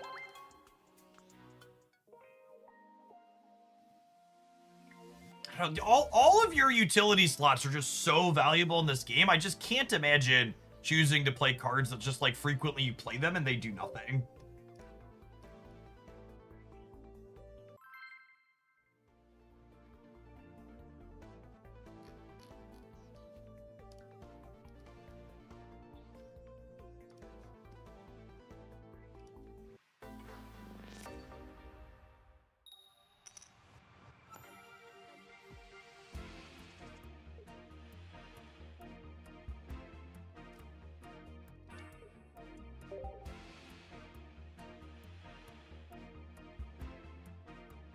I really like Tyrogue when we go first. The babies are easily the sweetest designs in this latest expansion.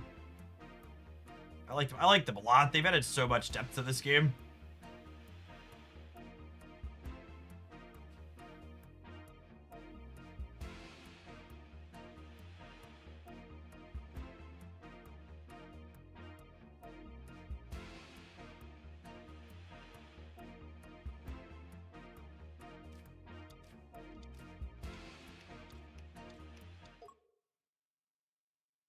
Well, they have type advantage over Skarmory, but the good news is we couldn't care less about their stupid chicken. I'm just looking for basic Pokemon here, right? So I'm going to research before I Pokeball since I already have Scizor in hand.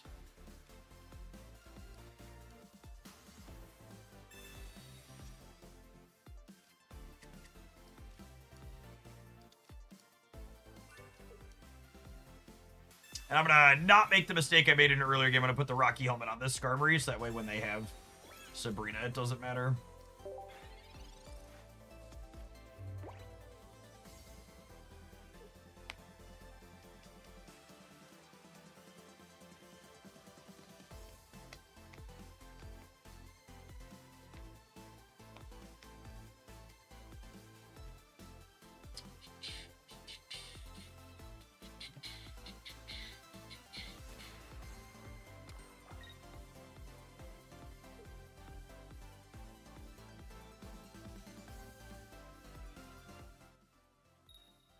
I'm kind of surprised they're attacking me here.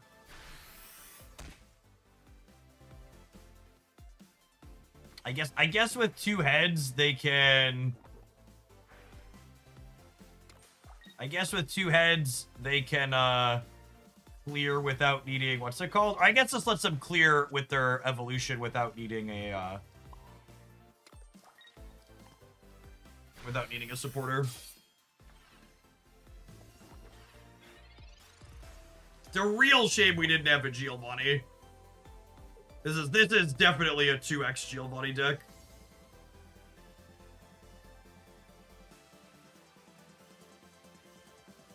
Nah, I think my plan is to just play Pocket today. I got started a little bit late.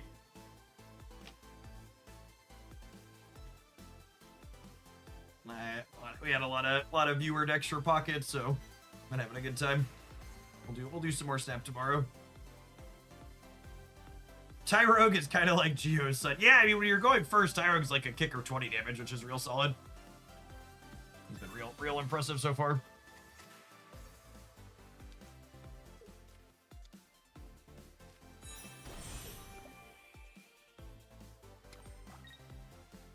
They're still cooked to the follow-up chicken, yeah?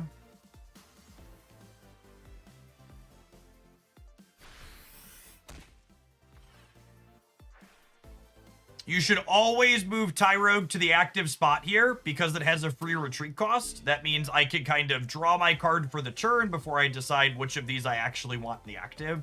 It's probably Skarmory because Tyrogue dies to Zera, but I can wait to make the decision here.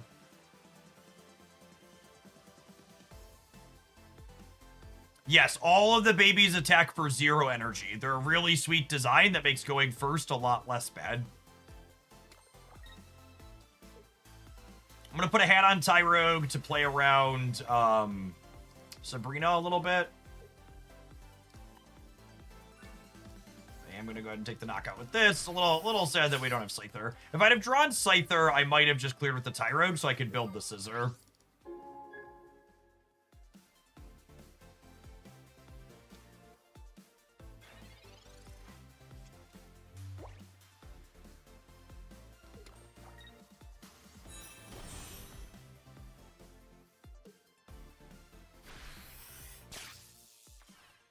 Really need Scyther this turn. 1 Pokeball, 2 Scyther, and a Research, so 4 out of 9. I have a Communication as well.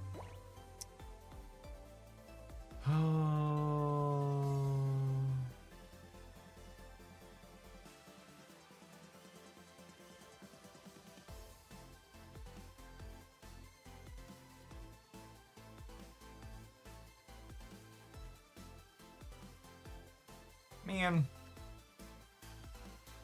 Oh, I'm so sad.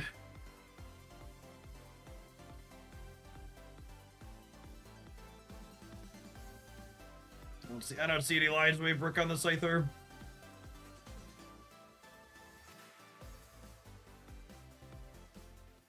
God, if we'd have just had it, we'd have crunched him.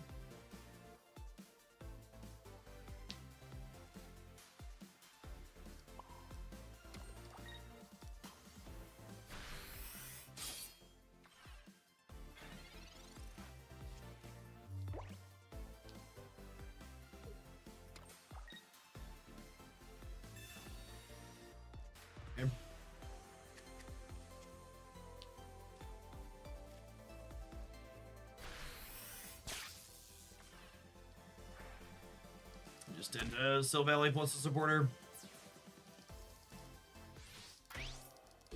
Even if we draw the Scyther.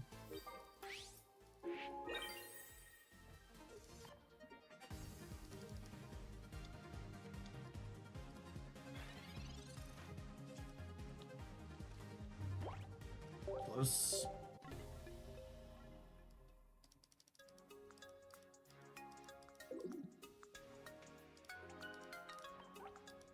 I did not use pack points on my Tyrogues. We opened 30 boosters and got 4 Tyrogues in 30 packs. Sometimes lucky.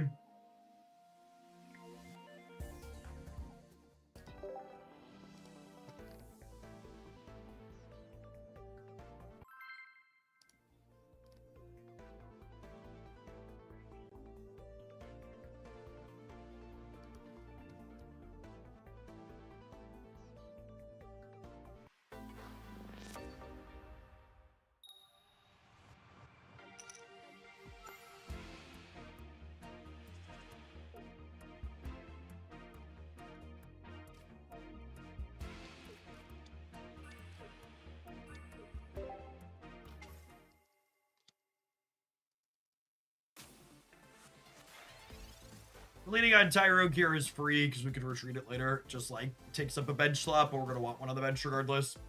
Skarmory is actually, I would wager, a hard matchup for us. Maybe first energy advantage could save us, but they've got like Jasmids and stuff. It might be cooked.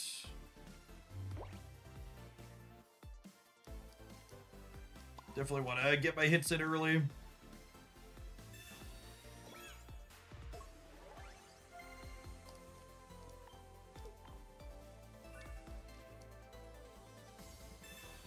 Just gonna do as much damage as possible. Much damage as possible, as fast as possible.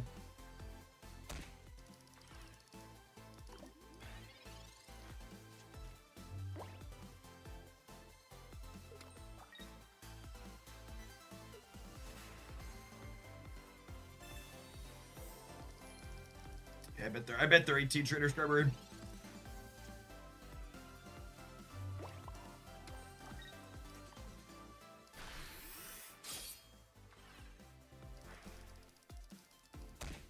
Alright, can we get a Scizor, gamers? We need a Scizor or another Poke Tool.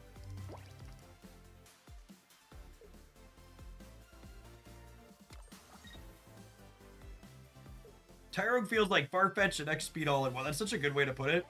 They're still dead to Scizor. They're taking 20 less and Scizor does 100.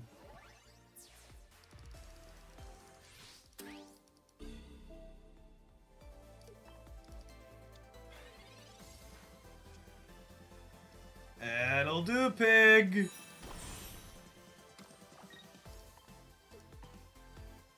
Thrust deep within the Skarmory.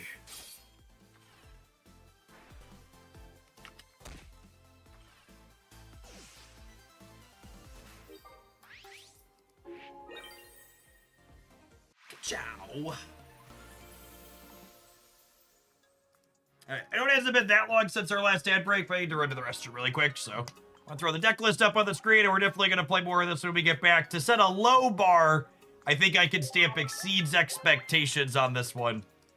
It's been less embarrassing than I anticipated. We're up a solid amount of points on the afternoon with it.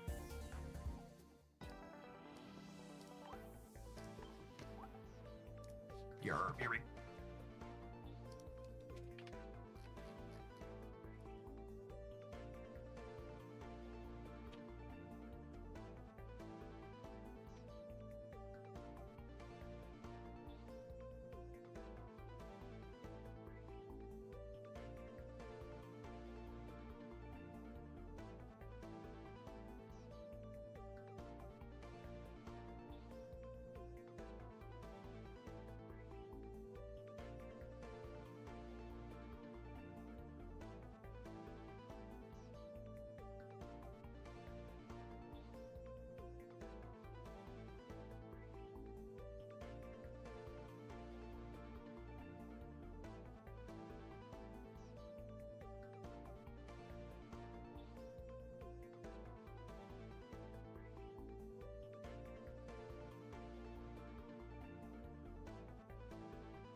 It always makes me chuckle when my children have what I would refer to as classic gamer energy. Jacob wanted to play Fortnite this morning, and he wanted to play duos with his brother, and Deck was like, I don't want to play Fortnite. Fortnite's lame now. And I was like, just go play with him for a little bit. And now it's 2:30, 5 hours later, and they're still playing Fortnite together. So I guess it was mayhaps less lame than first anticipated.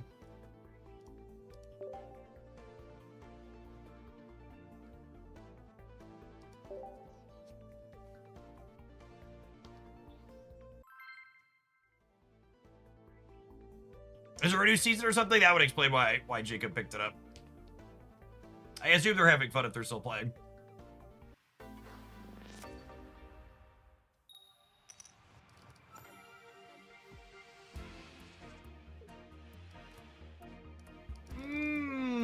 Scyther lead is not what we are looking for, gamers.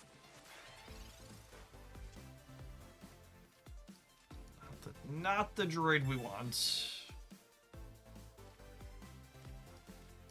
To play a little Slappy Knuckle.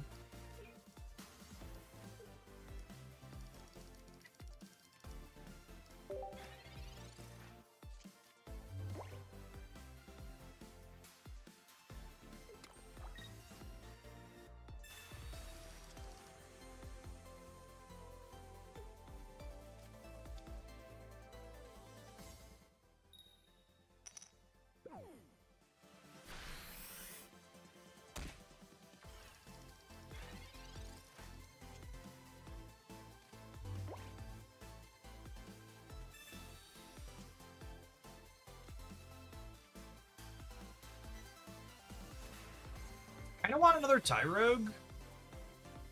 Yeah, because I think the line here is we go Tyrogue into energy on this, pull it back.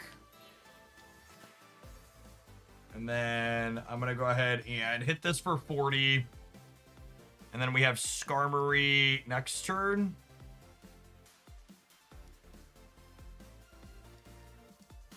Play Scizor out here. I'm not going to put the cape on here yet because I'm not sure if I want the Skarmory to be if I draw a helmet or a barb, I'd rather a helmet or a barb on here, I think.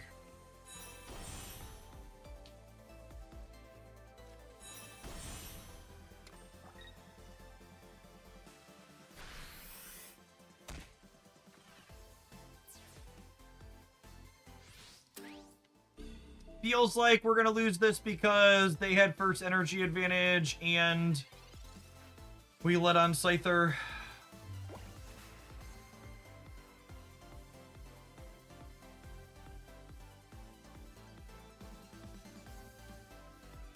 So don't know how we pull through from here.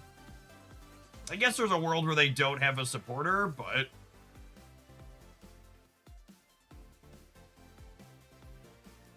yeah, we're two energy behind into an aggressive deck. That's a way to put it. I guess I cape and hope for the best. But when they have a supporter next turn, I think we're done.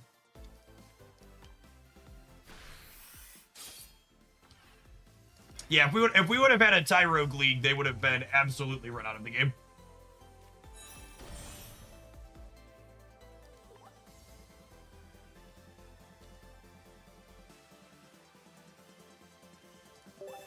Tyrogue Lead is actually quite good against type Null.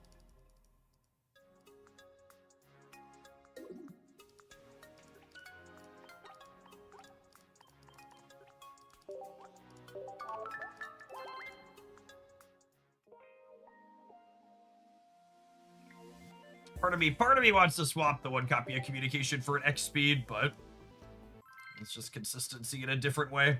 Maybe it's worth it. It's a different bit of consistency. I am a long-time X speed enjoyer.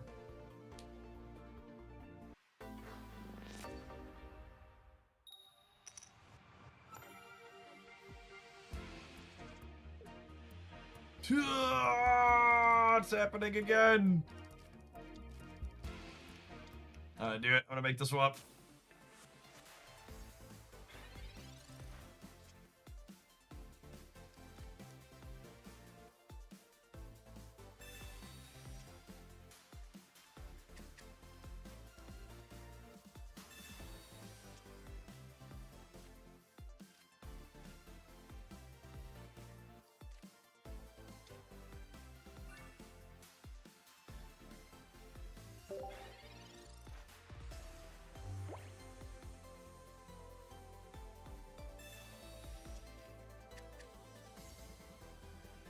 You tried Silvally Steelix using Brock as a supporter. I just can't imagine trying to set up a 4 energy attacker and a 2 energy attacker. I guess you could use a baby to accelerate both of them. Maybe that's fine. Maybe that's okay if you use a Magby lead some amount of the time. I don't know, just any game you start Onyx though sounds like you're cooked from the start, yeah?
A slappy knuckle with the baby here.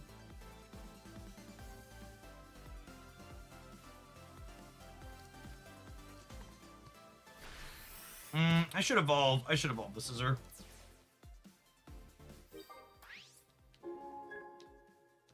Tyrogue is the king of Baby Fight Club for sure.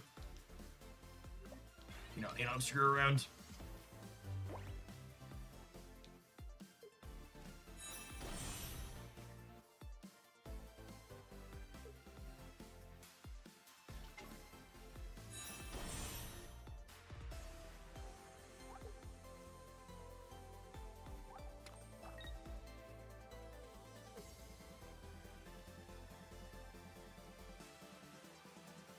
You know, it could be an interesting build too. Magby Ninetales Flareon could be fun. Because Ninetales can feed while Ninetales can be blasting early out front while Flareon hits from behind, charging back up on the energy. I should put that one on my list to build.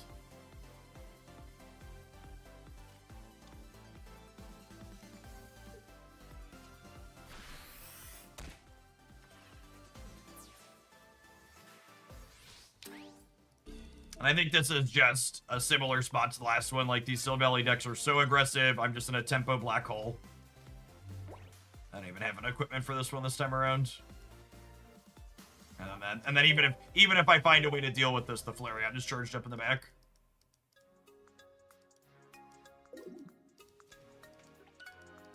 New Ninetales could be fun to try. That's a very different deck. I'm talking about the original 2 energy Ninetales.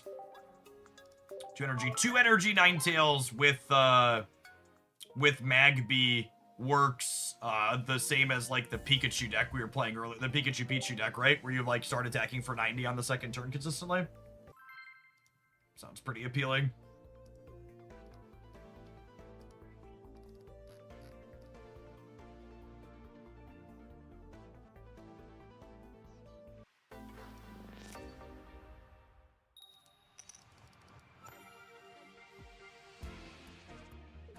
First energy advantage. I didn't know that was possible.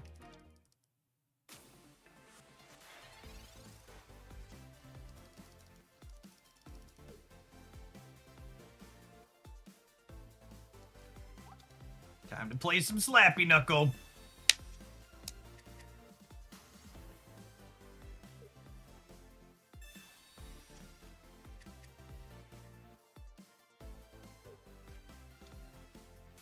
Like your finest Scyther, please, deck.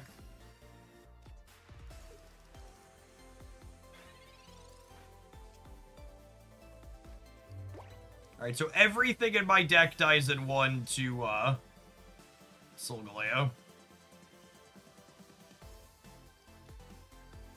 Oh, this is not a play I want to make, but I'm pretty sure it's where we're at in life.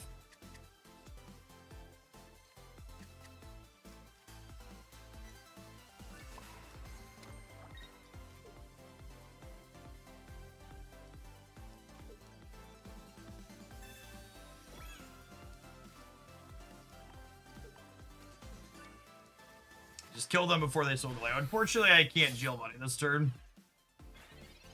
Which makes it a lot more challenging.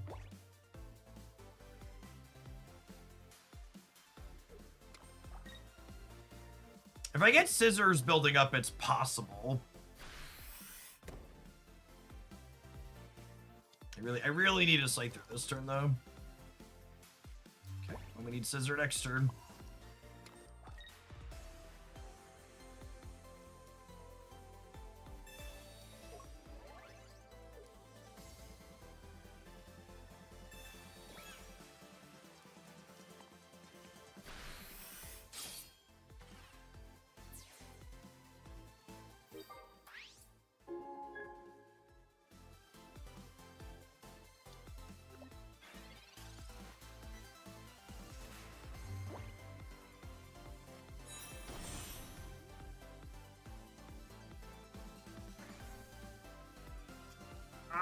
Giovanni is 110 short here.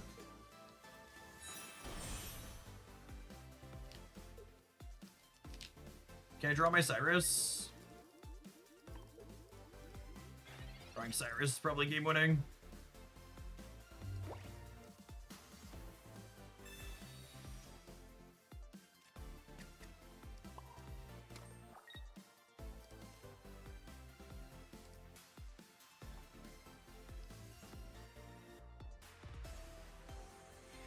What do we think of switch to Tyrogue and punch this? So that way Skarmory can clear it next turn.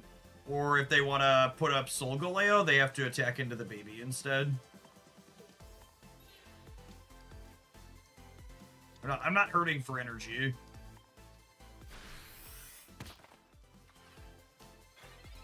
And if they clear this with Solgaleo, they'll get poisoned, which is good for us. A lot of damage.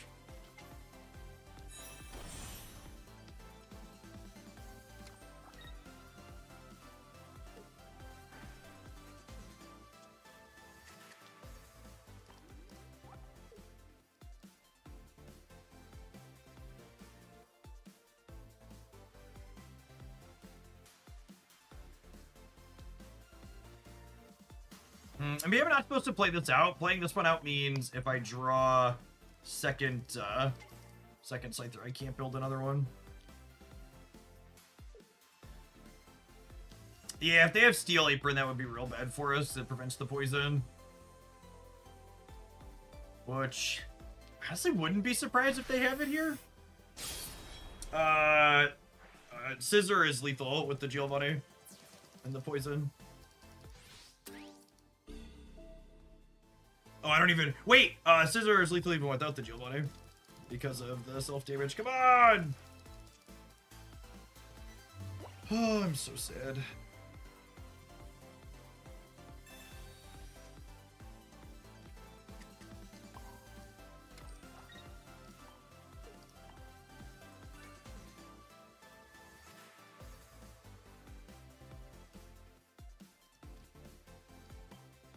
Second Solgaleo. Kills us is the problem. I am certainly not lucky enough to play at Echo Stage 1s, that's for sure. Both their candies are going to be in their bottom 4, yeah?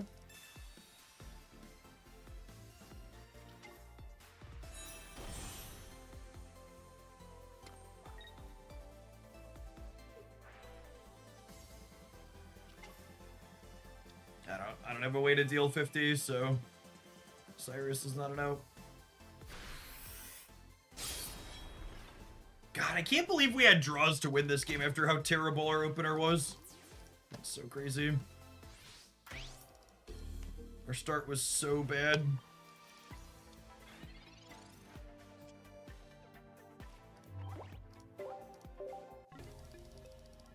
Alright, I got one more loss to me with this one, and then we're gonna pivot decks.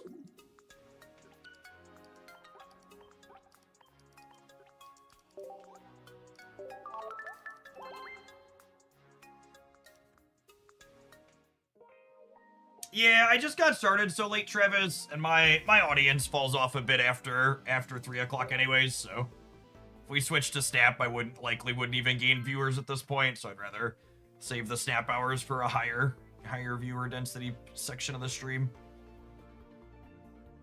We'll do Snap tomorrow. I got a new game we're gonna check out first thing in the morning, then we'll start Snap probably about 10:30 or so.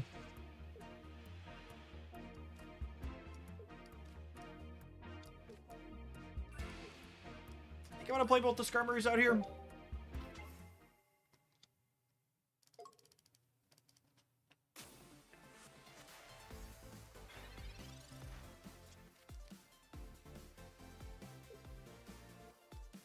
Man, Eevee's the baby biter, huh? I'm actually really surprised we haven't played against this deck much today. The Espeon Sylveon deck's one of the best performing decks in the early tournaments.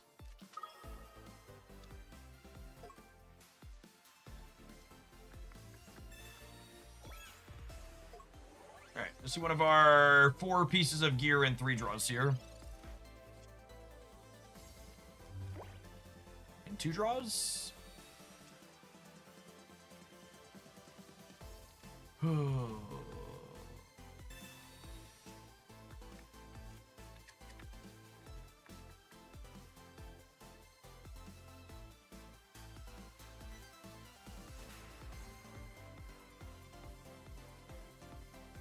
Huh. This is interesting. If I would have held one of the Skarmories, I could have communicated looking for the second Tyrogue, which would have set me up to Slappy Knuckle into switch to Tyrogue into Scizor.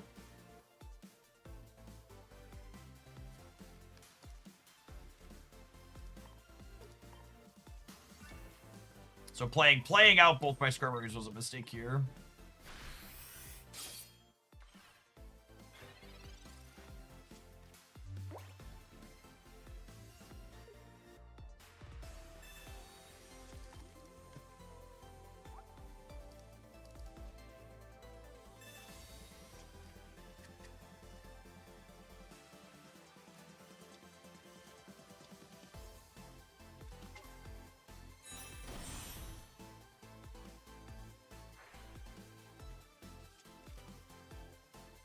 Sylveon has a weakness to metal. It's a worthwhile call out.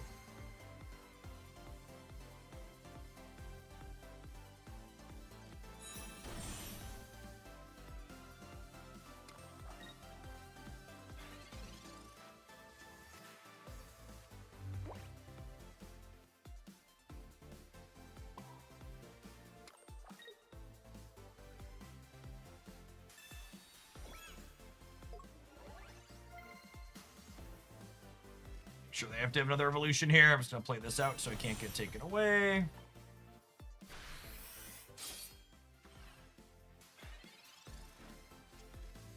They have to put a second energy on the Sylveon if they want to attack with it, which is not very efficient for them.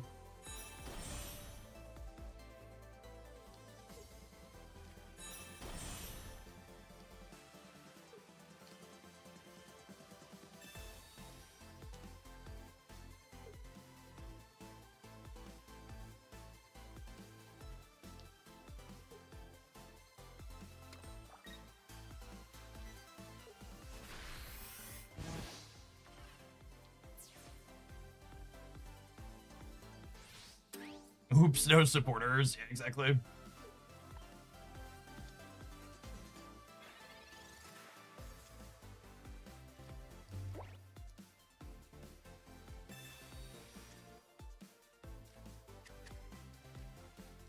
What if I skip playing an energy so this can't kill me?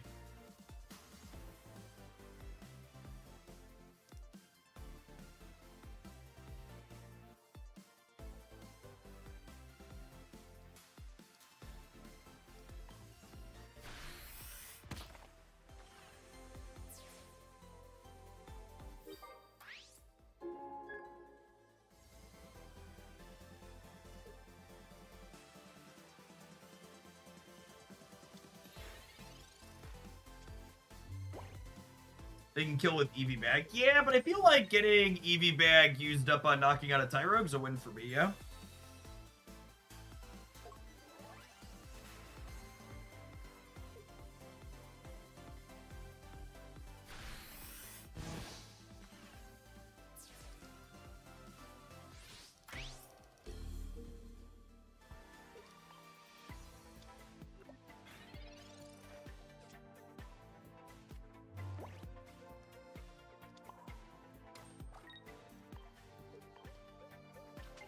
Now I get to Gale Thrust, kill the Espeon.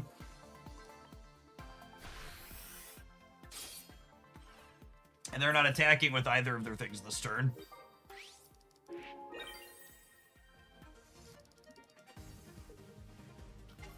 And then I go 50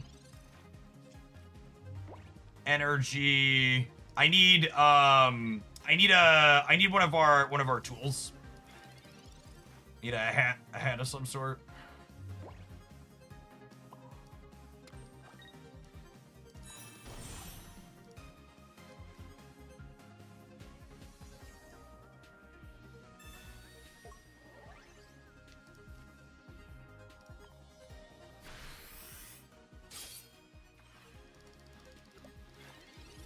Assuming no additional healing other than the ability, I kill them with a second Geodraw next turn, which I have one of.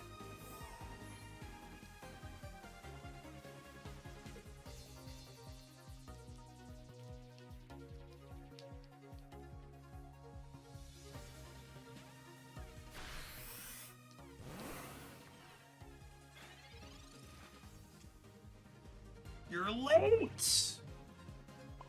You're so very late for our important date. We are unfortunately dead to Cyrus and Sabrina. Give this one card sooner.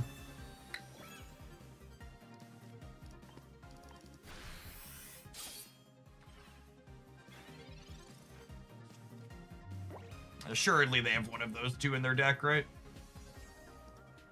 Yeah. Good close game. We had a Geo for a lethal draw, and if we would have had the helmet or the poison one turn sooner, we would have gotten him.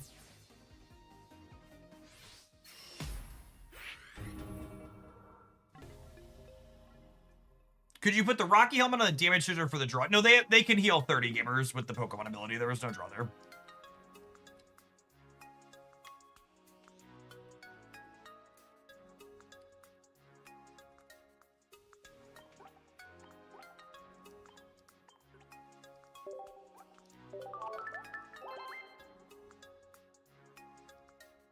When I said one more loss, I meant a bad loss that I didn't feel good about.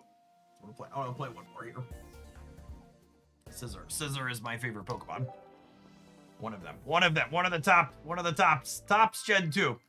We better get a Scizor EX out of one of these too many expansions. Are they done? They done messed up?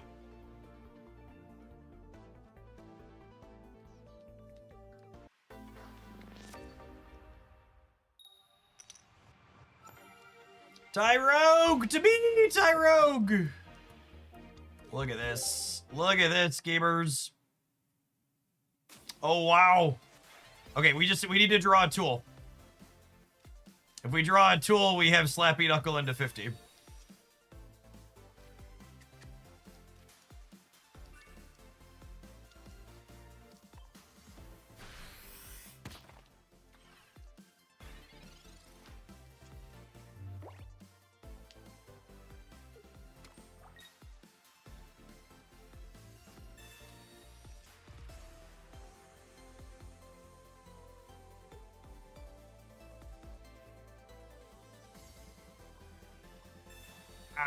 The game.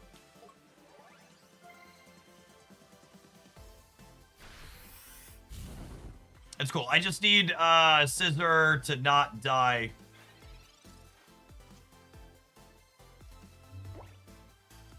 I just need Scizor to not die to the random damage, right?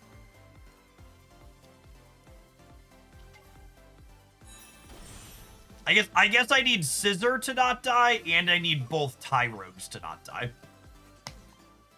I need them to not go hit, and not go hit.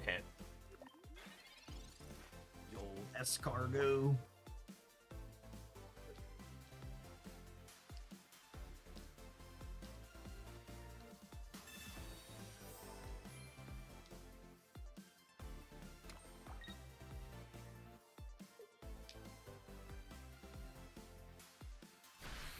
Oh, they just don't have the revolution, so they're dead.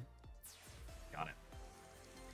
Good call out reminder here. Putting Scizor up after they knock your thing out does not trigger Gale Thrust. It is entering on a different turn, so it's another reason the babies are important here.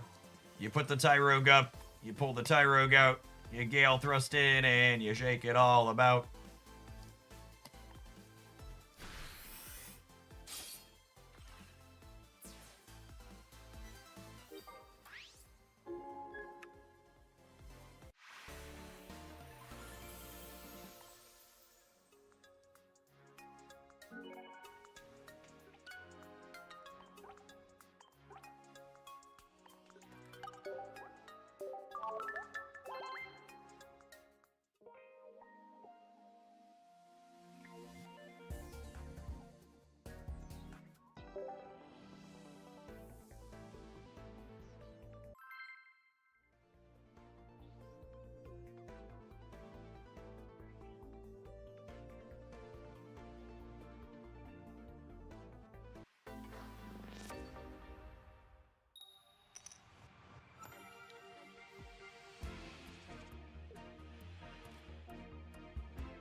Psychic Energy means Eevee stuff or Giratina Greninja typically, which is also kind of Eevee stuff if you squint.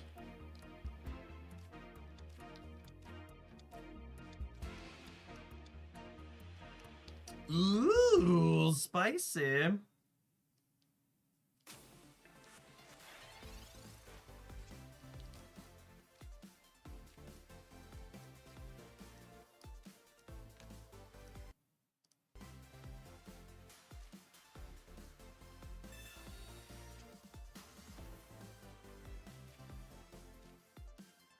These are definitely Pokemon pocket cards.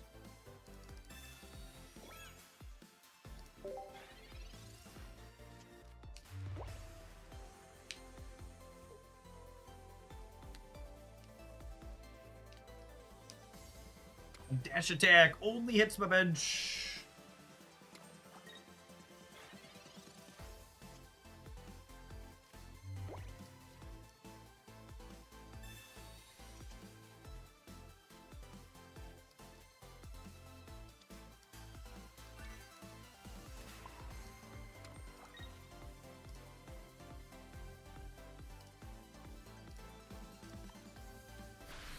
Maybe I'm supposed to hold the Skarmory for the communication for Scizor. It's very possible.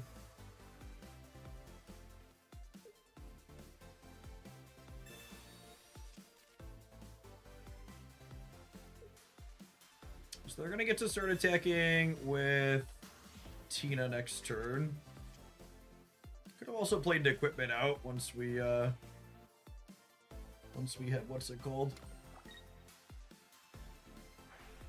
Putting energy on Arceus makes sense because Tina is ready to attack next turn regardless.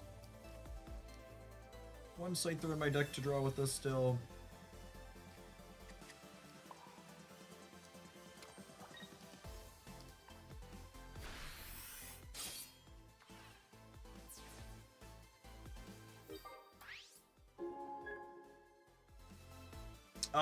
If they put this Tina up and don't have a cape for it, they actually die to Scizor next turn because of their recoil, Rocky Helmet, and Geo.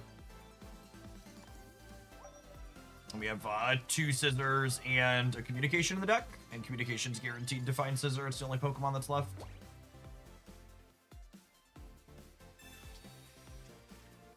So they need a cape here. And if we don't draw Scizor, we really want to draw one of our tools, so... We have three, okay, I need Scizor and Geo. Got a tool out of it.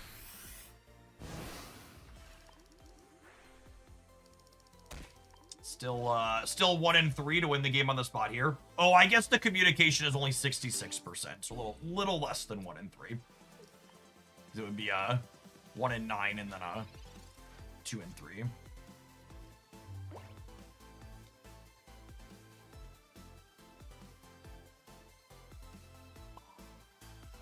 They don't have a great attacker next turn though, right?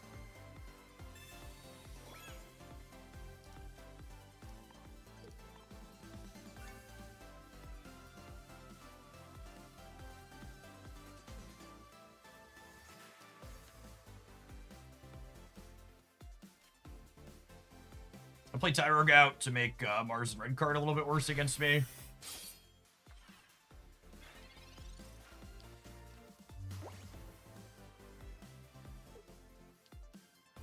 They're actually dead to Baby plus Poison if they hit the Scizor here, or the Skarmory here.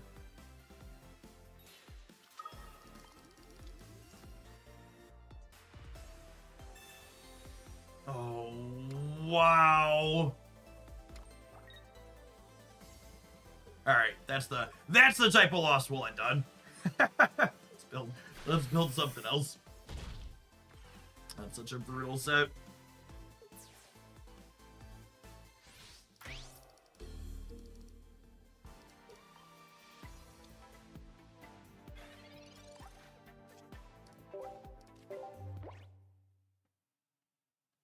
Sucks that he bricked on our stage 1. I'm so bad. I'm way too unlucky to play decks with evolution to them. Games like that are a good reminder of why like Buzzwole and Giratina Darkrai are just like the best decks you can play in this game by a wide margin. Just like not having to assemble a 2-card combo makes your deck significantly more consistent.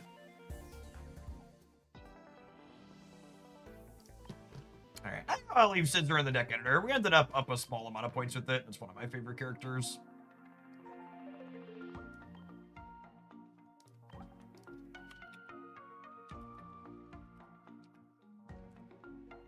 It's not as embarrassing as it could have been.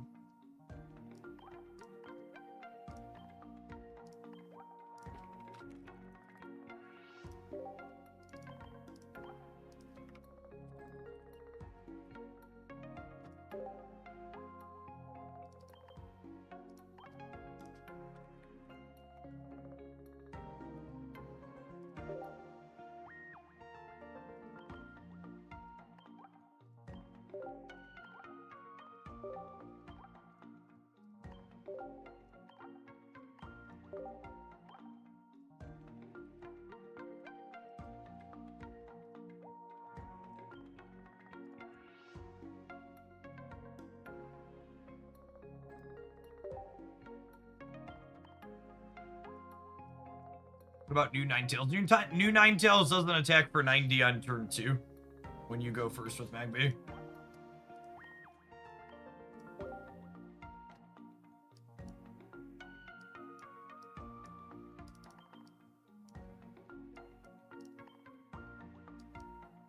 Idea here is going to be similar to the Pikachu Pachirisu deck that we played with Pichu, where you'll load up on a fire attacker early and then crunch them.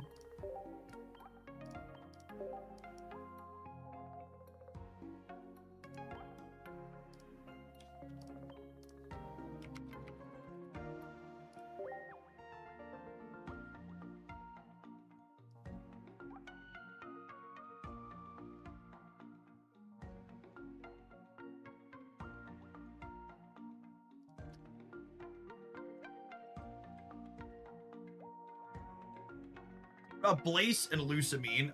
Blaze is a 2 retreat cost, right? Which I think I wanted to avoid. I think I want to be able to play X speed as opposed to having to play Leaf to shuffle for the Magby on the leads.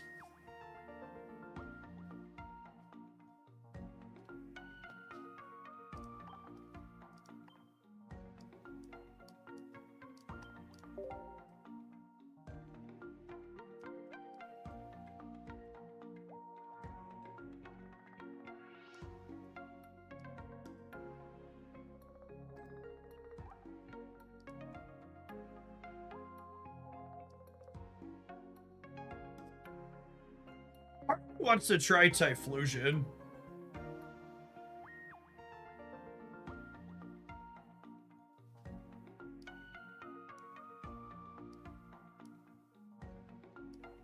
As the second. It could also be Flareon though. Because Eevee retreats for 1. And having a bigger 130 behind is interesting, and Flareon's combustibility means that you can charge it up while you keep attacking with Ninetales, which is appealing, so your non-Magby starts are kind of okay as well. Yeah, you could splash a Sylveon for a consistency perspective on finding your Ninetales more.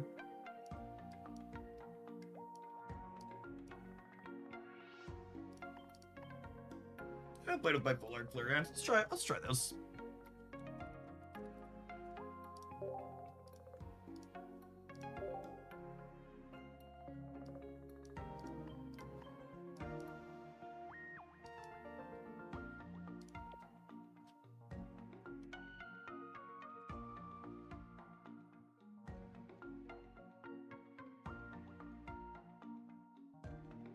Maybe like Cyrus, Sabrina for the last 2. Oh, I want a Sylveon too, right? I think Sylveon's probably better than the communication.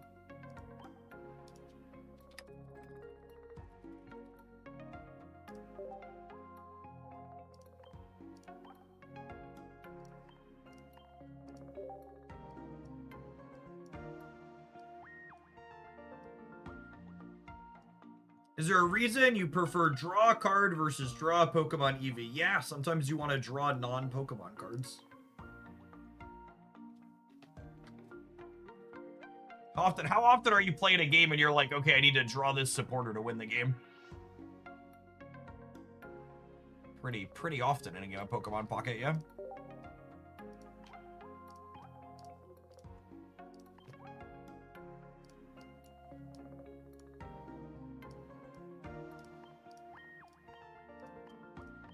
I think that the draw, I should be playing the draw a Pokemon EV is like one of those weird things that people just like decided was optimal on day 1 and then just like haven't really thought about.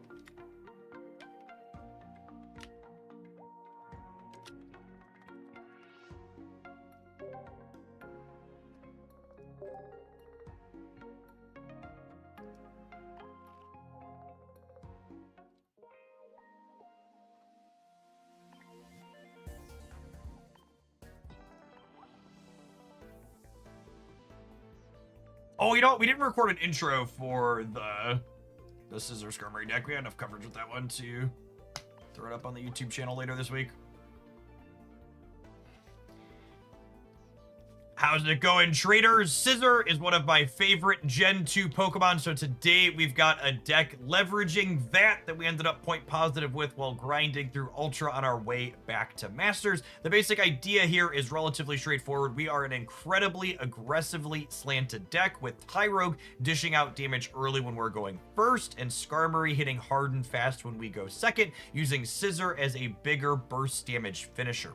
The free retreat costs on our babies are also instrumental in lining up Scizor's Gale Thrust, because one interaction to be aware of is if your opponent knocks out your Pokemon, you can't just simply move Scizor into the active spot and deal 100 the next turn, because it's coming into the active spot at the end of your opponent's turn. This means if they clear something on your board, you want to go into Tyrogue and then retreat that back into Scizor for that big 100-point hit. We're also playing 2 copies of Giovanni, because this lets Tyrogue clear opposing baby Pokemon in a single hit, and it kicks Skarmory up to dealing 60, which cleans out things like Eevee, and it lets Scizor hit 110 cleanly for killing opposing Silvallies, that one.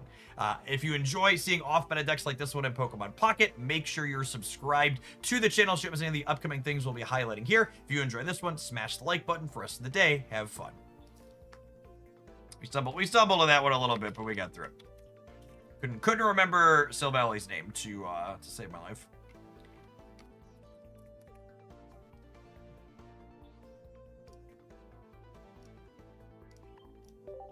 All right, let's play some Blaine, huh?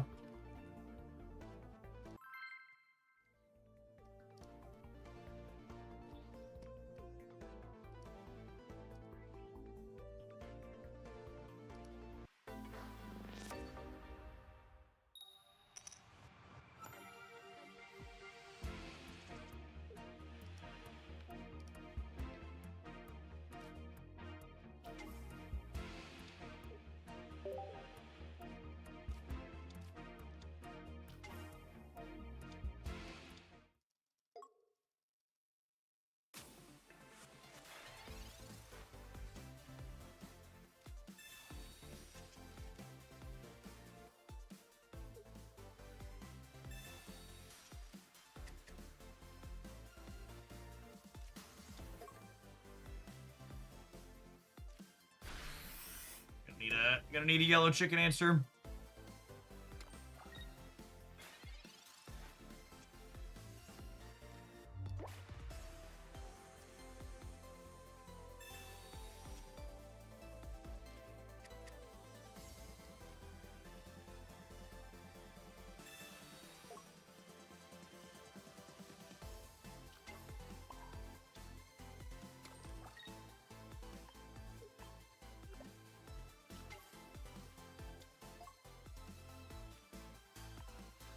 Toasty Toss onto the Eevee.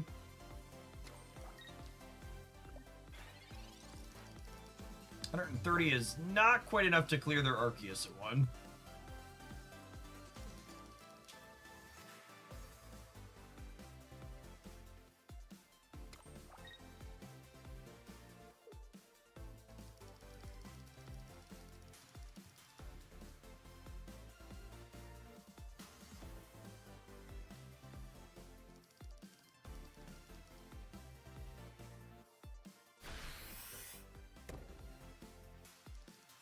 They have all of their things set up here. We really need a Vulpix.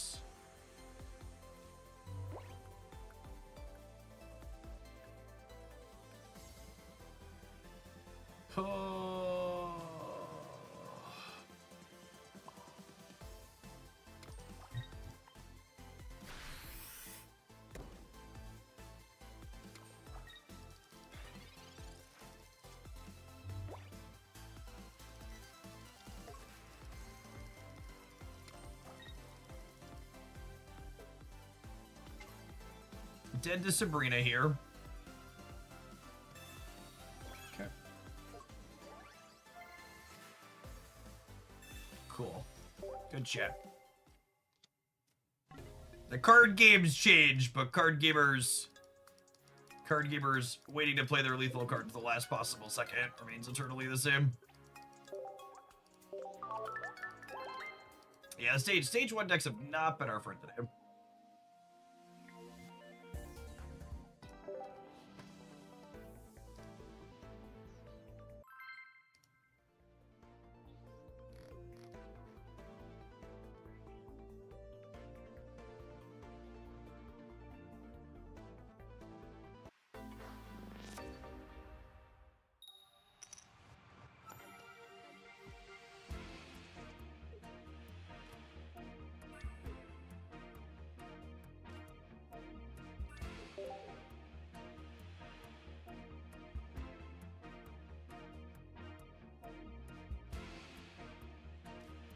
Well, we have Vulpix Ninetales. We have first energy advantage.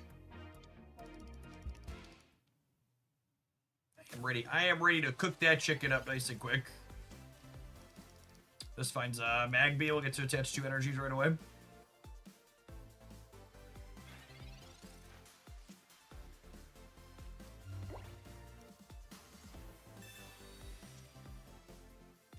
It's pretty unlucky.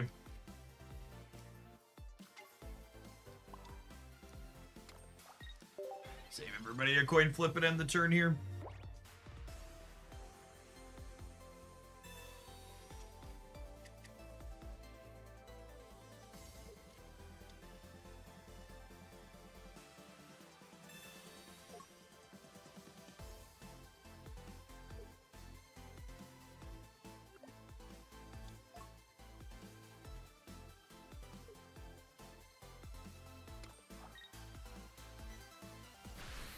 Leaf into their baby is really good.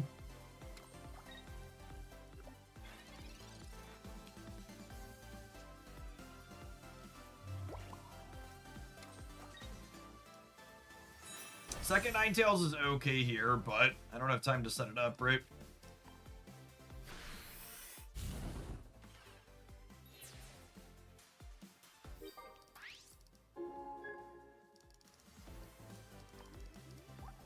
We'll need to hit a... Oh, hitting a heads doesn't even work though, right? Because they're gonna have a second one charged up and ready to attack. So I need to hit Flareon.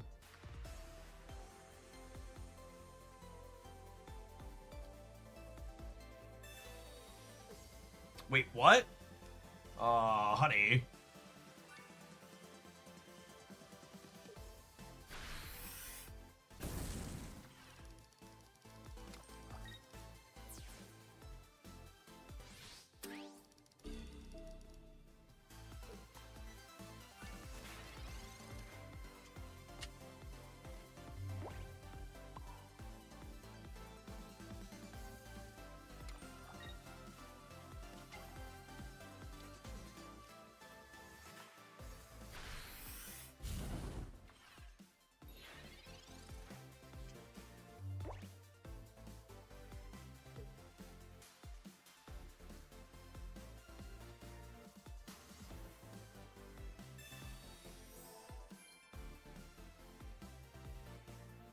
Oh, not blaning last turn means that, oh. Okay, well, it's been so long since people played against it. I should have bladed last turn so that Cyrus could be lethal, but not blading meant that, they forgot it existed and thought they were safe. Get the advantage of playing it off meta deck.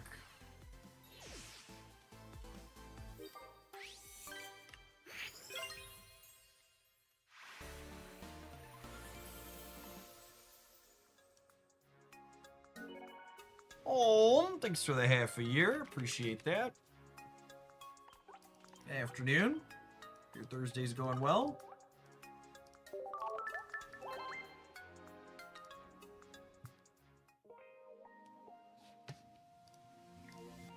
So I need to tap an ad break, gamers. I'll throw the deck list up on the screen. We're gonna play some more Ninetales Magby when we return. Thanks everybody for hanging out. Don't go anywhere.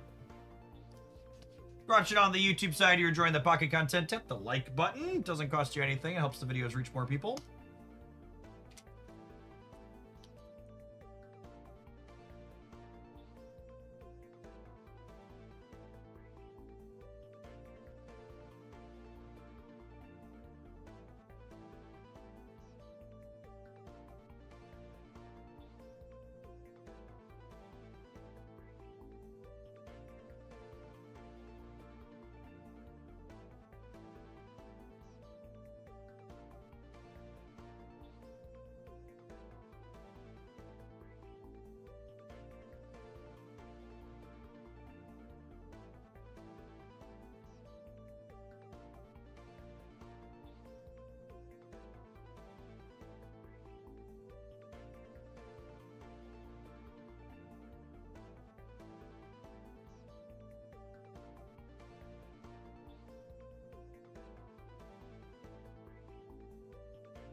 How'd you like the Fantastic Four? It was good.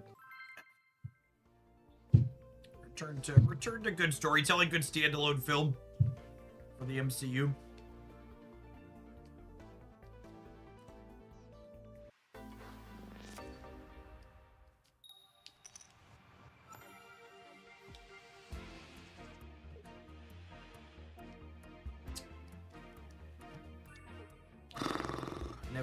Never a Magby.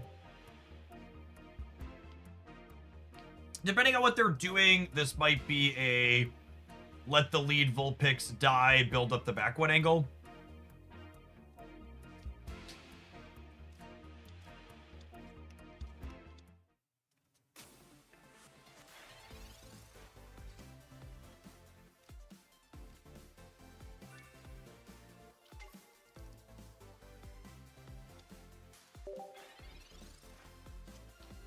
I think I personally would rank Superman above Fantastic Four as well.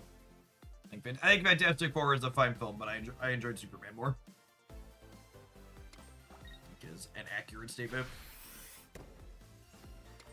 And Zera Aura having a very tasty 90 HP here.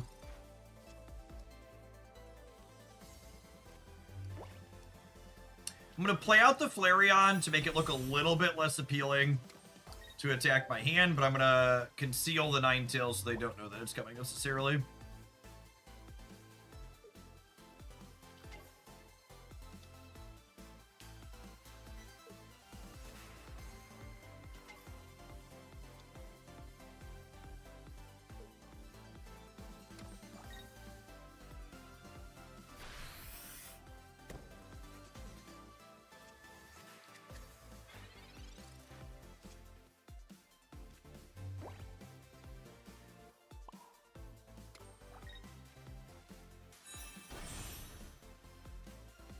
Play these out now since we drew two of them.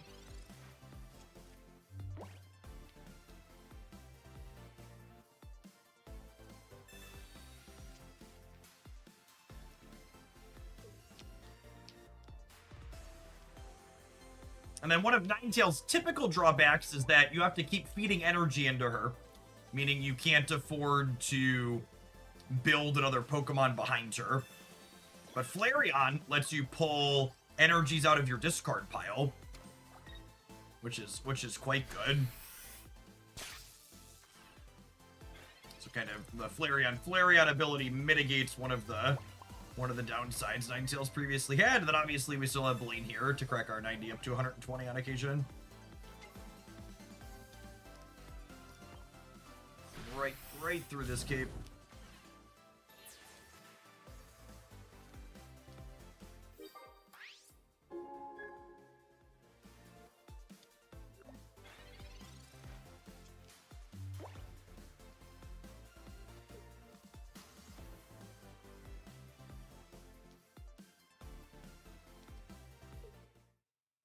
Just cooked. I don't know what they were trying to set up there, but Zera Aura probably wasn't it.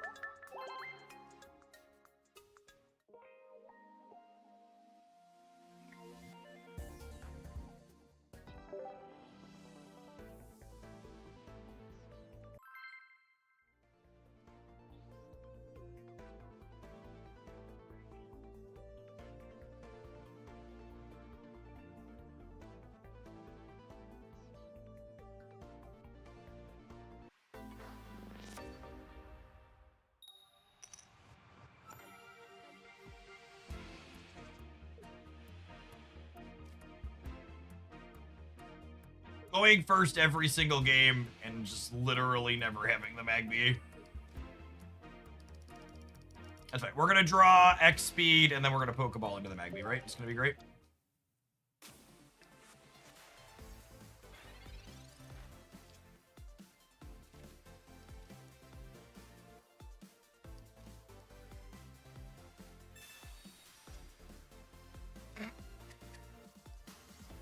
Okay, game. Probably a let the lead Vulpix take the hits, build the back one angle again.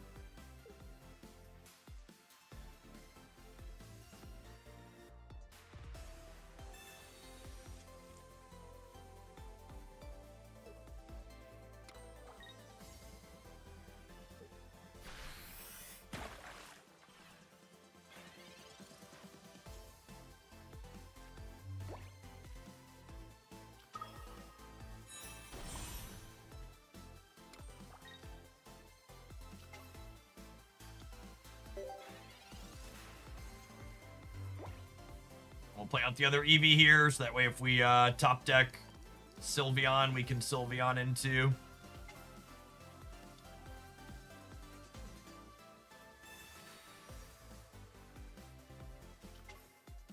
Get Sylveon into Ninetales. I mean, if we hit the Ninetales, the Blaine clears the Greninja perfectly.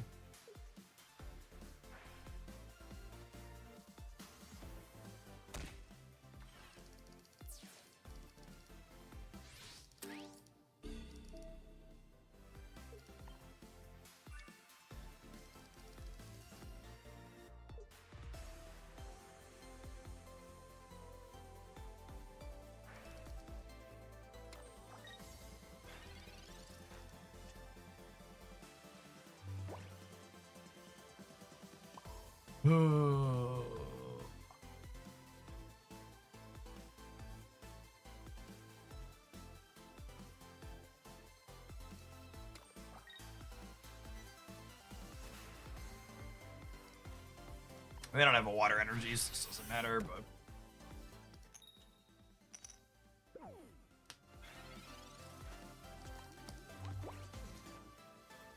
Two research, two Ninetales, and a Sylveon, so 5 out of 11 here.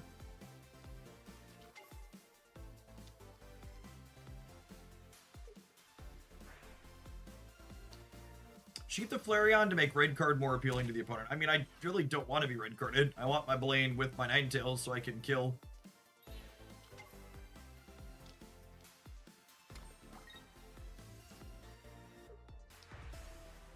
We can retreat to enable Flareon. Yeah, and then we die on the spot to Giratina. Any other suggestions, gamer?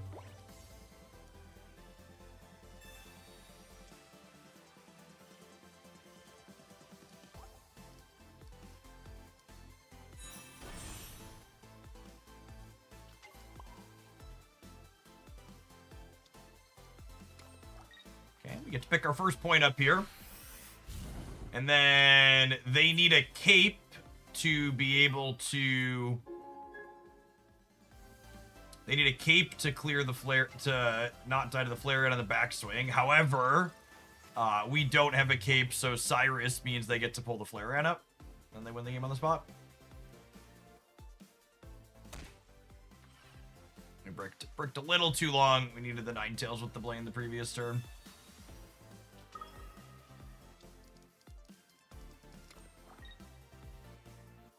Any other game actions you want to take? Cool.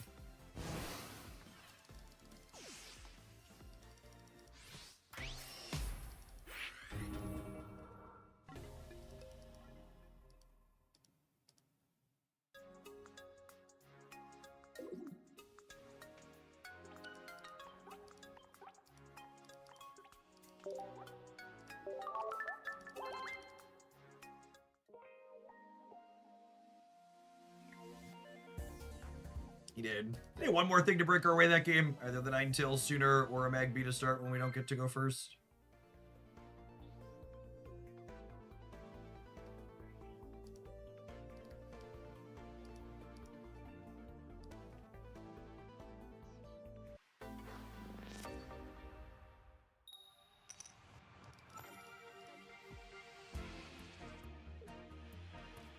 We're going second, which makes leading on Vulpix less bad slightly if we can find Ninetales. Such a good 2-star.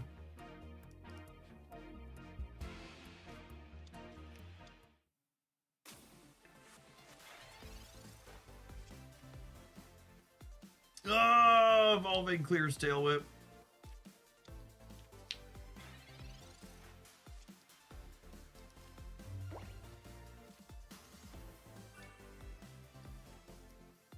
kill one of their fossils with this.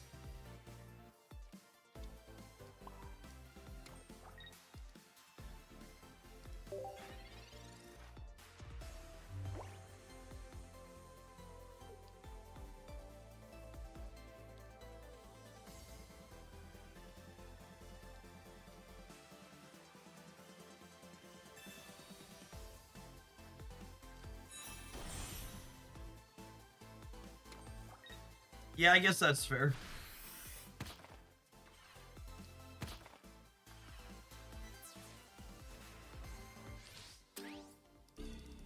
I'm dead, I think.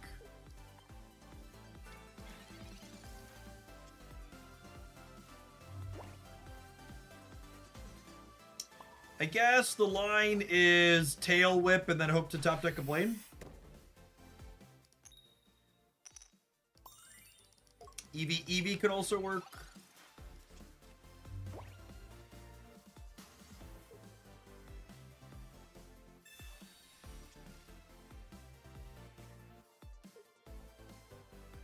Some folks were talking about different Vulpixes.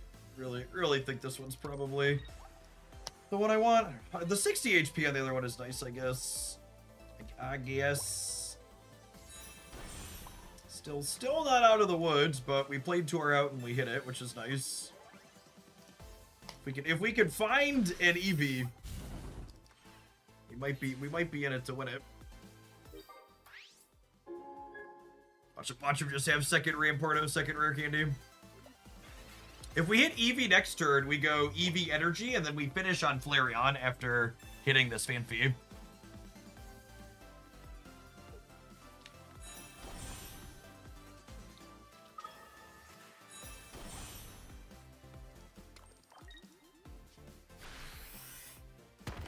I need a basic. It needs to be Eevee. Where there is a will, there is a way, gamers.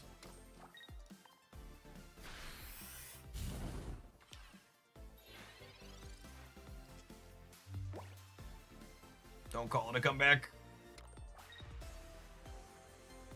Don't you dare Lyra me. Don't you dare.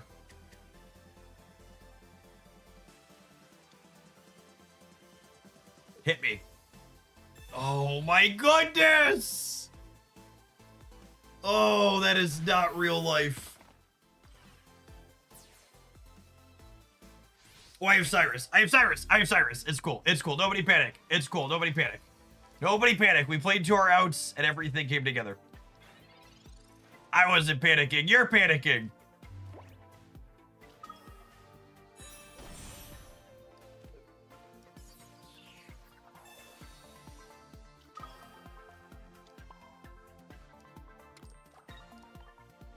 I would like to combust, and then I would like you to combust.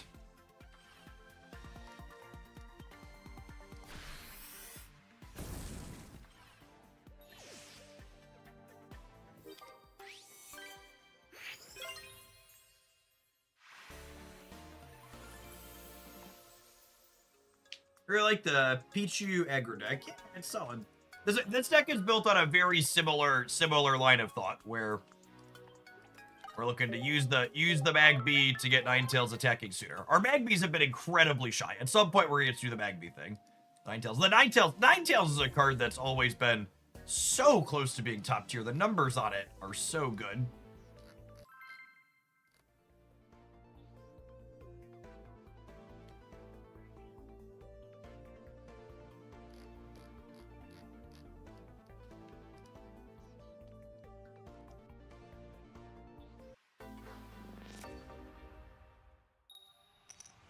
We're going first. Assuredly, this is the game we have the Magby, yes? Okie dokie, artichoke. Although I don't have Vulpix or Flareon. Monka, come on, Vulpix! Unlucky.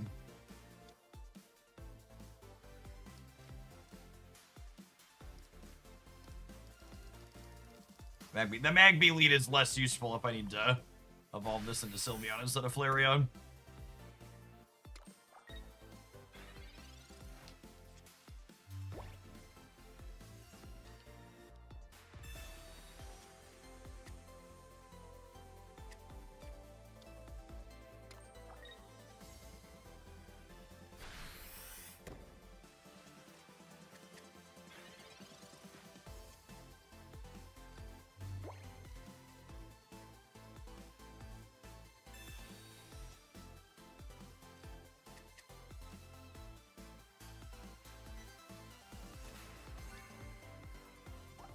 One turn late. I think I'm evolving this here.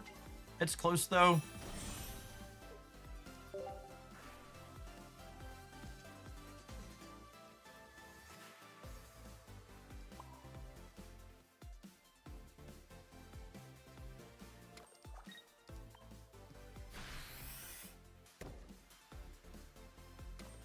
I might be wrong, because, like, it drew me into Flareon, but I needed the other Eevee now. Makes me worse against Red Card and Mars, too. Sure, very possible.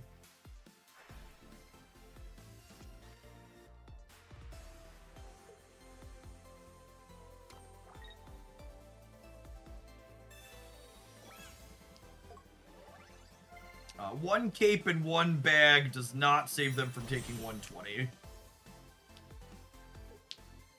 Or 180, I should say. 120 is the Blaine number. 180 is 2 hits, so. I need the second Eevee now. I think I was wrong to go into the Sylveon. I think I was wrong to evolve into the Sylveon once I drew the Vulpix. That was incorrect on my part.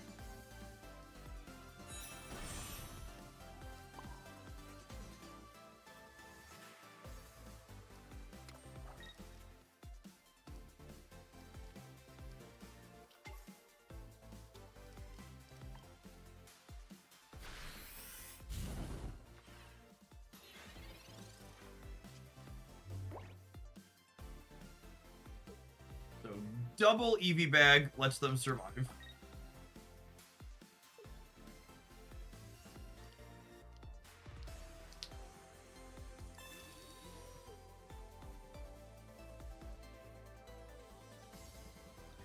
And this is why I played the Magby out. I'm going to give them the Magby on this Sabrina, because if I give them the Sylveon, I lose to Cyrus.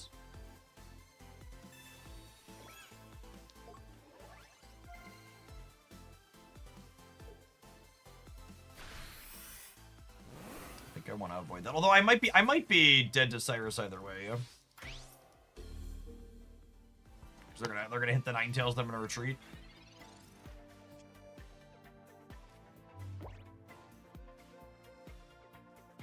Oh, single Eevee bag lets them kill the Ninetales. Yeah, I don't think I have any lines here. Maybe I am supposed to give them the Sylveon because of Eevee bag. I don't think it matters without us having a Flareon. I don't think it matters. I needed a follow-up hitter. And this again comes back down to my mistake where I shouldn't have evolved this. I don't think when I drew the Ninetales or when I drew the Vulpix.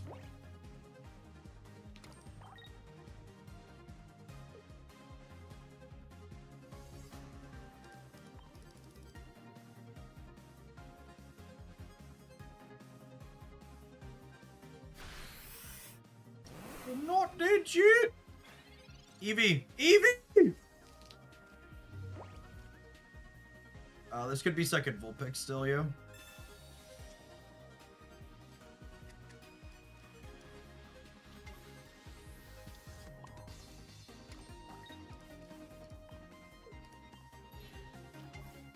Dead to both Sabrina and Cyrus.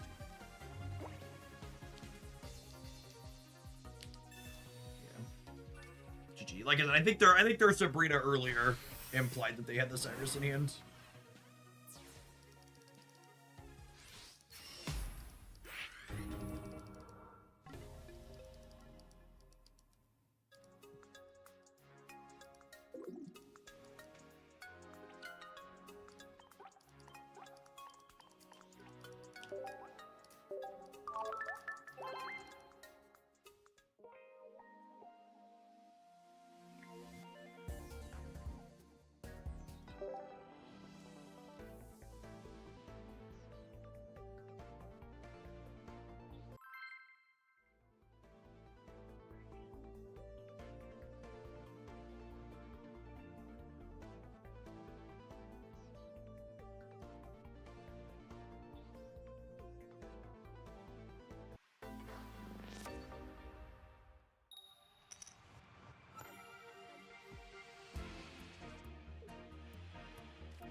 All right, I have the X speed. I have the X speed. We're gonna Pokeball into the Magby. Everything's gonna be great.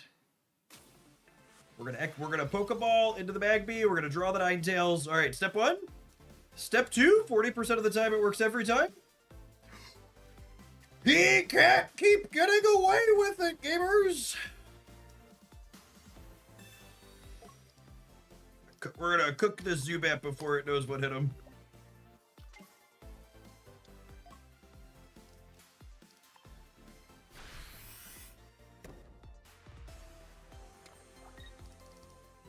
Been loving A4 so far. We can play with so many old cards. Agree. It's a fantastically designed set.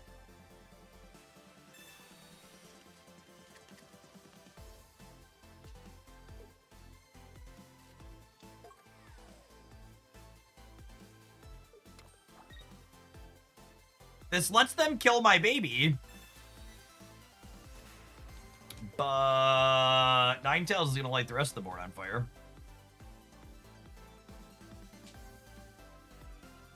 Jeff, it's truly incredible having the power to manifest reality through his words and only using it to win card games. You wouldn't want to go too crazy with the Thoxer. Thanks for the almost 4 years.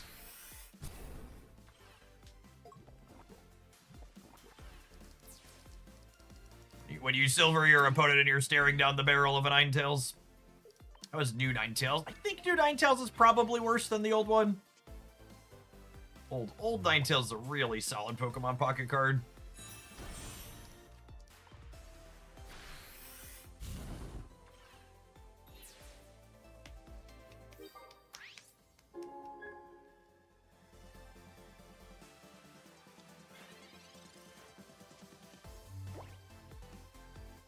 I really love these 1.1 baby Pokemon decks. They're really sweet.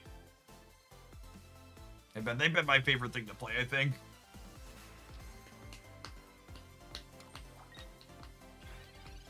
Eevee! Eevee! We are, unfortunately, other than Eevee, my other best draw there was our copy of Sabrina.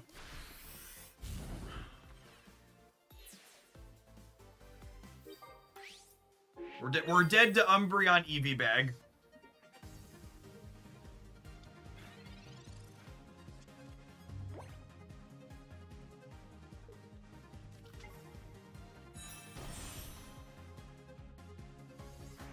Okay, so what do they need to beat us? They need like Zubat, Nihilego, Crobat, Candy. It's a lot of cards. When they don't have the Umbreon here, they're in a lot of trouble.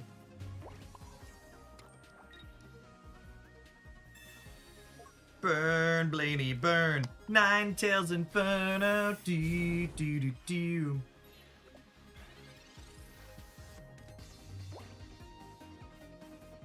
We've got Cyrus to chase this dog down. Okay, do you have other Pokemon?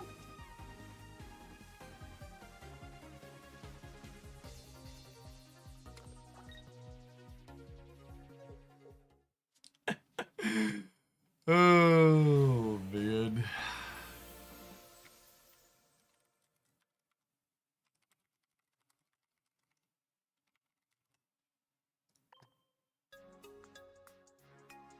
We are not playing Pokemon Communication, no. I have one copy of Sylveon as a way to add a little consistency, potentially, but I honestly don't know. I'm torn between the Sylveon and the Communication. Sylveon using up one of our 2 EVs has been a little awkward.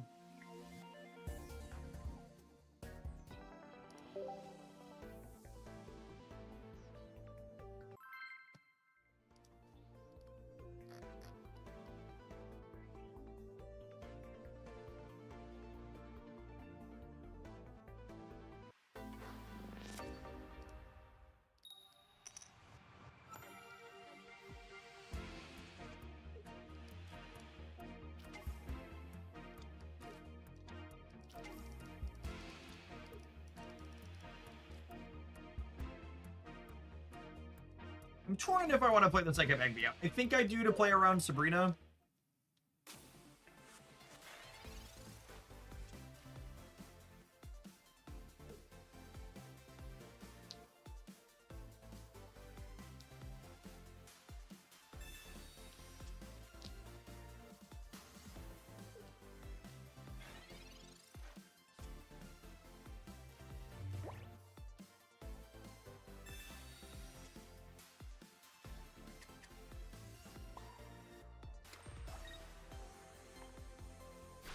Metal Energy Eevee. Are they Leafeon? I guess they could be Sylveon. Oh, they're probably Sylveon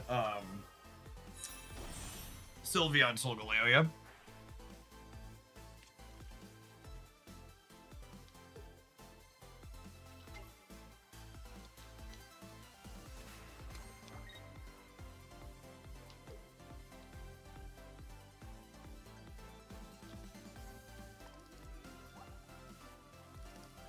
My superpower is having my stage 1 decks be less consistent than my opponent's stage 2 decks.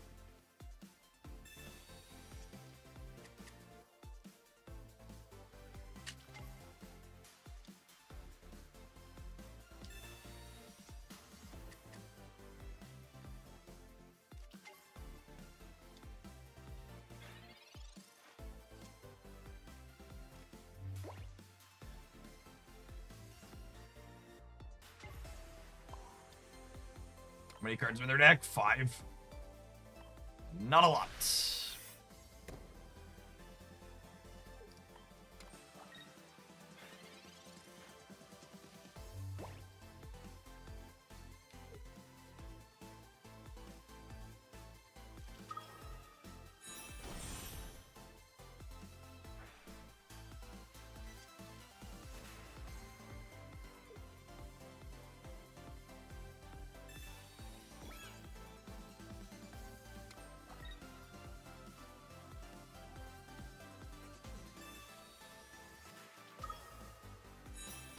I have incredible news for all the Americans watching. Donald Trump has announced that the average American families have been receiving $6,400 in additional income under the first 7 months of this year compared to under Biden. If anybody knows where I can apply to get my check from, let me know.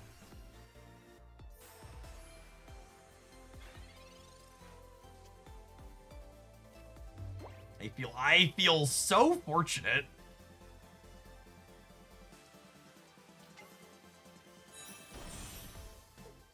Is the additional money in the room with us right now? Asking the real questions.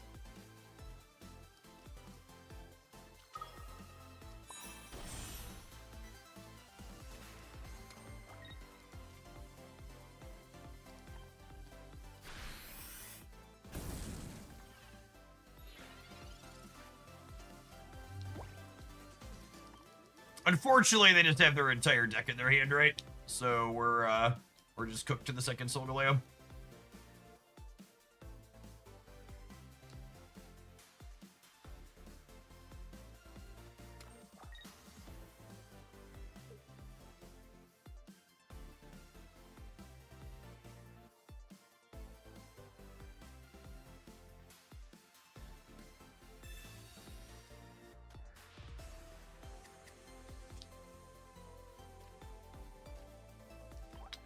It doesn't matter. We can't beat second piece of rare candy.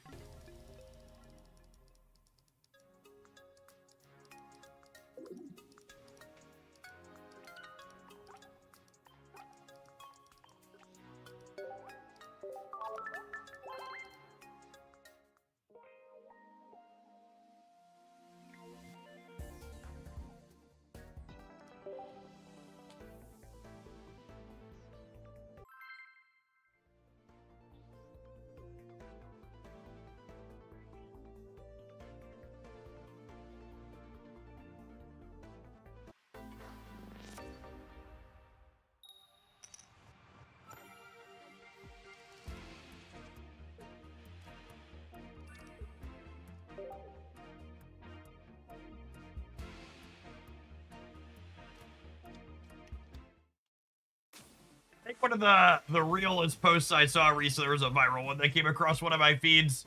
It was a lady who said she went back in her Walmart cart from like 5 or 6 years ago, and her same order in her Walmart cart from 5 or 6 years ago was $160 something today versus $72 that she paid for it half a decade ago. Just a really, really good, clean illustration of just exactly how much more everything is in our current era of existence.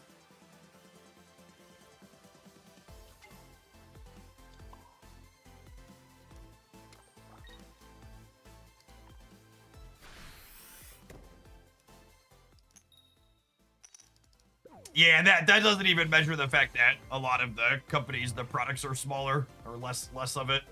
The old good old classic shrinkflation.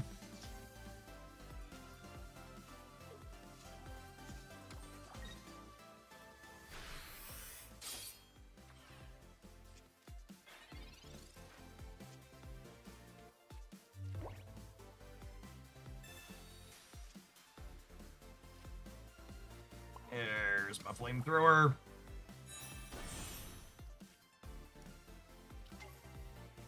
I'm still waiting for the economy to trickle down. I hear Trump is an expert in getting things to trickle down on him. So things are looking up in that respect, I think.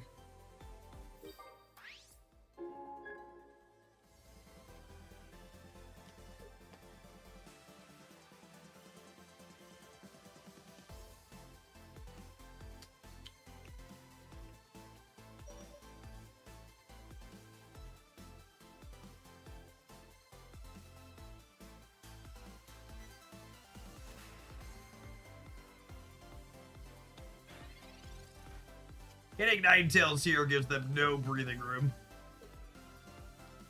Even if they have, like, a helmet here, we still live through the Metal Arms attack, and if they have a cape, the Blaine gets to clean it out.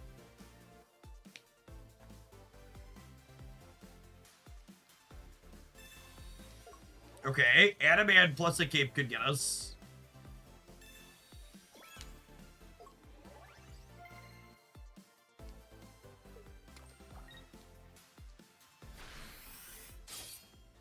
Yep.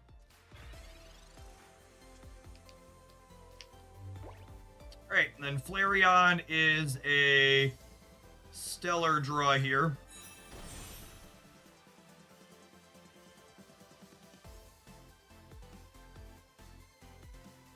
Wait, the Adamant still dies, right? I'm wrong. It's only 20 less, right?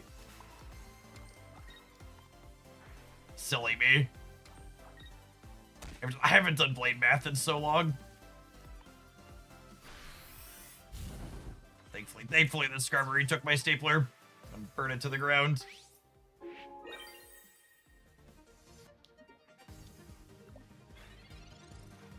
And then next turn, Combust is ready to go.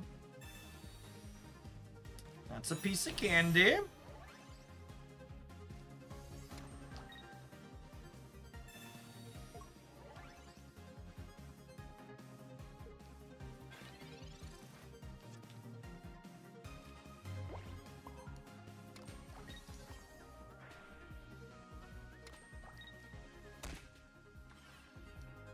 Actually, I might want a second Eevee on the bench.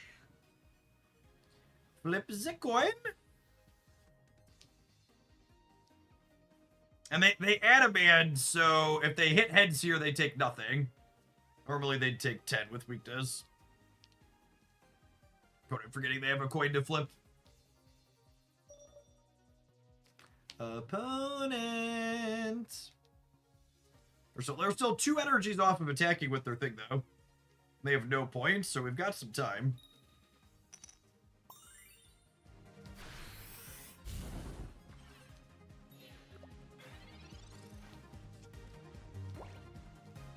Dita adding auto choose, but not auto flip, unfortunately. The Adamant actually saving them here a little bit, because if we would have gotten even 10 damage through on this attack, this would clear them in 1. That's a lot of sustain, gamers. It's a lot of sustain.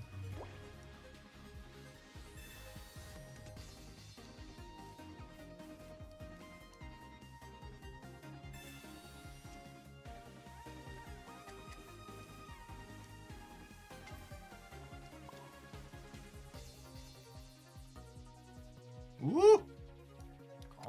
Calm down.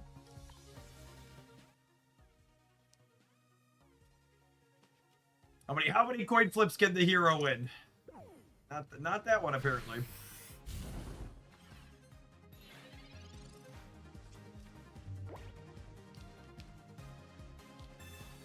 Oh my goodness, they have Lily as well?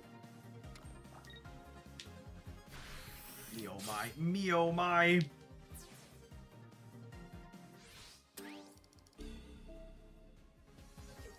What a troll.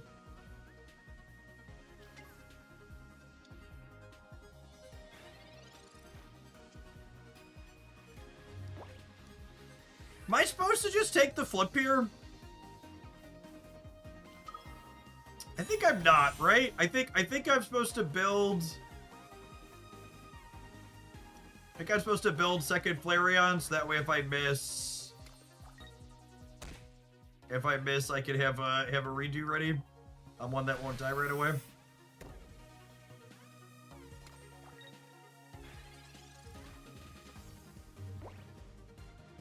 I forgot about Toasty Toss's restriction. It's fine, because I needed to get one from here anyways, right? I couldn't get 2 energy on this no matter how I sensed it. That's fine. Nobody panic. I'm not panicking. You're panicking.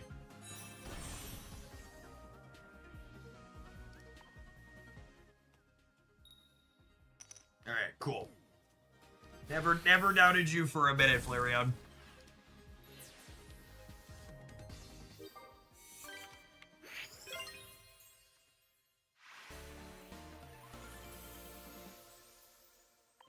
Raid boss down, yep.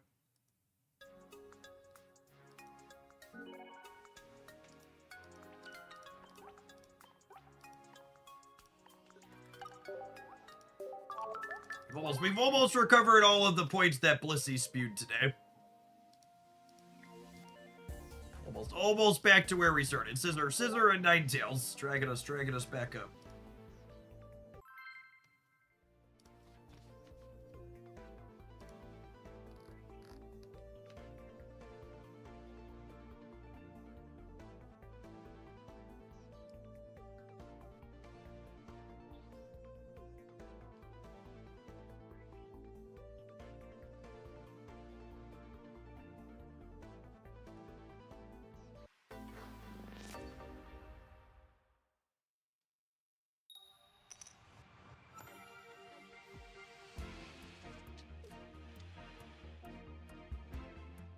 Okay, Magby lead is good if we can top deck one of our other basics on our first draw here.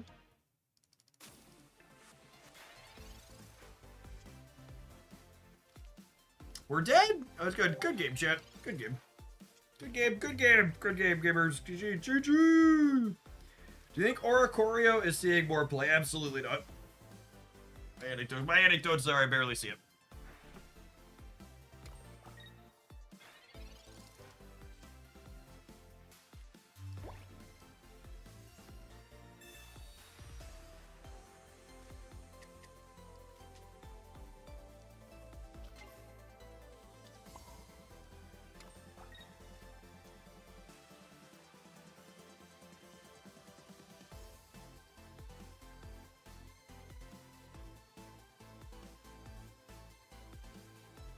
Do I want to Sabrina them?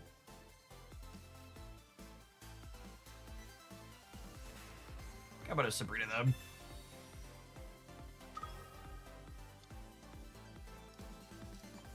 If their next energy is also a water energy, Flareon can clear before... the Giratina attacks here.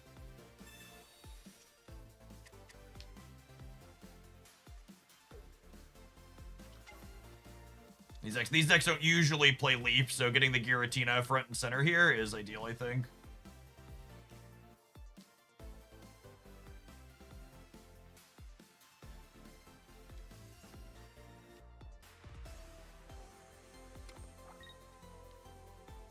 So they're 2 turns off of this Tina doing anything. So it needs another Psychic, and there's not a Psychic on top.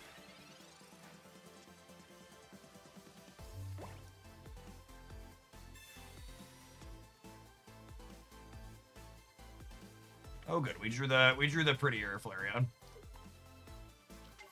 Was hoping for another basic, ideally a second EV, but still doing a pinch.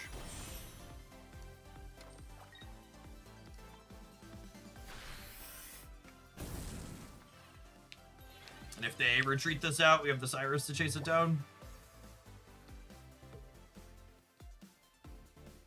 They could put the water energy on this, retreat it, and then get it up to a third Psychic.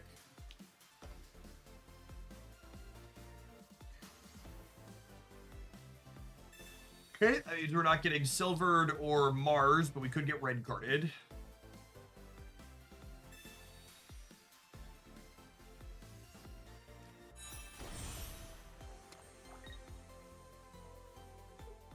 So they put me to 130. I put myself to 110 to clear the Giratina, and then I actually don't have enough life to kill this after, so I kind of need to draw.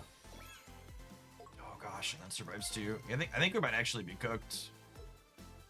Please go after the Magby. Please go after the Magby. I think this might be more dead.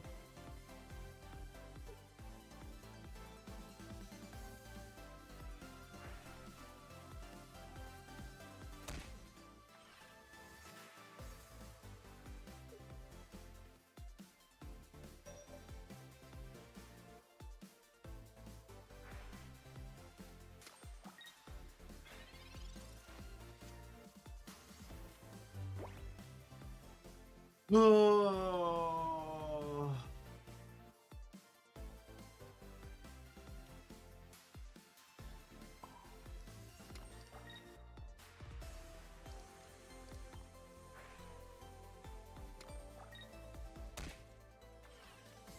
I think I gotta hope for a mistake here.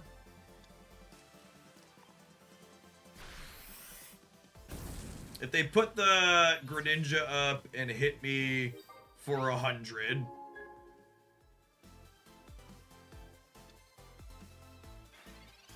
I just cooked.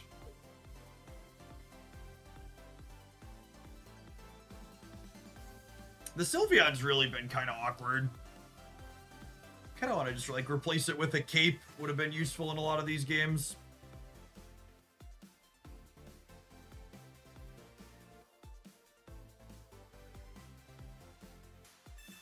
Our only hope here is that they leave us enough room to combust next turn, so that way the Cyrus can be lethal.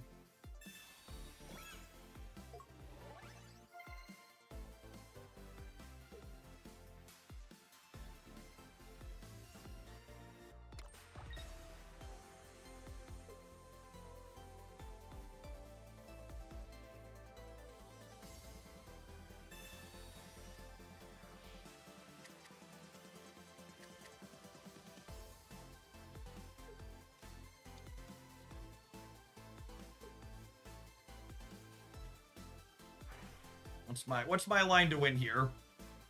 I can top deck Vulpix and then top deck Ninetales. Eevee would also do it, yeah?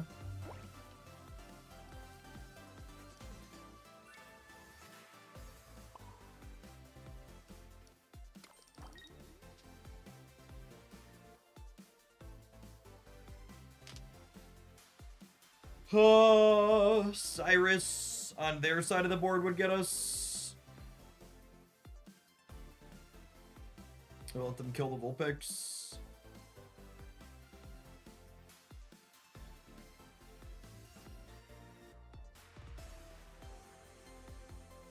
Sabrina is also lethal because all of the things on our bench die to Misslash. Oh, we're just dead on board. Yes. Okay.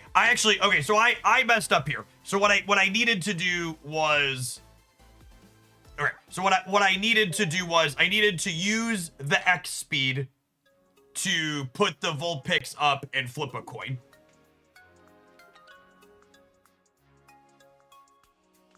Combust literally killed my Flareon Gamer.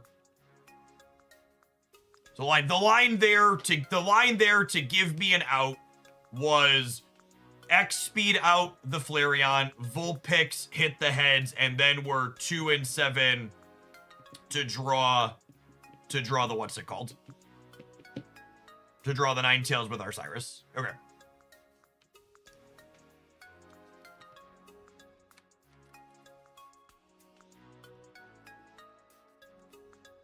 Yep. Handing out there and missed it.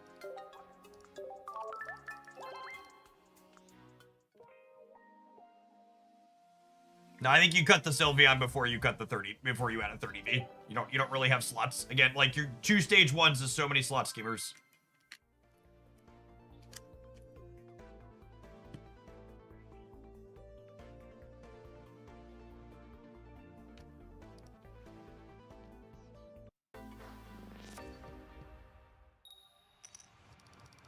Can I get a Magby? Okay, now I need you not to be another Magby. Very lot of specificity here.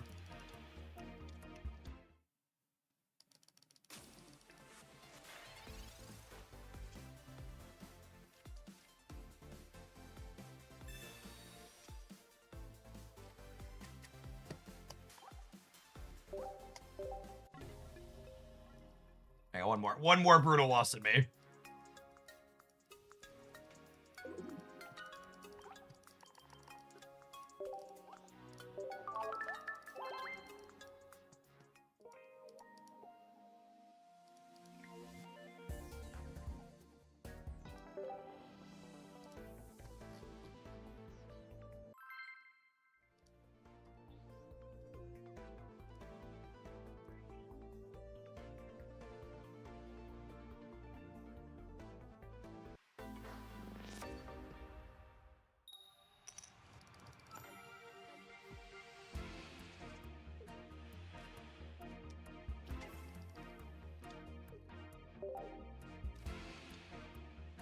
Alright. I need a basic, please. Oh, they have the bite EV too? Alright. Alright.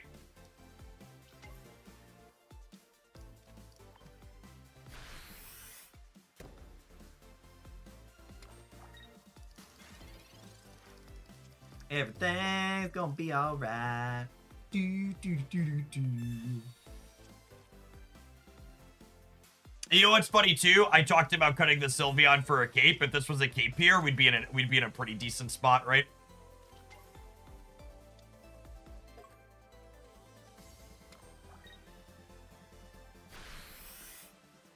We'd have won the last game, and we'd have gotten to actually play a game here.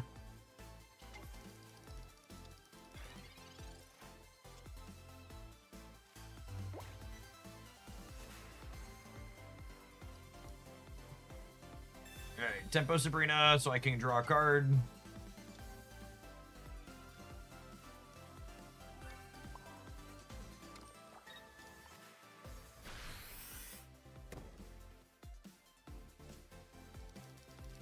Oh, you know, maybe I should put the energy on here so I can draw. What's her name? Ninetales. Don't you dare double Eevee bag me. Don't you dare.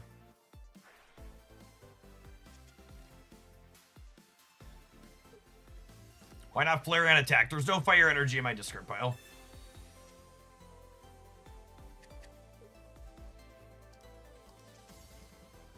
I've only had this card played against me twice, but both times I did Professor's Research, it was real tilting.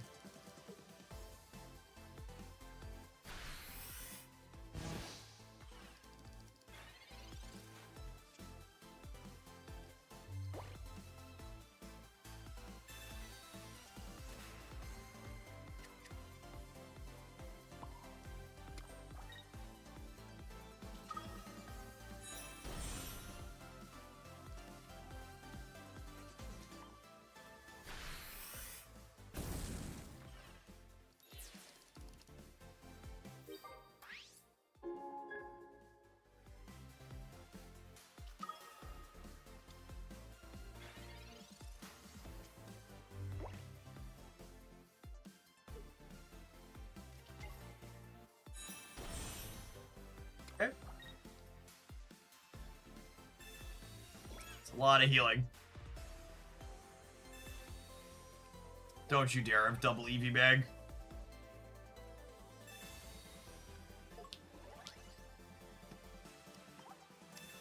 Oh.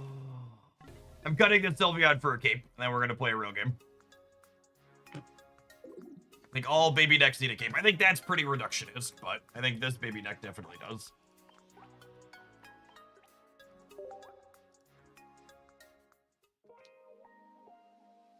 I don't think the Sylveon... I think the one time we've played Sylveon in this set, it ended up being wrong because I wanted to evolve into the Flareon, and I really didn't need the draw.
That's a strange combination of EX Pokemon.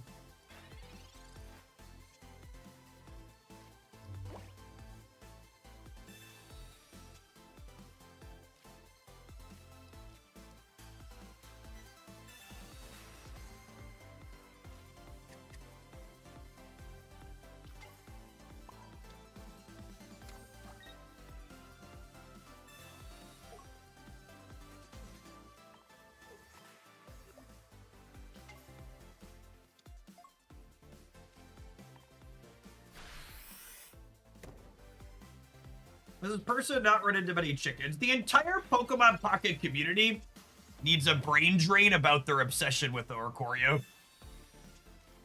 You'll really enjoy digital any card game a lot more when you understand that there's gonna be matchups that are just not favorable for you and you should just go next.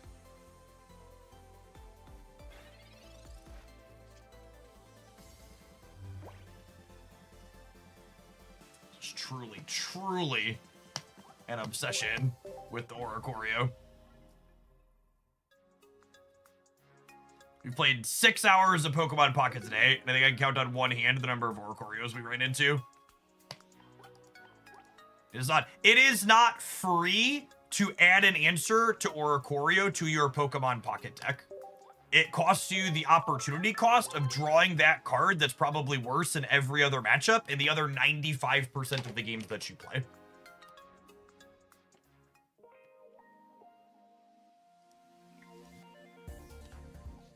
Yeah, one of the Oricorio games we played was at unranked.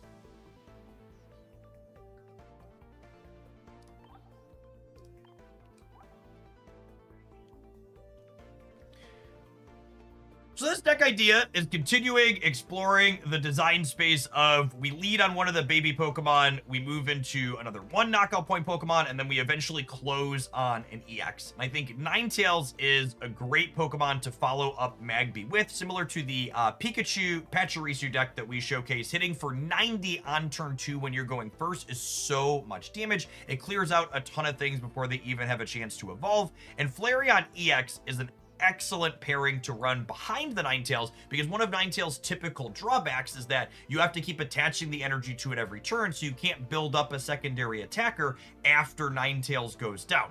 Flareon EX's combustibility lets you slowly assemble those energies out of the discard pile, giving you a big follow-up if Ninetales can't close the game out all on her own. Round out the last couple of deck slots with some utilities like X-Speed, letting you shuffle that Magby to the active spot on the first turn of the game, and then Blaine, Sabrina, and Cyrus for punching up extra damage on the Ninetales, as well as grabbing your opponent's Pokemon and manipulating them in ways that they'd prefer you wouldn't. As always, if you enjoy seeing off-meta Pokemon Pocket decks explored, make sure you're subscribed to the YouTube channel so you don't miss any of the excellent things I'll be showcasing here. If you like this particular brew, smash the button on the video for the rest of the day. Have fun with this one.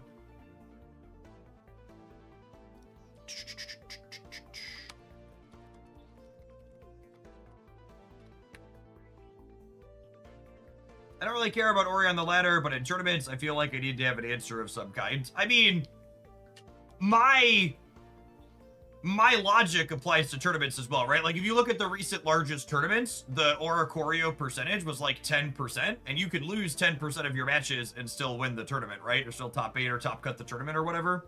So, you are making your deck worse overall if you are going out of your way to add an Oricorio answer to a deck that really doesn't have an organic slot to play it. I think playing a deck that has organic Oricorio answers is a reasonable thing to say you want to do in a tournament setting, but that's different than taking a deck list that doesn't have an organic Oricorio answer and then making it one card worse in the other 90% of your games by shoehorning one in. Yeah, anybody that makes a deep run in any tournament is going to have to get lucky in a number of ways to do it. And that is like your matchup variance is going to have to be one of them as well. Before we sign off for the day, I'd like to give one more shout out to one of our wonderful longtime sponsors, the maker of the Extra Smart Wallet. Every mobile gamer knows the most powerful card in mobile gaming is your credit card. A powerful card needs a powerful container to hold it inside of the Extra Smart Wallet. With a wonderful flick of a switch, fans all your cards on out there to easily let you grab exactly the one that you want. It holds them nice and firm and tight in there. They're never going to pop out inside of your pocket or your bag while it's bouncing around without you go ahead and pushing that button. It's also naturally RFID blocking as well, like your wallet should always be in 2025 to make sure you're not having your information picked up by any sniffers while you're out walking around in the crowd. If you want something that holds a little bit more than this regular card holder that holds about 6 to 9 cards, we also have a more traditional wallet that has the card holder on the top, but also with a fold-out fan here. If you want to make your Extra wallet the smartest wallet around, they also have some Bluetooth add-ons here. This slim little card slides into the back of your wallet or a bag, and it Bluetooths into your phone, so you can make it ding wherever it's at in your house if you misplaced it, or if you're out and about and you get separated from your product, it can go ahead and log in the application on your phone, the GPS coordinates of where you disconnected. Extra also makes a little bit more than wallets as well. They recently sent me a wonderful handy-dandy travel product. So this is, there are 4 full-size sweatshirts in here for an adult man myself. I am 6 foot tall, Chad. I am not a small individual. This is a airtight, watertight bag. We can open it up there and let it unsmoosh a little bit. You can go ahead and pack that up nice and tight to get the most volume out of your suitcase. We can give a little bit of a demo how much this wonderful product sucks here. It's got a nice little fan suction tool that charges via USB-C. I'm gonna mute myself so you don't have to hear it whiz in yours. Let you hear the pump. All right, the people that have been here all day. This is your warning, headphone users. I'm gonna say my filtering software might filter out the fan. We'll see. It's a little bit of a bzzz noise. Let me know if you hear it. No, it doesn't look like it's coming through the microphone on its own. My filtering software is pretty good.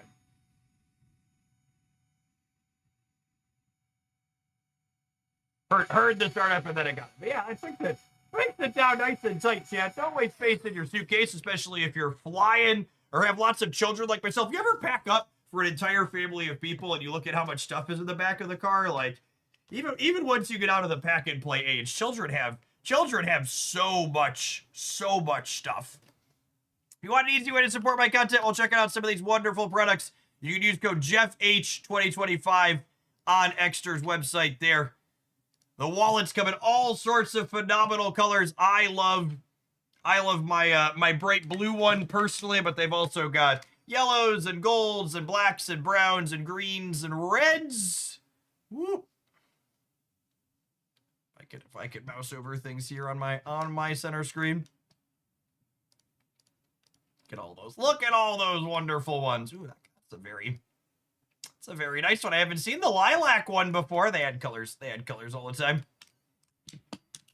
People asking about the noise filters. I'm just actually using the built-in noise filtering inside of OBS these days because the NVIDIA software I had been using basically stopped working. It's impressive to me that their stock is worth so much based on how trash their consumer software is these days. All right, gamers, I am outie. We are going to be playing a new card game tomorrow morning for a couple hours to start is my plan, and then we're going to be rocking Marvel Snap for the rest of the day after. There's going to be videos 7 days a week on the Pokemon Pocket channel. Again, we're back fully into the swing of things. We've been playing so many sweet and awesome deck lists. You want to see the best and most interesting ones, the most fun games. Make sure you're subscribed and rung the bell over on that side to get notified whenever a new one goes up. I'll see you in the morning, folks. Peace.